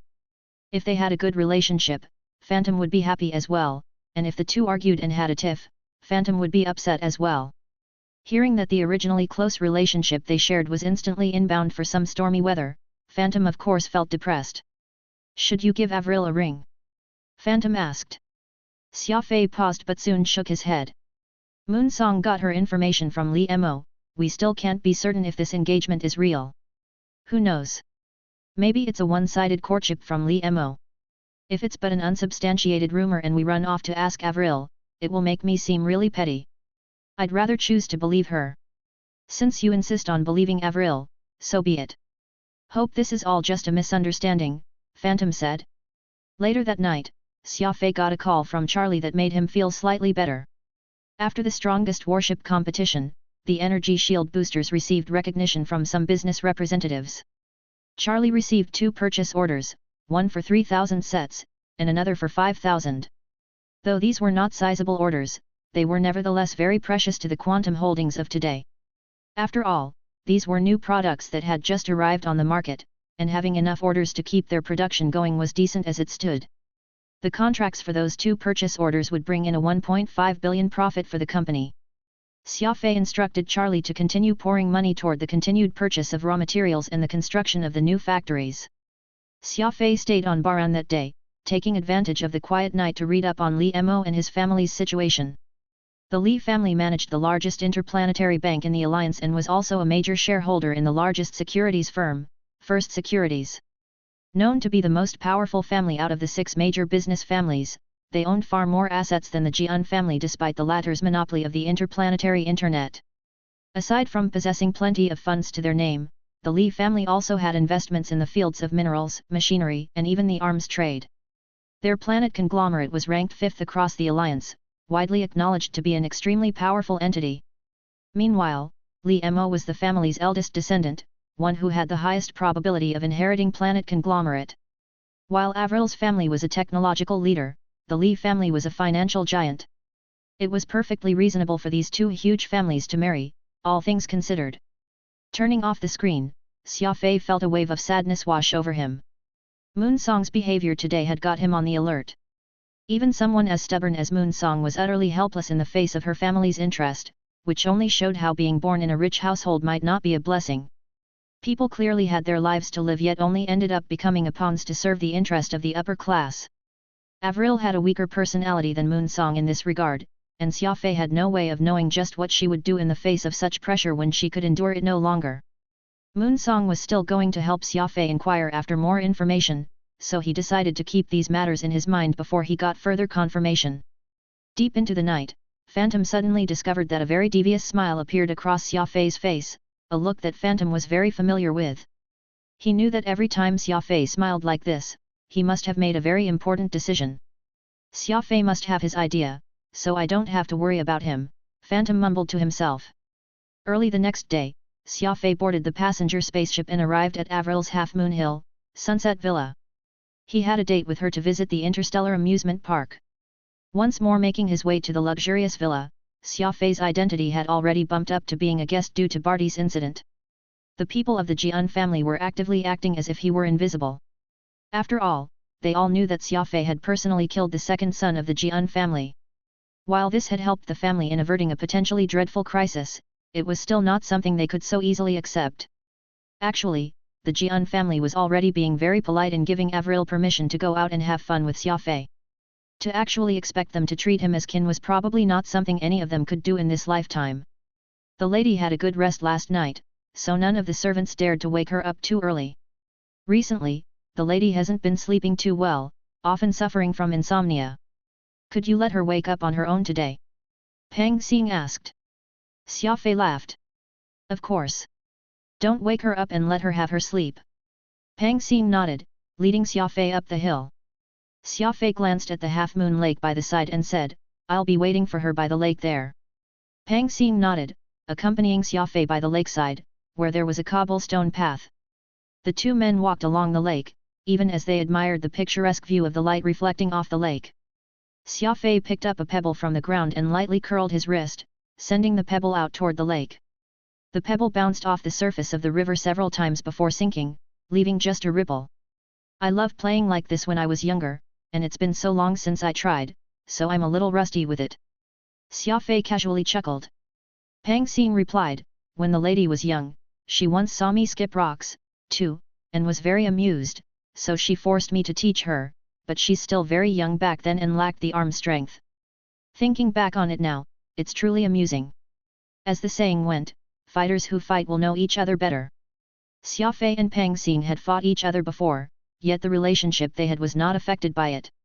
In fact, Xia Fei even believed that Pang Xing was the one whom he trusted the most out of the entire Jian family, aside from Avril herself, because they were both concerned about her well-being.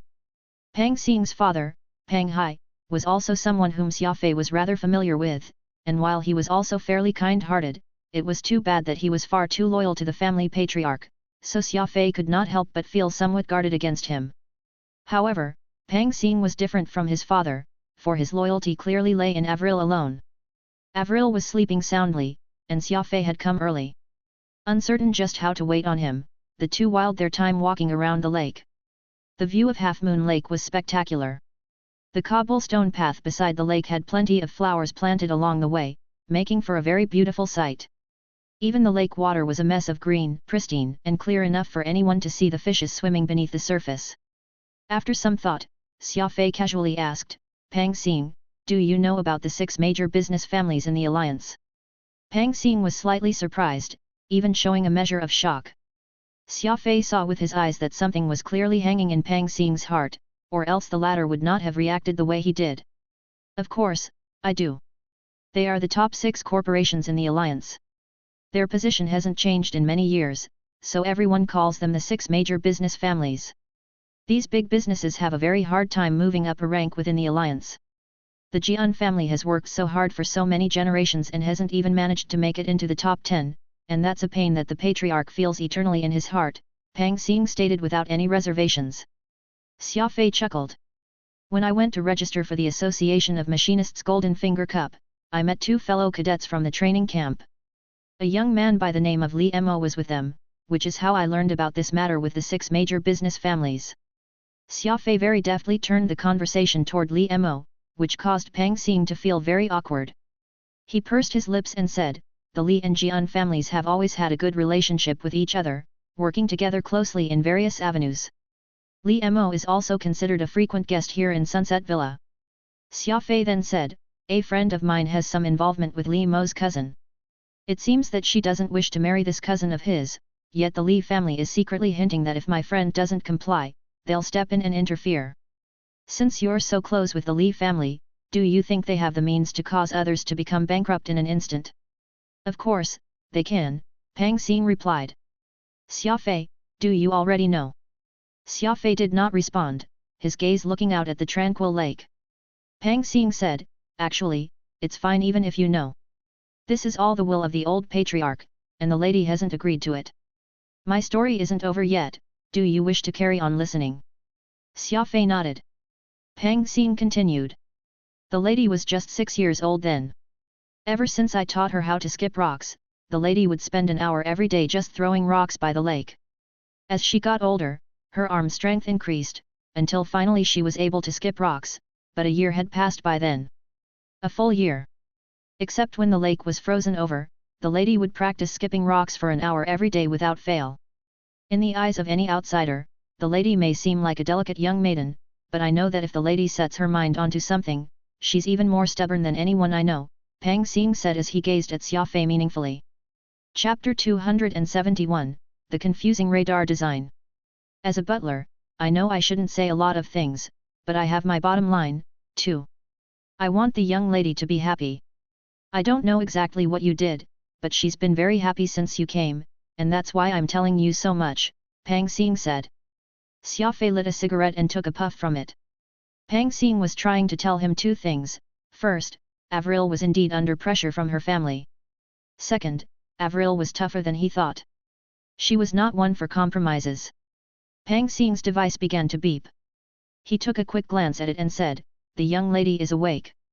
She didn't even bother putting makeup on when she's told that you wanted to see her. Xia Fei nodded. He followed Pang Xing back up the mountain. He saw Avril standing by the elevator entrance in sleepwear as soon as he reached the top. Avril joyfully ran toward him and asked, why didn't you tell me you're here? Didn't he let you in? Avril gave Pang Xing an unfriendly look, so Xia Fei quickly explained, it's not Butler Pang's fault. I just wanted you to rest longer. Avril's eyes reddened.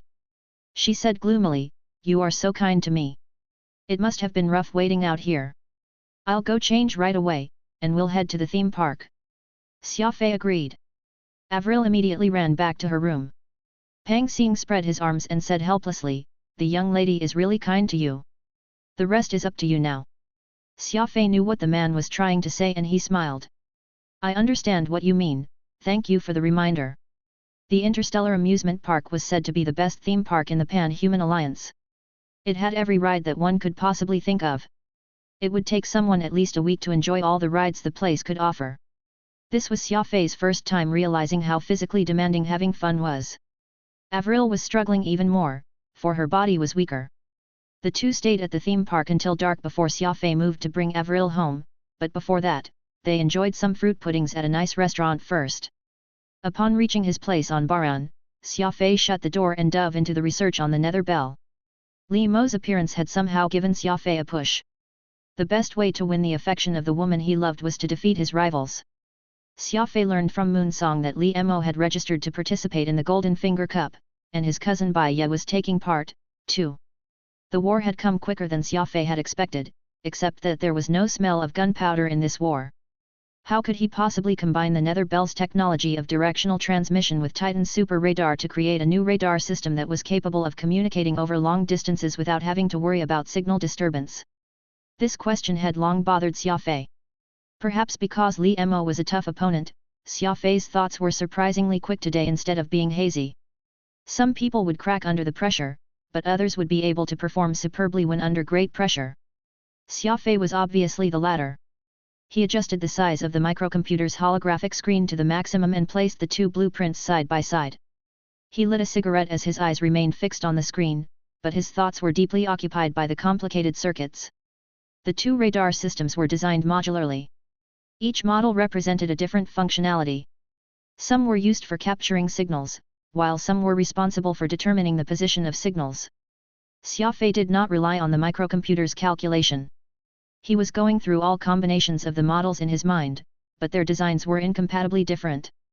The former was good against signal disturbance, while the latter could magnify signals beyond normal extent. In theory, it would be perfect if he could combine the Nether Bell's resistance toward signal disturbance with the signal magnifying capability of Titan's radar system, but in reality, the two systems were incompatible with one another. Not only would the resistance toward signal disturbance drop by half, its performance would drop significantly, too. Xia Fei needed the super radar system for his warship, hence, he was not too fussy with the size of the final product. After all, a warship had plenty of space available. It was easy to allocate a space big enough to contain the system, so Xia Fei was trying to double the resistance toward signal disturbance and the performance of the system, yet the outcome was even inferior to the normal radar system that the Alliance was currently using. It felt like an endless loop. If he increased the performance of one system, the performance of the other system would drop. If he tried increasing the performance of both systems, the outcome would be less than ideal. A night was gone fairly quickly. The huge ashtray on the table was already full of cigarette butts. Xia Fei already felt his throat getting a little sore and his lungs burning after smoking so much. He drank a cup of water and poked his head out of the window to look at the outside world. It was already the crack of dawn, so faint light was starting to appear in the sky. The air was moist and cool. Xia Fei took a few deep breaths and stretched. He felt a lot better after clearing his mind. The sun had risen, and sunlight was shining on the horizon. The leaves of the trees were blocking the blazing sunlight, resulting in long shadows on the streets. Light was a wonderful existence.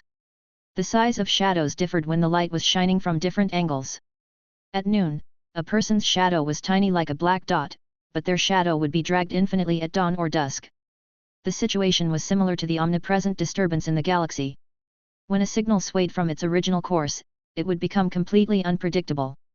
No one knew where the electric waves had traveled to. The leaves rustled in the breeze. As Xia Fei observed the shadows of the trees swaying on the ground, an unprecedented thought suddenly crossed his mind. Xia Fei did not leave the room once in the next 3 days. He even called off the date with Avril. Avril did not complain because she knew that Xia Fei was busy with his work. A woman from a well-off family had a better foresight, indeed. She believed an ambitious man like Xia Fei was more reliable. If a man only knew to hang out with his woman all the time, the love between them would only be flowers in a mirror or the moon reflected in the lake, regardless of how sweet the man was. Every human's energy was limited. A man would often have to choose between work and love, and in most cases, those who chose the latter were usually unreliable. Xia Fei's fingers kept tapping on the screen. The smart design system rapidly implemented Xia Fei's idea and combined the components and chips on the screen. Xia Fei slammed his hand on the table excitedly when he finally completed the blueprint. He then used the microcomputer to contact Harris, who was on Earth, and blurted out, "I've just completed the blueprint of a new radar system. Time is limited, so I only designed the core components of the system. Take a look at it and tell me what you think. The blueprint showed up on the screen after Harris clicked accept. An expert like him immediately noticed how bold the design was at first glance and he gasped in astonishment. Are you crazy? Are you seriously thinking of mixing the transmitters in such a mess? Harris exclaimed. Chapter 272, Black Bat. The time for the Golden Finger Cup arrived in the blink of an eye, causing the number of people on this tiny planet to see a significant increase, fast. There were people everywhere even though it was only the preliminaries. Millions of people were bound to join the crowd once the actual competition began. The first knockout round was held at different venues. The round's focus was to test the machinists' theoretical knowledge. The smart computers would come up with respective scenarios for the fields that the participants had applied for. They would mostly give a participant a piece of broken machinery and ask them to fix or modify it using limited parts. The venue that Xia Fei was allocated to could hold 20,000 participants. Xia Fei was assigned a modification task: optimize a Tristan-class warship's power system. The warp engine usually released a huge amount of heat when it was activated, and the fierce sparks it produced would usually distort the surroundings, so if the enemy had an advanced detection system, they could easily detect traces left behind by the warp engine. Xia Fei had to minimize the traces left by the warp engine with his score solely depending on how strong the signal left behind was. Xia Fei thought for a moment and began tapping on the screen. The warp engine's signal mainly consisted of two parts, the heat and the distortion of space. Most people would try to minimize the signal by lowering the engine's output, but Xia Fei did not use that approach. He first separated the parts of the engine and scattered them in the air. It was akin to the relationship between a point and a surface. When a 100 kg iron ball was placed on a certain point of a table, that table would be under great pressure, but if 100 kg of cotton was spread across the table would be able to withstand the weight since the force was distributed equally, producing the misconception that cotton was lighter than the iron ball. Applying this concept to the challenge at hand, reducing the signal without compromising on the engine's efficiency would produce the same result. Xia Fei tapped lightly on the screen to conclude his attempt. He lifted his gaze and saw a man in a white outfit leaving the venue, and he recognized the latter right away to be Li Mo, Bai Yi's cousin. The crowd began cheering. It had only been 5 minutes since the test began, meaning that Li Mo had done the test in just 5 minutes. He had used less time than Xia Fei, indicating how solid his foundation was. Xia Fei twisted his lips. He checked his answer again and left after making sure that he did not make any mistake. Li Mo happened to be walking past the detector at the entrance. The participants must go through a few electronic gates upon entering or leaving the venue to check if they had brought any restricted objects and verify their ID. When passing through this arch, a screen beside the entrance would conveniently reveal the score of the participant. The detector swiftly operated, checking Li Mo thoroughly while verifying his identity. Ding! A clear beep sounded, then a line of words appeared on the screen. Li Mo, participant number 3,566,912. Question assigned: optimizing a firing system. Score: 20 points, with a difficulty rating 6.375, for a total score of 127.5 points. The maximum score of a question was 20 points, which would be multiplied with the difficulty rating to derive a participant's total score. Since it was an alliance-level tournament, the lowest difficulty of a question had a rating of 5, with the highest being around 7. The crowd burst into cheer again. It was ridiculous that the man had scored 127.5 points when he only spent 5 minutes on the question. Li Mo wore a proud smile. He was about to leave when he suddenly changed his mind upon seeing Xia Fei behind him. He waited on the side to see Xia Fei's score. Ding! The detector revealed Xia Fei's score after verifying his identity. Xia Fei, participant number 10,225. The question assigned: optimizing the signal of a warp engine. Score: 20 points, with a difficulty rating of 6.375. Extra score is given for deriving the perfect solution, for a total score of 137.5 points. A few participants who were still attempting their questions could not help but exclaim out the score of 137.5. After all, this score was even more shocking than Li Mo's 127.5 points. Unfortunately, these participants had broken the rule for making a sound during the test, so they were automatically disqualified from the tournament. In some way, Xia Fei had accidentally disqualified a few participants with a weaker mentality.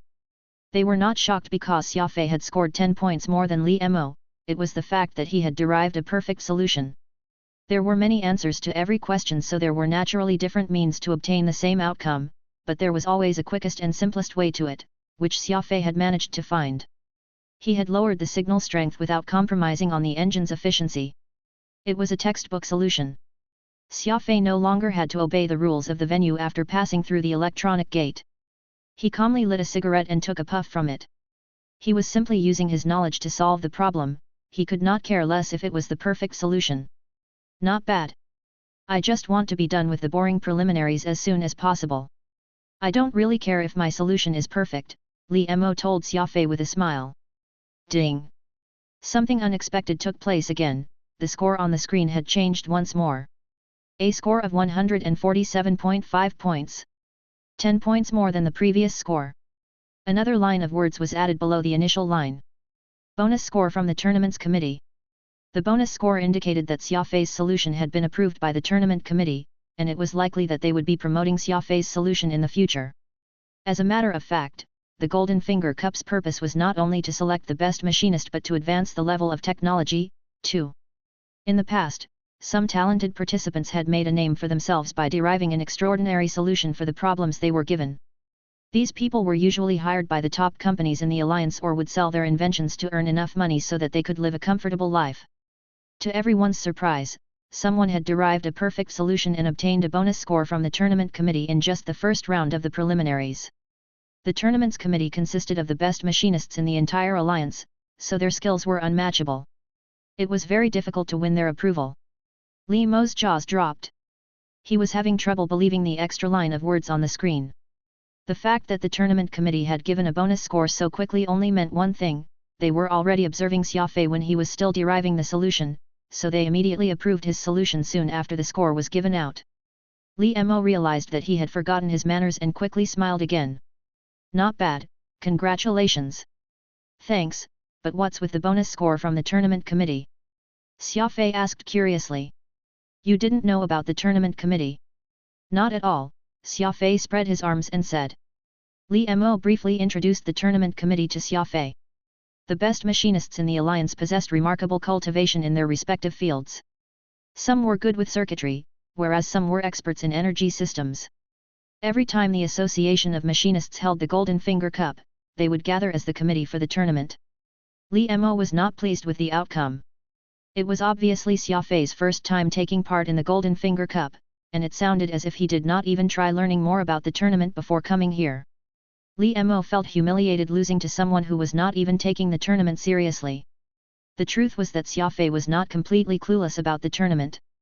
He was only using the chance to observe Li Mo's character. He was not too sure about what role the other would play in the relationship between him and Avril, but he was unwilling to miss any detail when it came to a rival. Both men departed the venue shortly. Li Mo walked down a deserted path and waved his hand. A man in a similar white outfit suddenly showed up beside him. Go investigate the background of Xia Fei. Although Bai Ye already told me some stuff about him, I'm still feeling a little uneasy. The man stroked his mustache and said, Young master, don't you worry, I promise to dig out even the information of his ancestors for you. Li Mo nodded. The man disappeared into the trees and shrubs. Xia Fei dialed a call to Earth and contacted Old Porter, who was currently busy working. Old Porter was occupied with work in the factory when he appeared on the screen. He was carrying tools on his waist like he normally did. The two exchanged greetings briefly.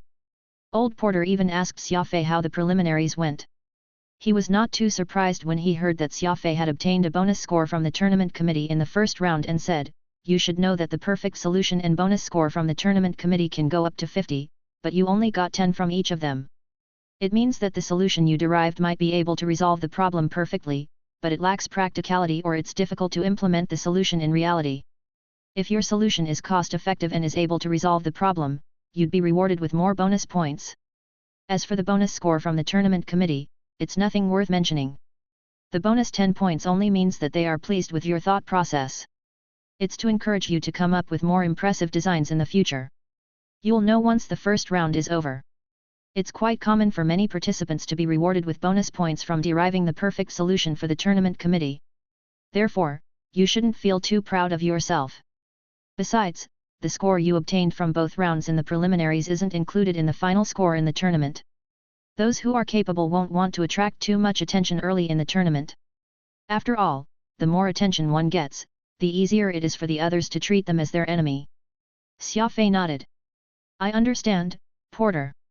I will preserve my strength in the second round of the preliminaries. To be honest, I didn't really go all out today. There's still a lot of room for improvement when it comes to the design. Old Porter burst out laughing.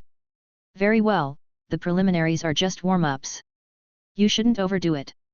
The score you earned in the first round is already a lot. I suggest that you give up on the second round. You can still advance to the finals without taking part in the second round. Xia Fei agreed with Old Porter. He just needed to make sure that he passed the preliminaries. He would reserve his strength for the finals. Old man, how long will it take for you to complete the blueprint I gave? Xia Fei asked. He was referring to his design of the radar system. It took him and Harris 3 days and nights to finalize the design, but it was still not perfect. It had a lot of manufacturing problems. It would take the smart machine tool 3 days to produce the radar system. The process was too inefficient. Old Porter frowned. He pointed to the machine beside him and said, "Your design is too complicated. This machine has been operating since yesterday, yet it's already the 4th time I've performed maintenance on it. You will need a simpler design to mass-produce the system. I will keep an eye on it. Give me 1 more day, and I'll provide you with a viable solution. It may not be able to increase production efficiency, but it will be able to produce the system." Xia Fei said sincerely, "I'll leave it to you, Uncle Porter. We must figure out a way to modify the machines. Even though I'm not planning to shock the world with the directional meson radar system, we must be prepared just in case." Porter drained the glass of water his assistant brought him. He was overwhelmed by fatigue too after working for long periods of time. The directional meson radar system. It's not a bad name, but it's a bit of a mouthful. It may even contain some negative connotations if it's in the Charlotte language or the Cinq-les-Hommes language. I think you should rename the system.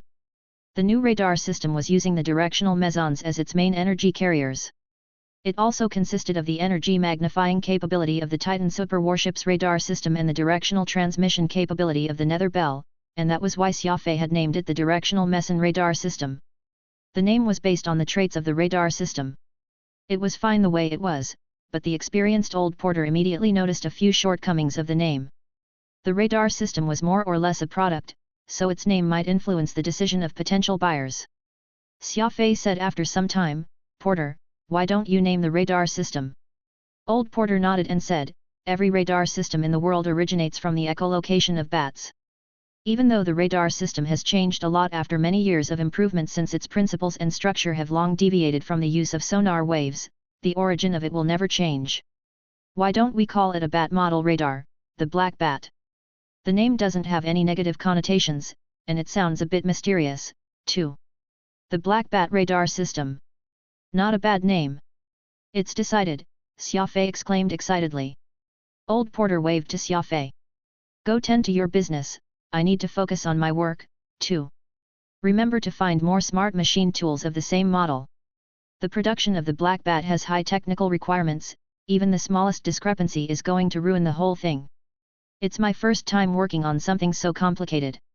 Xia Fei immediately searched for warehouses and smart machine tools of the same model nearby on the interplanetary internet.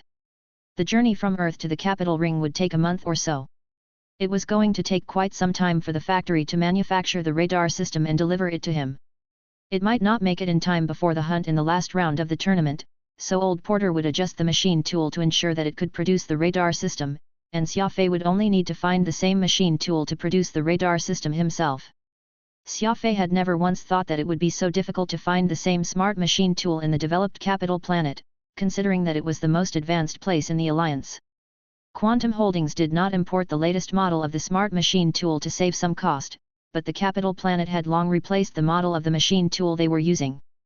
The search lasted for another half an hour before it found a factory close to bankruptcy around 1,700 light-years away from the capital planet. The owner of the factory agreed to rent the machine tool to Xia Fei at a price of 10,000 star coins every week. Xia Fei was allowed to modify the machine tool as he pleased. After all, these outdated machines would soon be sold as junks. It did not matter if Xia Fei tweaked them a little. When Avril learned that Xia Fei had to leave for a few days, she convinced her father and grandfather to let her go with him. Xia Fei had failed to keep his words to go shopping with her since he was too busy working. Feeling slightly guilty about it, he did not stop her from tagging along. Since he was only going somewhere close to the capital planet, there should not be any danger. They rode Xia Fei's vampire to the destination. He knew the Starlink Corporation had sent a few men to follow them, but they did not show themselves, for they were worried that Avril might feel unhappy about it. The abandoned factory was a lot bigger than Xia Fei imagined, occupying a piece of land that was a few tens of thousand kilo-hectares. There were more than a few thousand smart machine tools of the same model, and most of them looked pretty new. Xia Fei found out the truth after asking around. It turned out that the factory was not going bankrupt because it was unprofitable, but that the owner of the factory had a second wife who was 50 years younger than him.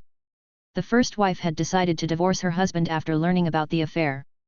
The owner agreed to pay a large sum to his first wife as settlement, but not long after, his second wife somehow hooked up with his secretary. The two went missing after taking the factory's funds.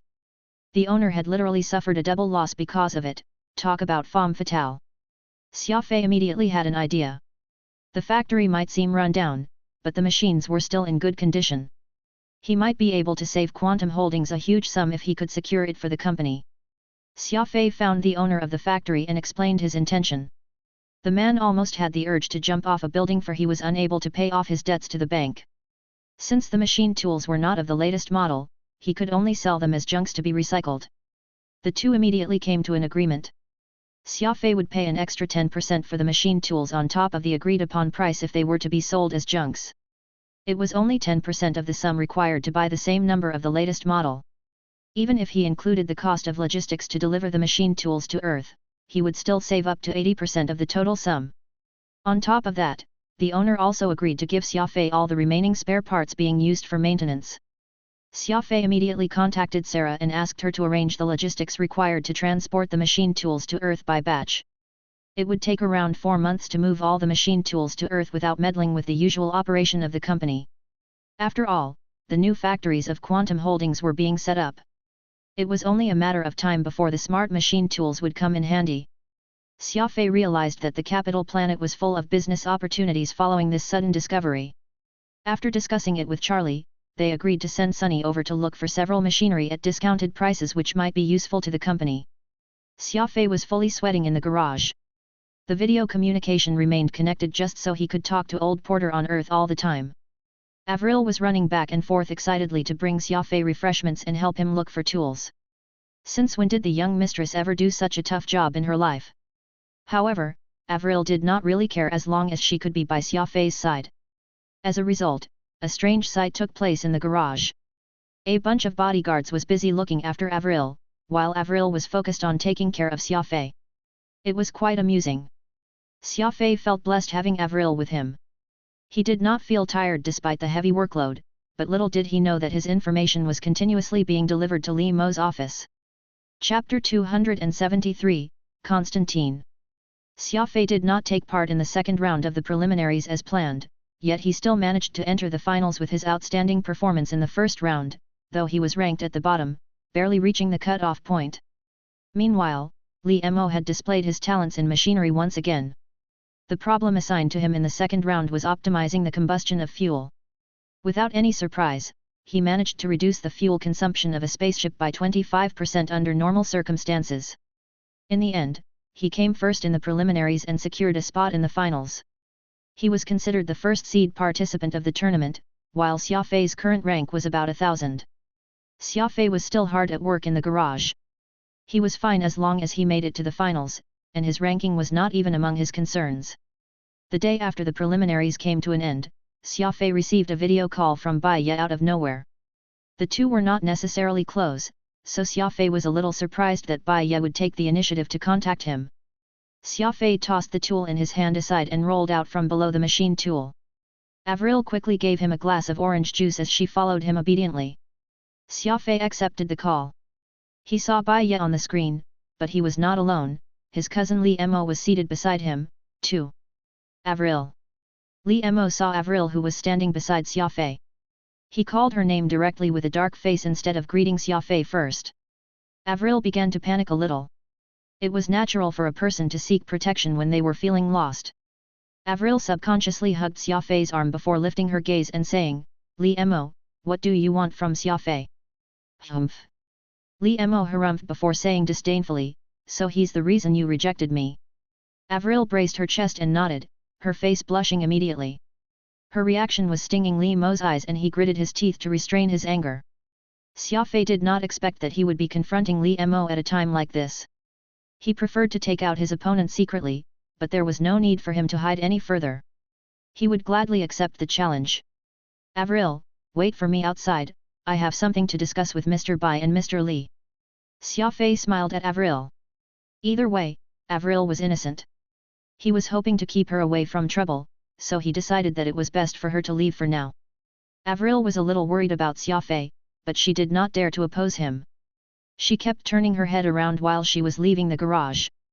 Xia Fei casually wiped the stains in his hand on his uniform and took out a box of Hung Taishan cigarettes from his pocket. He lit a stick and took a drag. So what do you two want from me? Xia Fei asked. Li Mo asked in return, do you think you are best suited to Avril? Xia Fei smiled. Not really, but I think you are even less suited to her. Besides, she has the right to decide who she wants to be with. It has nothing to do with what we think. Li Mo suddenly burst out laughing. He said while shaking his head, a pauper like you will never understand people on our level. The truth is, my family doesn't really care if I marry Avril. Our Li family doesn't really care about the Jian's wealth, but it must be an astronomical sum to you. I just happen to be quite fond of Avril, or else I won't even bother humbling myself to approach her. I'll be frank, how much do you want so you'll leave her alone? Xia Fei was amused. Avril's father had used the same approach to make him leave Avril. Did the upper class only know to assert their superiority with money? Did they only know to settle every problem with money? Xia Fei said after a brief pause, all right. Li Mo harumphed disdainfully. I thought you'd be stubborn, but this was all it took. Name your price, and I'll transfer you the money later. He turned to Bai Ye and said, I told you, there's nothing that money can't settle in this world. Look, this Xia Fei may be putting on airs, yet I've managed to take care of him with a small sum of money. He did not even care if Xia Fei was on the other side of the screen as if he was saying it on purpose. Bai Ye quickly nodded his head in agreement. Xia Fei smiled. My price is pretty high. I can afford it nevertheless, Li Mo said. Xia Fei reached out two of his fingers and said, I want the net worth of Planet Conglomerate, multiplied by 2. Li Mo was stunned. He finally realized that Xia Fei was teasing him, calling him a dumbass in this way. Li Mo was enraged.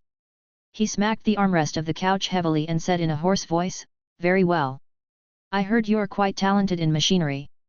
I'll be taking part in the Icosathetron of the Golden Finger Cup. I hope that you are as unyielding then as you are today. Don't lose too miserably. Xia Fei took a puff of his cigarette with a smile and said, same to you. Li Mo left the room with a dark expression. Bai Ye immediately went after him while calling his name. He told Xia Fei mysteriously prior to leaving the room, I initially thought that you have feelings for Moon Song, but it looks like I've misunderstood you. A friendly reminder for you since you're in the same batch as I am in the training camp, those who mess with Li Mo usually don't have a good end. Xia Fei smirked. Actually, you didn't misunderstand me, Moon Song is mine, too. Bai Ye's effeminate face turned even paler. He snarled, you're going to regret what you said today. Xia Fei no longer had to be wary of them after this fallout. He pretended to sound like a rascal. The woman your cousin likes is mine, and the woman you like is also mine, why should I regret it? Bai Ye was almost driven mad. His long hair almost stood on its end. He was unused to handling Xia Fei's pestering, for he was born to a noble family. Thus, he was at a loss on how he should respond. At that instant, Li Mo began shouting from outside the room. Bai Ye stomped the ground and ended the video call before chasing after Li Mo. Xia Fei flicked the cigarette butt into the air. It spun for a few circles before landing on the ground, leaving some sparks across it. He slammed into the chair behind him after taking this huge weight off his mind. Phantom said with a frown, it's not like you to provoke someone you shouldn't mess with. Li Mo's background isn't normal. Things are going to be very tricky if he is serious about getting rid of you. Xia Fei said, it's not like me. I'll make sure that those who want to mess with me will suffer the consequences no matter who they are. That's my biggest principle. Avril was still waiting outside the door. She came in hurriedly when she realized that Xia Fei was done with the call. What did Li Mo say to you? Xia Fei replied, he asked me to stay away from you, but I told him that I will only do so if he gives me the entire planet conglomerate. Avril pouted and said gloomily, are you seriously thinking of letting me go if he agrees to your condition? Xia Fei smiled. He lifted Avril's golden fringe with his finger and answered, I won't trade you even if he gives me the whole universe. Avril's eyes reddened and she collapsed into Xia Fei's arms, causing him to be greeted by her unique fragrance. As a safety precaution, Xia Fei decided to produce 3 sets of the Black Bat radar system. He brought the first to Thurum in the Adjudicator Union headquarters right away to have it tested and evaluated as promised, while he kept the other 2 sets for the tournament. He registered a patent for the Black Bat radar system with the Alliance and used the name of Quantum Holdings to register it as a backup component with the organizer of the tournament so that he could use it whenever he wanted during the competition. Xia Fei was being extra careful throughout the registration process. He only put radar system as the product description. Thousands of companies would register their products to be used in the tournament, so the organizer would only place them in the storage without checking each thoroughly. After all, it was a machinery tournament. If a machinist could not even tell if a component was faulty, they were not qualified to be a machinist. Xia Fei only left the Black Bat radar system with a very simple description. Besides, Quantum Holdings was far from reputable in the Alliance, so it was unlikely for anyone to even consider picking it among the countless components available. In addition, Xia Fei attached an insane price to Black Bat radar system. The others could easily choose high-quality components with that same price tag. The Golden Finger Cup had strict restrictions on the overall cost of the participants' design, so Xia Fei could only consider himself unlucky if someone did end up choosing the Black Bat radar system.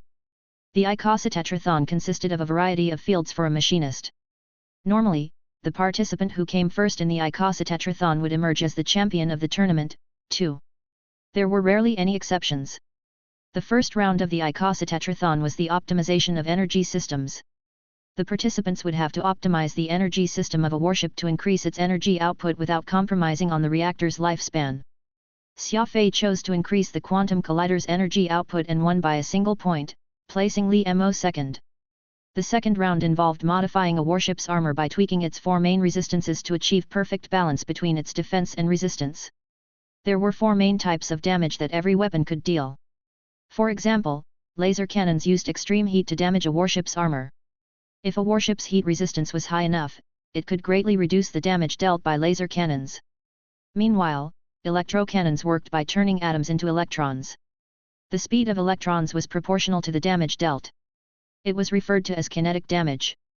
If the armor was sturdy enough, it would defend the warship better from electrocannons. The organizer requested the armor to be resistant toward explosions, kinetic energy, heat, and electromagnetic energy. It was a very difficult problem to tackle. If one of the resistances of the armor was improved, it would definitely reduce its other resistances. Xia Fei did not really have a brilliant idea to tackle the problem. He decided to use a little trick by changing the shape of the armor to a rhomboid. As a result, every hit that the warship received from any directions would be weakened due to the difference in angle, preventing the attacks from doing maximum damage. It was actually a loophole in the tournament since the organizer did not state their requirement on the armor's shape. Xia Fei managed to take advantage of it to secure a 27-point lead over Li Mo. The organizer was quite embarrassed, since no one would consider driving a rhomboid warship. Not only did the shape take up a lot of space, it was very ugly, too. It was unnecessary to change the shape of a warship into a rhomboid just to raise its resistance by 5%. However, the organizer could not deny Xia Fei's solution, for they did fail to notice the loophole. It could only record it as a reminder for the next tournament. Earth, in headquarters of Quantum Holdings, the management had just finished its regular meeting. Everyone was discussing Xia Fei's performance in the first 2 rounds. Charlie said excitedly, Xia Fei has won 2 rounds in a row, leading the second place by 28 points in total. He's currently ranked first in the whole tournament. He might just win the whole competition at this rate. Old Porter shook his head. The Golden Cup finger lasts for more than a month, and the schedule is quite complicated. It's only been 2 rounds so far. It's too early to predict the champion now, but Xia Fei did pretty well in the first 2 rounds. He managed to find a loophole in the rules and use it to secure a lead of over 20-something points. It's his strength of being observant. Still, there's one thing I don't understand. Didn't he say that he won't waste his time participating in every event of the tournament because there are too many of them? Why did he end up registering for the Icositetrathon? It's obviously against his original intention. Andrei was confused. Xia Fei's primary goal is to promote the energy shield booster to increase the company's sales. His decision seems to have gotten a little sidetracked. Sarah was paying attention to the conversation. It was no secret that she had feelings for Xia Fei. This lady from the Wild Star region was a lot more open-minded when it came to expressing her feelings. We shouldn't think too much about it. Xia Fei must have his reasons. We just need to believe in him. Sarah spoke forcefully. Speaking of loving the house and its crow, Sarah never doubted Xia Fei's decision. She was easily the model employee of the company. Charlie went along with her, too. I agree. Xia Fei knows what he's doing. It may be a good thing if he comes first in the tournament. If he makes a name for himself, Quantum Holdings will certainly benefit from it. The rest of the group nodded in agreement. The events on the second day of the tournament were time trials. Both Xia Fei and Li Mo surprisingly lost in the event of the gravity monitoring system. They both lost the first place by 5 points and came second. Xia Fei was not too fussy about the outcome as his focus was on preparing for the drone repairing time trial event that afternoon. Avril was waiting for Xia Fei when he left the venue. A dozen bodyguards led by Pang Xing, who were protecting the lady in the shadows, were noticed by Xia Fei despite them doing their best to blend with the crowd. He nodded at Pang Xing before approaching Avril. Xia Fei, you did well today. You came second, Avril said excitedly. Xia Fei smiled. Why are you congratulating me for coming second? Constantine, who came first, finished 2 minutes earlier than I did. Avril said sternly, you should know that you are always the best in my heart, whether you come first or not. Xia Fei swiped his finger down Avril's nose. I know that, let's go grab some lunch. The drone repairing event this afternoon is my forte, I'm hoping to get a good result. A voice suddenly came behind them. I will still win against you later just like before. The voice was icy like a knife. Xia Fei looked up and saw a skinny young man approaching him while lowering his head. His long hair was disheveled, and his dirty white shirt was crooked. Even the buttons were done incorrectly. He was wearing a pair of filthy basketball shoes as if he had never cleaned them since they were bought. They were fully covered in grime and oily stains. All in all, he looked very unkempt. The skinny, young man lifted his gaze.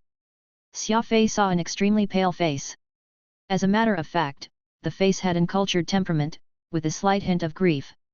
His brows were drooping, and his nose was holding a pair of golden glasses. Everything is possible. No one can predict the outcome, not even you, Xia Fei said. The man was Constantine, who had entered the limelight in the morning event. Xia Fei clearly remembered the winner of this morning's event. Constantine glanced at Xia Fei then at Avril. He suddenly wore an evil grin. He bent forward, bowed at Avril, displaying the standard etiquette of a noble, and said in a grieving tone, Miss, my name is Constantine. I came from a cursed kingdom. Please accept the affection of a sinful man, I'm willing to offer my whole life to you. Constantine's voice was not loud, yet it was extremely clear. The event had just ended, thus thousands of spectators were leaving the venue. They did not expect that Constantine would confess to Avril in front of so many people. The crowd was intrigued. They stared at the strange combination of 2 men and a woman. Some immediately recognized Avril at the first glance and began whispering to one another. Isn't she the eldest daughter of the Jian family? What Jian family? I can only tell she's quite pretty. How could you not know the Jian family? They own Starlink Core. How could you not know the Jians when you use the interplanetary internet every day? She's Avril, Avril Jian. Oh, it's her, the woman seems to be in some kind of trouble. Isn't it obvious? Those 2 are obviously her admirers. They're pretty bold for daring to go after the only heiress of the Jian family. Pang Xing and the bodyguards swiftly formed a circle to separate the crowd from Avril. He also pushed a button on his communication device to summon more men to his aid. Avril was panicking slightly. It was the first time someone had confessed to her in the public, not to mention that the person was a stranger whom she had never met before. Avril tried her best to remain calm. She hugged Xia Fei's arm and said, I have no idea who you are. Please show some respect. Constantine might have an cultured appearance, yet his behavior was no different from a rascal. He smiled. My beloved lady, Please tell me your name, I'm willing to fight this warrior to the death to win your affection. Another voice sounded as soon as Constantine finished his sentence. Please let me join the duel, since I too have feelings for the woman. Chapter 274, His Royal Highness. Xia Fei turned around and saw Bai Ye and Li Mo approaching from a distance. Bai Ye's gaze at Xia Fei was full of hatred. He had started treating him as his mortal enemy ever since he claimed that Moon Song was his, so Bai Ye was hoping that his elder cousin would make Xia Fei suffer by using his extraordinary background. The truth was, Xia Fei did not have any feelings for Moon Song. The two were close friends at most. He had only said it to provoke Bai Ye. The angrier Bai Ye was, the happier Xia Fei felt. Are you two my enemies, too? Asked Constantine coldly. Enemies? You are not worthy to be my enemy, said Li Mo disdainfully. The first button on Constantine's white shirt suddenly burst open, revealing a huge crimson-red birthmark on his neck as if it was covered in fresh blood. It was quite scary to look at. No wonder he was dressed like this on such a hot day. He was trying to cover his defects. Constantine seemed very angry. His pale face had darkened slightly. He felt greatly humiliated by Li Mo's disdainful attitude. Avril subconsciously screamed when she saw the terrifying birthmark on Constantine's neck, placing her hands on her chest. Constantine glared at Li Mo and Bai Ye before smiling at Avril. Dear lady, the defects of my body don't affect my soul as a warrior. I'm willing to die for you at any second without the slightest complaint. Dying for a woman? Bai Ye, did you hear him? Another clueless idiot. Li Mo scoffed. A wise man will use his power and capabilities to claim everything he seeks. Only idiots will behave recklessly for a woman. Li Mo was not done yet.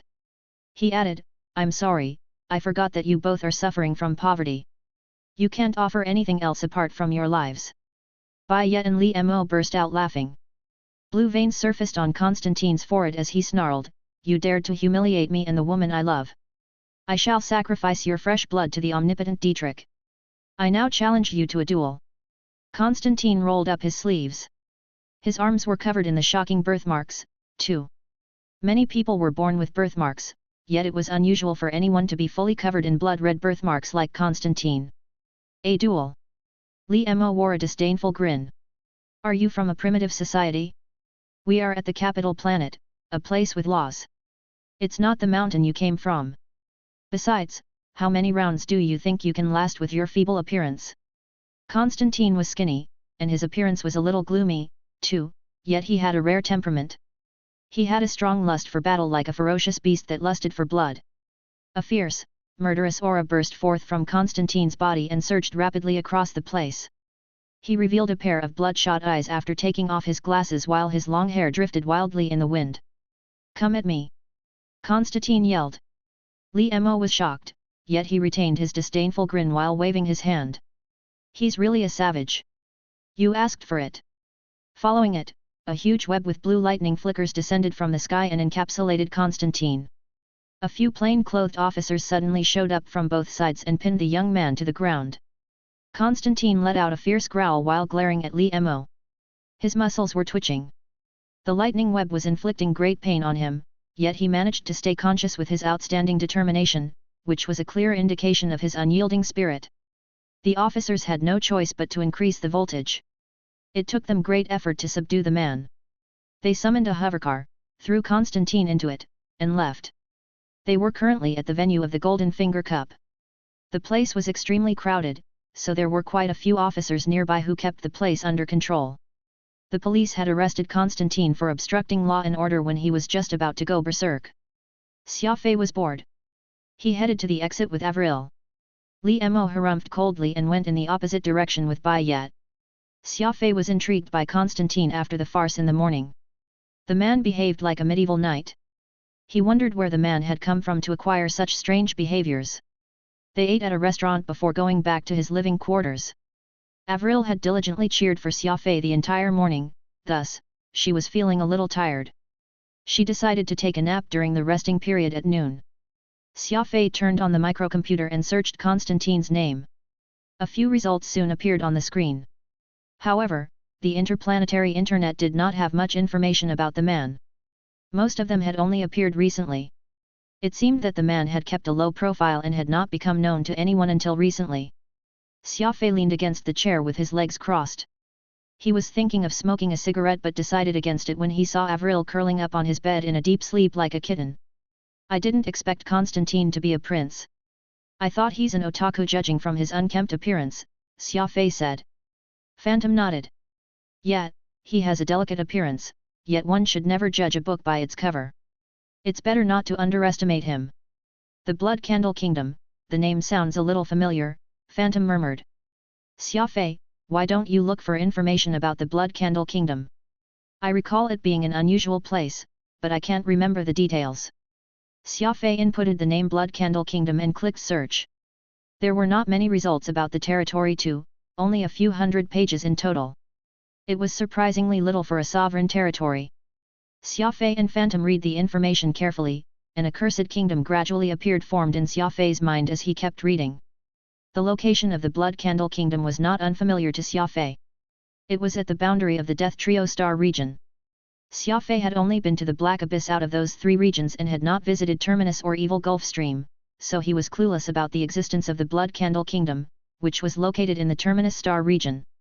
To be precise, the three planets under the rule of the Blood Candle Kingdom did not belong to the Death Trio Star region, since it was at least 2 warps away from the closest terminus, around 20,000 light-years away.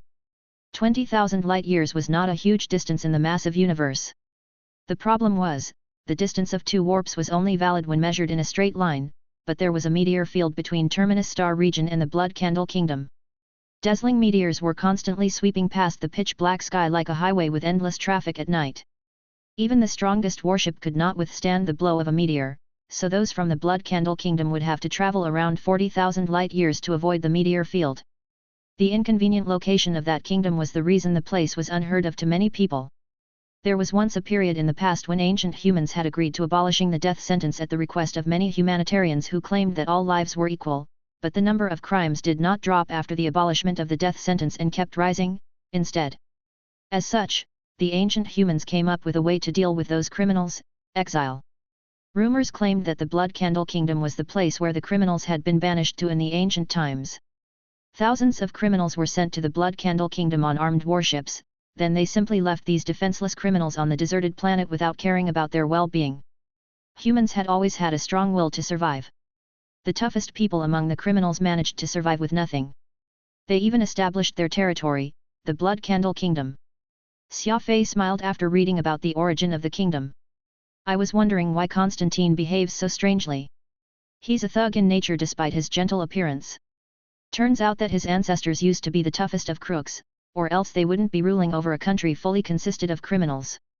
Phantom said, exactly, that Constantine greeted Avril by adhering to ancient etiquettes and speaking in a genteel manner, but he still has the blood of thugs flowing in him. Everything he did was just a cover-up. Xia Fei nodded. He kept reading the information. The Blood Candle Kingdom was also known as the Cursed Kingdom. The newborns in the kingdom only had a survival rate of 50%. Even those who lived would have some kind of defects. The minor ones included scars or missing segments of body parts, while the serious kinds included being blind, deaf, and mental disorders. There had never been any exceptions. The rumors on the interplanetary internet suggested that the Blood Candle Kingdom had such a cruel fate because their ancestors were murderers, so the future generations must pay for the sins which their ancestors had committed. Others said that the terrible geographical conditions of the kingdom were the cause of the defects. Some even claimed the people of that kingdom were fierce in nature and their physical attributes had a greater chance of activating the 7th brain region, so their goddess Dietrich would take away a part of their health to be fair. Either way, there were all kinds of rumors about the Blood Candle Kingdom. It would make for a poorly designed myth if they were all combined together. However, it was true that the people of that kingdom were tougher and stronger. Apparently, it was rare for a person from that kingdom not to awaken the 7th brain region. It was also unlikely for them to acquire ability-related mathematics and geometry. Almost 99% of them ended up with combat abilities, and their average strength was unusually high, too. The people of that kingdom would develop the 7th brain region before the age of 5 on average, reaching primary star domain rank upon stepping into adulthood, and the intermediate star river rank around the age of 30. These were only the average level of their cultivation, yet a warrior with such achievements was considered a miracle in the Alliance. However, the people of the Blood Candle Kingdom had extremely short lifespans. Their average lifespan was only 35 years, so there was never a super high-level warrior from that kingdom. It was soon time for the afternoon's event. Xia Fei had to turn off the screen even though he was interested in reading more about the Blood Candle Kingdom. It was like an interesting book that he was unwilling to put down. It's a very interesting place, I shall continue the read tonight. Xia Fei smiled. Phantom said after some thoughts. I wonder what happened to Constantine after the officers took him away. Xia Fei said, he's going to be fine. After all, he's still a prince. He's considered a noble in the alliance. The police will release him once they learn his identity. Besides, no one will want to mess with the Blood Candle Kingdom if they know how fierce its people are. Phantom nodded in silence. The timer on Avril's wrist started beeping. She had set an alarm beforehand just so she would not miss Xia Fei's event. Avril panically woke up and looked for her shoes on the ground, murmuring, it's almost time for the event. I must go now. Xia Fei hugged her and said with a smile. No hurry, there's still time left. You can sleep a bit longer if you are tired. There was no way that Avril would go back to sleep. She put on her shoes and went to the bathroom to wash her face before dragging Xia Fei out of the room. Pang Xing and a few bodyguards were waiting outside. They let out a relieved sigh when they saw Xia Fei and Avril. They could not help but have wild and fancy thoughts when a man and a woman were alone in the room. Luckily, Pang Xing was constantly eavesdropping on them to check what they were doing. He believed that it was necessary to talk to Xia Fei about it. He must not let Xia Fei ruin Avril's reputation. The event in the afternoon was at the same venue. Xia Fei, who was already familiar with the directions, walked to the venue with Avril. They heard a familiar voice before entering the place. Dear lady, I've fallen in love with you at first sight. Please accept my deep affection, I'm willing to sacrifice my short life for you. Xia Fei and Avril looked in the direction of the voice. The person speaking was none other than Prince Constantine. He was currently pulling the sleeve of a plump, fair-skinned young lady while confessing to her. Xia Fei was quite speechless. He did not expect Prince Constantine to be that kind of a person. Xia Fei looked at Avril, who was looking back at him. They both covered their mouth and giggled. The young woman was horrified. She kept pulling the hand of the middle-aged man beside her while trying to avoid Constantine. The middle-aged man was enraged. He shoved Constantine away and yelled, "Piss off, you lunatic!" Constantine snarled, "How dare you ask me to piss off? You have humiliated me. The sacred goddess Dietrich has told us that we can only wash our disgrace with fresh blood. Fine, I'm challenging you to a duel of life and death." Constantine entered his battle stance while unleashing his aura thoroughly. The man did not learn from his mistake at all, as if he had forgotten that he was currently in the capital with tight security. Anyone who used violence would be invited to enjoy some tea at the police station. The middle-aged man and the young woman were only ordinary people. They were intimidated by Constantine's aura. The man kept backing away and the young woman was terrified. She hugged the middle-aged man's waist and cried, "Father, let's go, I don't want to watch the tournament anymore." The crowd was displeased by Constantine's actions. Not only was he trying to steal someone's daughter, he even threatened to beat the father up. It was totally unacceptable. Constantine did not expect the two to be father and daughter. The girl was more mature than her actual age, so he assumed that they were a couple. The truth was, even if they were a couple, Constantine had no right to intervene with their relationship, either. He was acting no different from a thug. Constantine immediately wore a smile and reached his hand out. "Sir, please forgive me, I mean no harm. I was deeply attracted to your daughter. I just want to date her. Please give me the permission to do so." Constantine bent forward and bowed at the middle-aged man sincerely. Unfortunately, the man was already cursing Constantine multiple times in his heart. He strongly despised Constantine for his unreasonable behavior. No father would want a misbehaving son-in-law like Constantine. That being said, they simply had no idea about Constantine's identity. If his forehead was written with the word prince, it would attract many covetous young women and fathers. "Lunatic, you are out of your mind." The middle-aged man stomped on the ground and left with his daughter. He was cursing Constantine under his breath as he left. Constantine was overwhelmed by grief. He stood still with a blank face, staring at the woman as she disappeared into the distance, as if he was struggling to accept the outcome.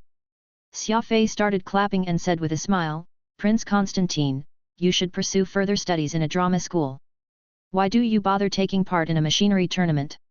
You can easily entertain thousands of spectators with your talents. Constantine raised his finger and asked Xia Fei to be quiet with a gesture. He quickly looked around to see if anyone was paying attention to them. How did you know my identity? Constantine asked nervously. Xia Fei smiled. There's a thing called the interplanetary internet in this world. I believe the Blood Candle Kingdom has it, too. Constantine twisted his lips and said, Humph, we can only connect to the interplanetary internet once every few years. That shitty thing is as good as non-existent. Avril felt a little awkward. After all, the interplanetary internet was her family's product. She would definitely feel ashamed if someone was talking bad about it. Pang Xing was frowning too as he was displeased with the remark. It was extremely difficult to extend the coverage of the interplanetary internet to the Death Trio Star region, let alone the Blood Candle Kingdom. They had to overcome so many obstacles just to implement it, so the interplanetary internet in the Blood Candle Kingdom was merely a decoration. Constantine glanced at the young woman and said discontentedly with a heavy sigh, My beloved woman has left me once again.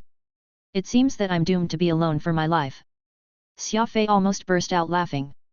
It would be weird if a woman did not feel awkward when a stranger they had met for the first time confessed to them. Xia Fei said after a brief ponder, I know what you're thinking, but I think you've neglected other people's feelings. It might be why those women didn't fancy you back. Constantine was very confused. Xia Fei said, Let me tell you a story. Once, there's a gentleman who fell in love with a lady. He boldly went to the lady's house and confessed to her. The lady was very beautiful, like a lotus rising from the water. She stood on the balcony and said, Sir, if you are willing to wait in front of my house for 100 days, I promise to marry you. The gentleman was very emotional and a man of his word. He stood in front of the woman's house and waited. It began to rain. The woman looked outside the window and saw the gentleman standing there under the heavy rain. When the sun was out, the man stood under it and was soaked in sweat. Time gradually passed. The gentleman stuck to his promise and waited in front of the lady's place. The lady would lean against the window and observe her admirer. She thought proudly, the gentleman is being so kind to me. If he really waits 100 days for me regardless of the weather conditions, I shall marry him. The lady eventually fell in love with the unyielding gentleman. She couldn't help but imagine the time the two would spend after 100 days. The 99th day arrived within the blink of an eye. The lady looked at the gentleman under the moonlight with great anticipation before going to bed. On the 100th morning, the day which the lady made a deal with the gentleman, the lady rushed out of her balcony excitedly. She was joyful and embarrassed. The two of them could finally be together after 100 days. However, she was shocked when she noticed the gentleman who had been waiting for her despite the wind and the rain was, leaving only a letter behind. Why? They were about to live happily ever after. Why did the man leave after 99 days? Why didn't he wait for another day? He would succeed if he waited for one more day, Avril kept asking as she was completely engrossed by the story. Chapter 275, A Difficult Problem. It was not just her. Constantine, Phantom, and even the unsmiling Pang Xing were engrossed by the story. They also asked why the gentleman left. Humans had a natural tendency toward a good ending. It was more difficult to accept a sorrowful ending for a story. Xia Fei smiled. The gentleman left a letter. The lady quickly ran downstairs to read the letter.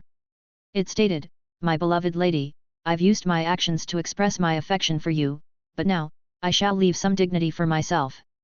The others were left speechless. Avril pouted and said, The lady is so stupid. If she loves the man, why must she let him wait for 100 days? Great, the gentleman left, meaning that she's lost her lover, too. Constantine shuddered as if a surge of lightning was flowing through him. He lifted his gaze and adjusted his glasses. I understand now. You're telling me that I should leave myself with some dignity no matter how much I love a woman. Xia Fei nodded with a smile. If a man doesn't respect himself, why will a woman respect him? Constantine fell silent before he suddenly burst out laughing and said, That's a very interesting story. I shall remember it, but it doesn't mean that I'm going to go easy on you this afternoon. Xia Fei nodded indifferently. Constantine turned and left as if he had learned a great lesson. Avril tightly hugged Xia Fei's arm and said, The gentleman might have left, but you shouldn't leave me. Xia Fei smiled. You didn't make me wait for 100 days, either. The event in the afternoon was Xia Fei's forte, drone repairing. Xia Fei entered the spacious venue by walking through the electronic gate. The venue was long split into rooms separated by transparent glass. The hidden cameras would record every action of the participants. If a participant did something that was against the rules, the room would be flagged with a red light. Above the venue was an electronic timer and a large screen. The seats for the spectators were scattered around the place, each had its screen to spectate the participants as the guests desired. Xia Fei found the workshop he was assigned to and entered it. A mid-all samurai class light combat drone, a box of spare parts, and a toolbox were placed on the table. The participants were only allowed to repair the drones with the parts and tools provided. The participant who repaired the drone the quickest would win the event. That being said, those who managed to repair their drone perfectly or improve the drone would receive bonus points. The red line on the ground was the alert line. To ensure fairness for the event, the participants were not permitted to cross the red line and inspect the damaged drone before they were given the green light. There was still some time before the event started. Xia Fei sat in the chair provided by the organizer and made himself a cup of green tea. He enjoyed the tea while inspecting the drone a few meters away with his ocular cognition technique. Xia Fei's eyes were unusually sharp. He already noticed at least 4 broken parts of the samurai class combat drone. The control box at the top was missing the transmission unit. The combat drone had to connect to a warship to receive orders from it. Without the transmission unit, it was akin to a soldier who could only fight aimlessly on their own after losing contact with the main force. Not only would the combat drone be extremely vulnerable, it would no longer be of any assistance in battle either. The mechanical parts of the 2 blasters were damaged, too. They could no longer rotate 360 degrees, meaning that the combat drone could only attack the enemy from one angle, which made it very inflexible. Meanwhile, the connector of the energy output and the bearing of the kinetic injector system were no longer functioning, too. Xia Fei was quite surprised. The drone had so many faults when he was merely inspecting it from the outside. How many damaged parts was he going to find once he opened its casing?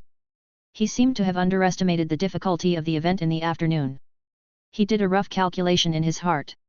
Since he was a speed ability user, he would be able to repair the drone a lot quicker than the others. Even so, it would take at least 17 minutes just to repair the 4 external breakdowns he had picked up. He was afraid that it would take more than an hour or 2 just to fix the internal parts. Xia Fei frowned slightly. He was struggling to understand why the drone repairing event had to be so complicated. He glanced at the drones on other participants' tables. They too were severely damaged just like his. Those who were skillful and had an outstanding vision were already sighing.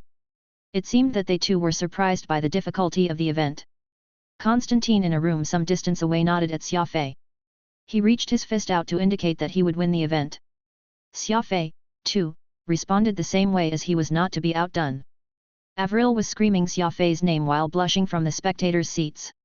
She completely disregarded the attention she was getting. With her appearance and temperament, it was expected for her to attract a lot of attention. Xia Fei waved at Avril before lowering his head to think of a solution. The noises around him slowly faded away. Xia Fei fell deep into his thoughts even though there were over 100,000 people watching him. I like Xia Fei when he's in serious mode the most. Don't you think he's handsome when he's serious? Avril asked Pang Xing excitedly.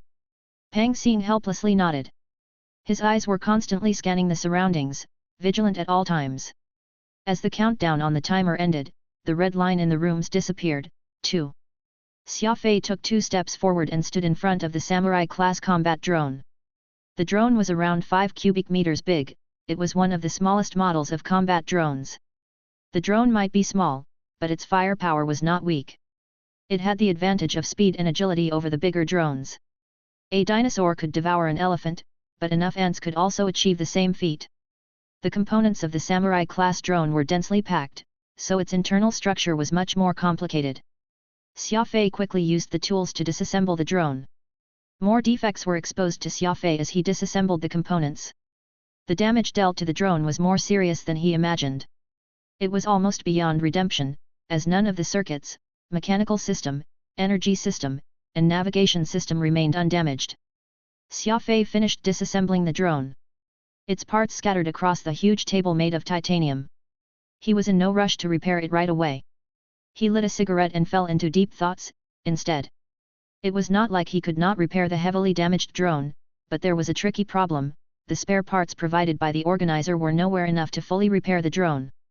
The rest of the participants were dripping with sweat as they used every second to repair the drone. There were only two exceptions, Constantine and Xia Fei. Xia Fei was smoking while Constantine had his arms folded across his chest as he constantly adjusted his glasses. Xia Fei's rival, Li Mo, was working too, but he seemed a bit hesitant while he was repairing the drone. Avril began to panic. Some of the participants had already assembled half of their drones, yet Xia Fei was still deep in his thoughts. Why hasn't Xia Fei started to repair the drone? Did he encounter some kind of trouble? Avril clenched her fists and rose to her feet. She was so nervous that her forehead was covered in sweat. The servant beside her immediately took out a handkerchief to wipe her sweat, but Avril simply shoved it aside and questioned Pang Xing, "What's going on? What is Xia Fei waiting?" Pang Xing thought for a moment and said, "Miss, you must believe in him. From what I heard, Xia Fei is extremely talented in machinery. He must have discovered some problem that he couldn't resolve right away, so he still hasn't done anything so far. A brilliant machinist doesn't act hastily. They will first plan every step in their mind and picture the outcome. Perhaps Xia Fei is still figuring out the steps." Not only was Avril confused, the spectators were puzzled, too. Both Xia Fei and Li Mo had the best results in the first few rounds, but Xia Fei was not making his move, and Li Mo seemed very hesitant. They were not as confident and adept as they were in the previous rounds. Meanwhile, Constantine, who also entered the limelight in the last round, was in deep thought. No one knew what was wrong with these three. After all, the spectators were not participants. They had no idea what the participants were going through. Xia Fei was very calm. He did not think that the organizer would not notice that the spare parts provided were nowhere enough to repair the drones fully. It must be a part of the test. Was the event only testing the participants' repairing speed? Did they not care about the outcome? Did they only need to repair the drones as much as possible in the shortest time possible? Xia Fei shook his head.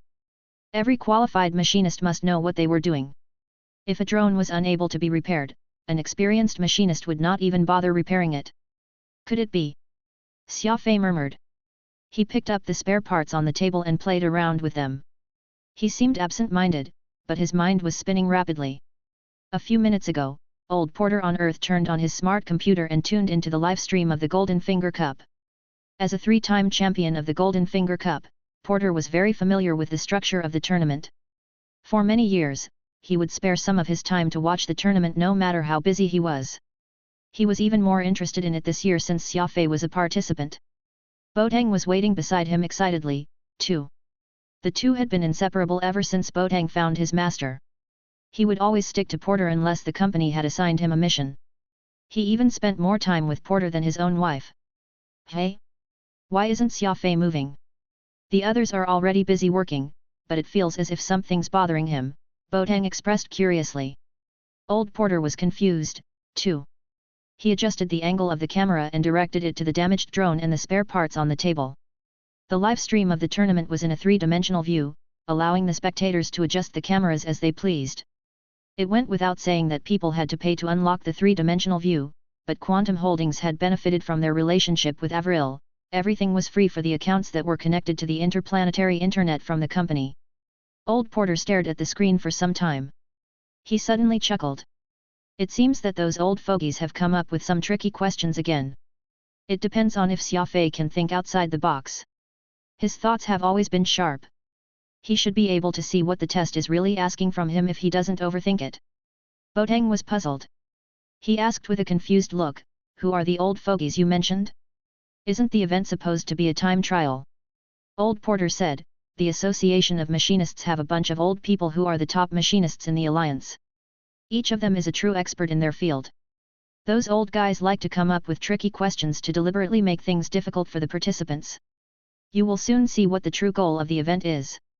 Old Porter pointed at the screen and said, "Xia Fei already noticed that something is strange about the event, which is why he isn't in a rush to repair the drone. Those who are busy repairing the drone have already lost at the starting line. They will never score high in this event. They have already lost the basic judgment skill of a machinist." Boateng blushed. He, too, did not realize anything strange about the event. Porter had basically included him in the group of hot-headed machinists.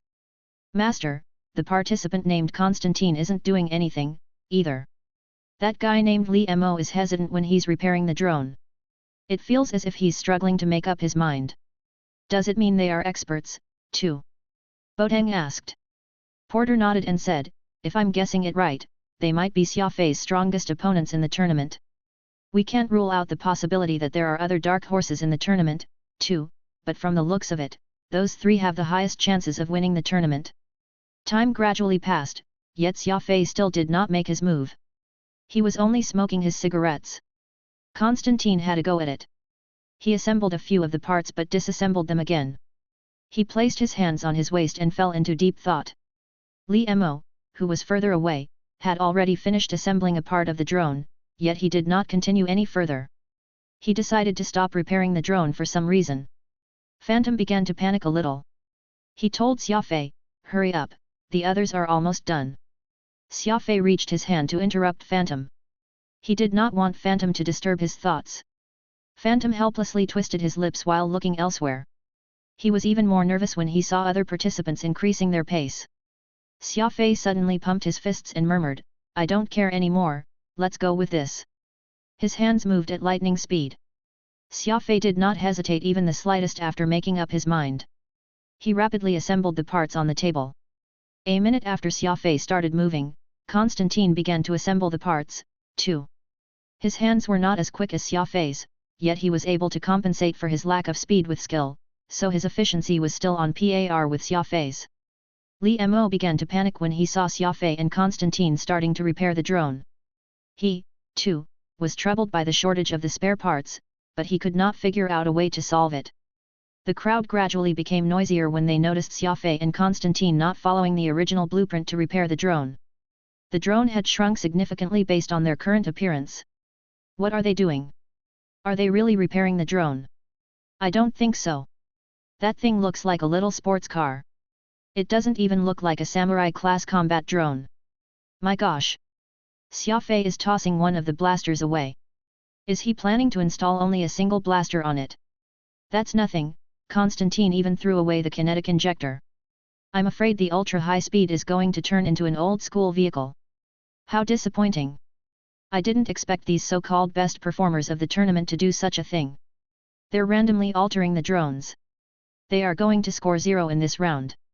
A series of piercing metallic noises sounded at the center of the venue. Xia Fei was holding a laser cutter to slice through the drone's armor. He quickly punctured a line of rows on it, too. Xia Fei lifted the steel plate and checked the holes by pointing them at the lights. He tossed it aside before a series of screeches sounded again.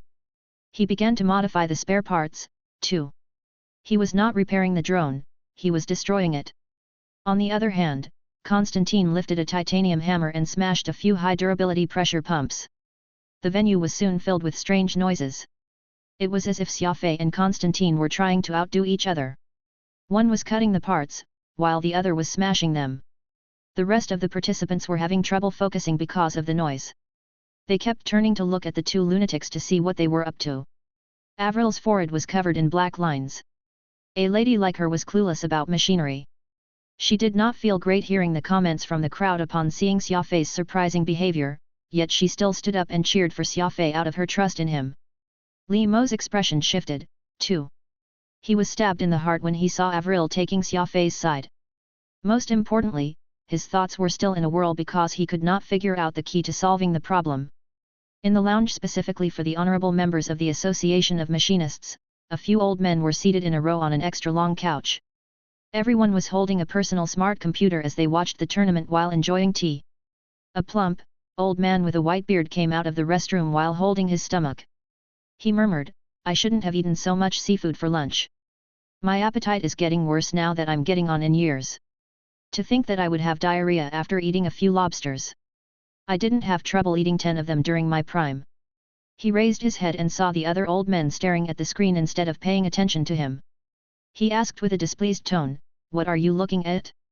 What is there to look at? Did someone figure out the solution? A black-haired old man, who was seated in the middle of the couch, smiled. Old vessel, you've guessed it wrong this time. 2 participants have already figured it out and are working on it. The plump, old man was startled. He picked up the computer on the table and asked, they will have to complete the task for it to count. It will need some experience, but to be honest, isn't the question a little too difficult for the participants? The plump, old man suddenly farted. The rest of the old men immediately cast him a displeased look. The plump, old man waved his hand and smiled. I didn't expect those two kids to be so skillful, so I failed to hold it in. My bad. He went back to his seat and grabbed a pack of chips from the table. He started munching on the chips as he spoke. Old years, how are we going to evaluate their performance now that they've figured it out? The black-haired old man in the middle answered after a brief pause, if anyone can solve it, we'll give them a full score. The bonus points will have to depend on the circumstances. The others are all going to get a 0. It was not the participants' fault for scoring 0 after failing to meet the requirements. After all, the question that these old men designed was simply too difficult. It would be too cruel to give them a 0. However, the rest of the old men agreed simultaneously. That's right, those who fail are going to get a 0. It's their fault for being so stupid. The plump, old man ate a mouthful of chips and murmured, being smart is too important. They deserve to score 0 for this round.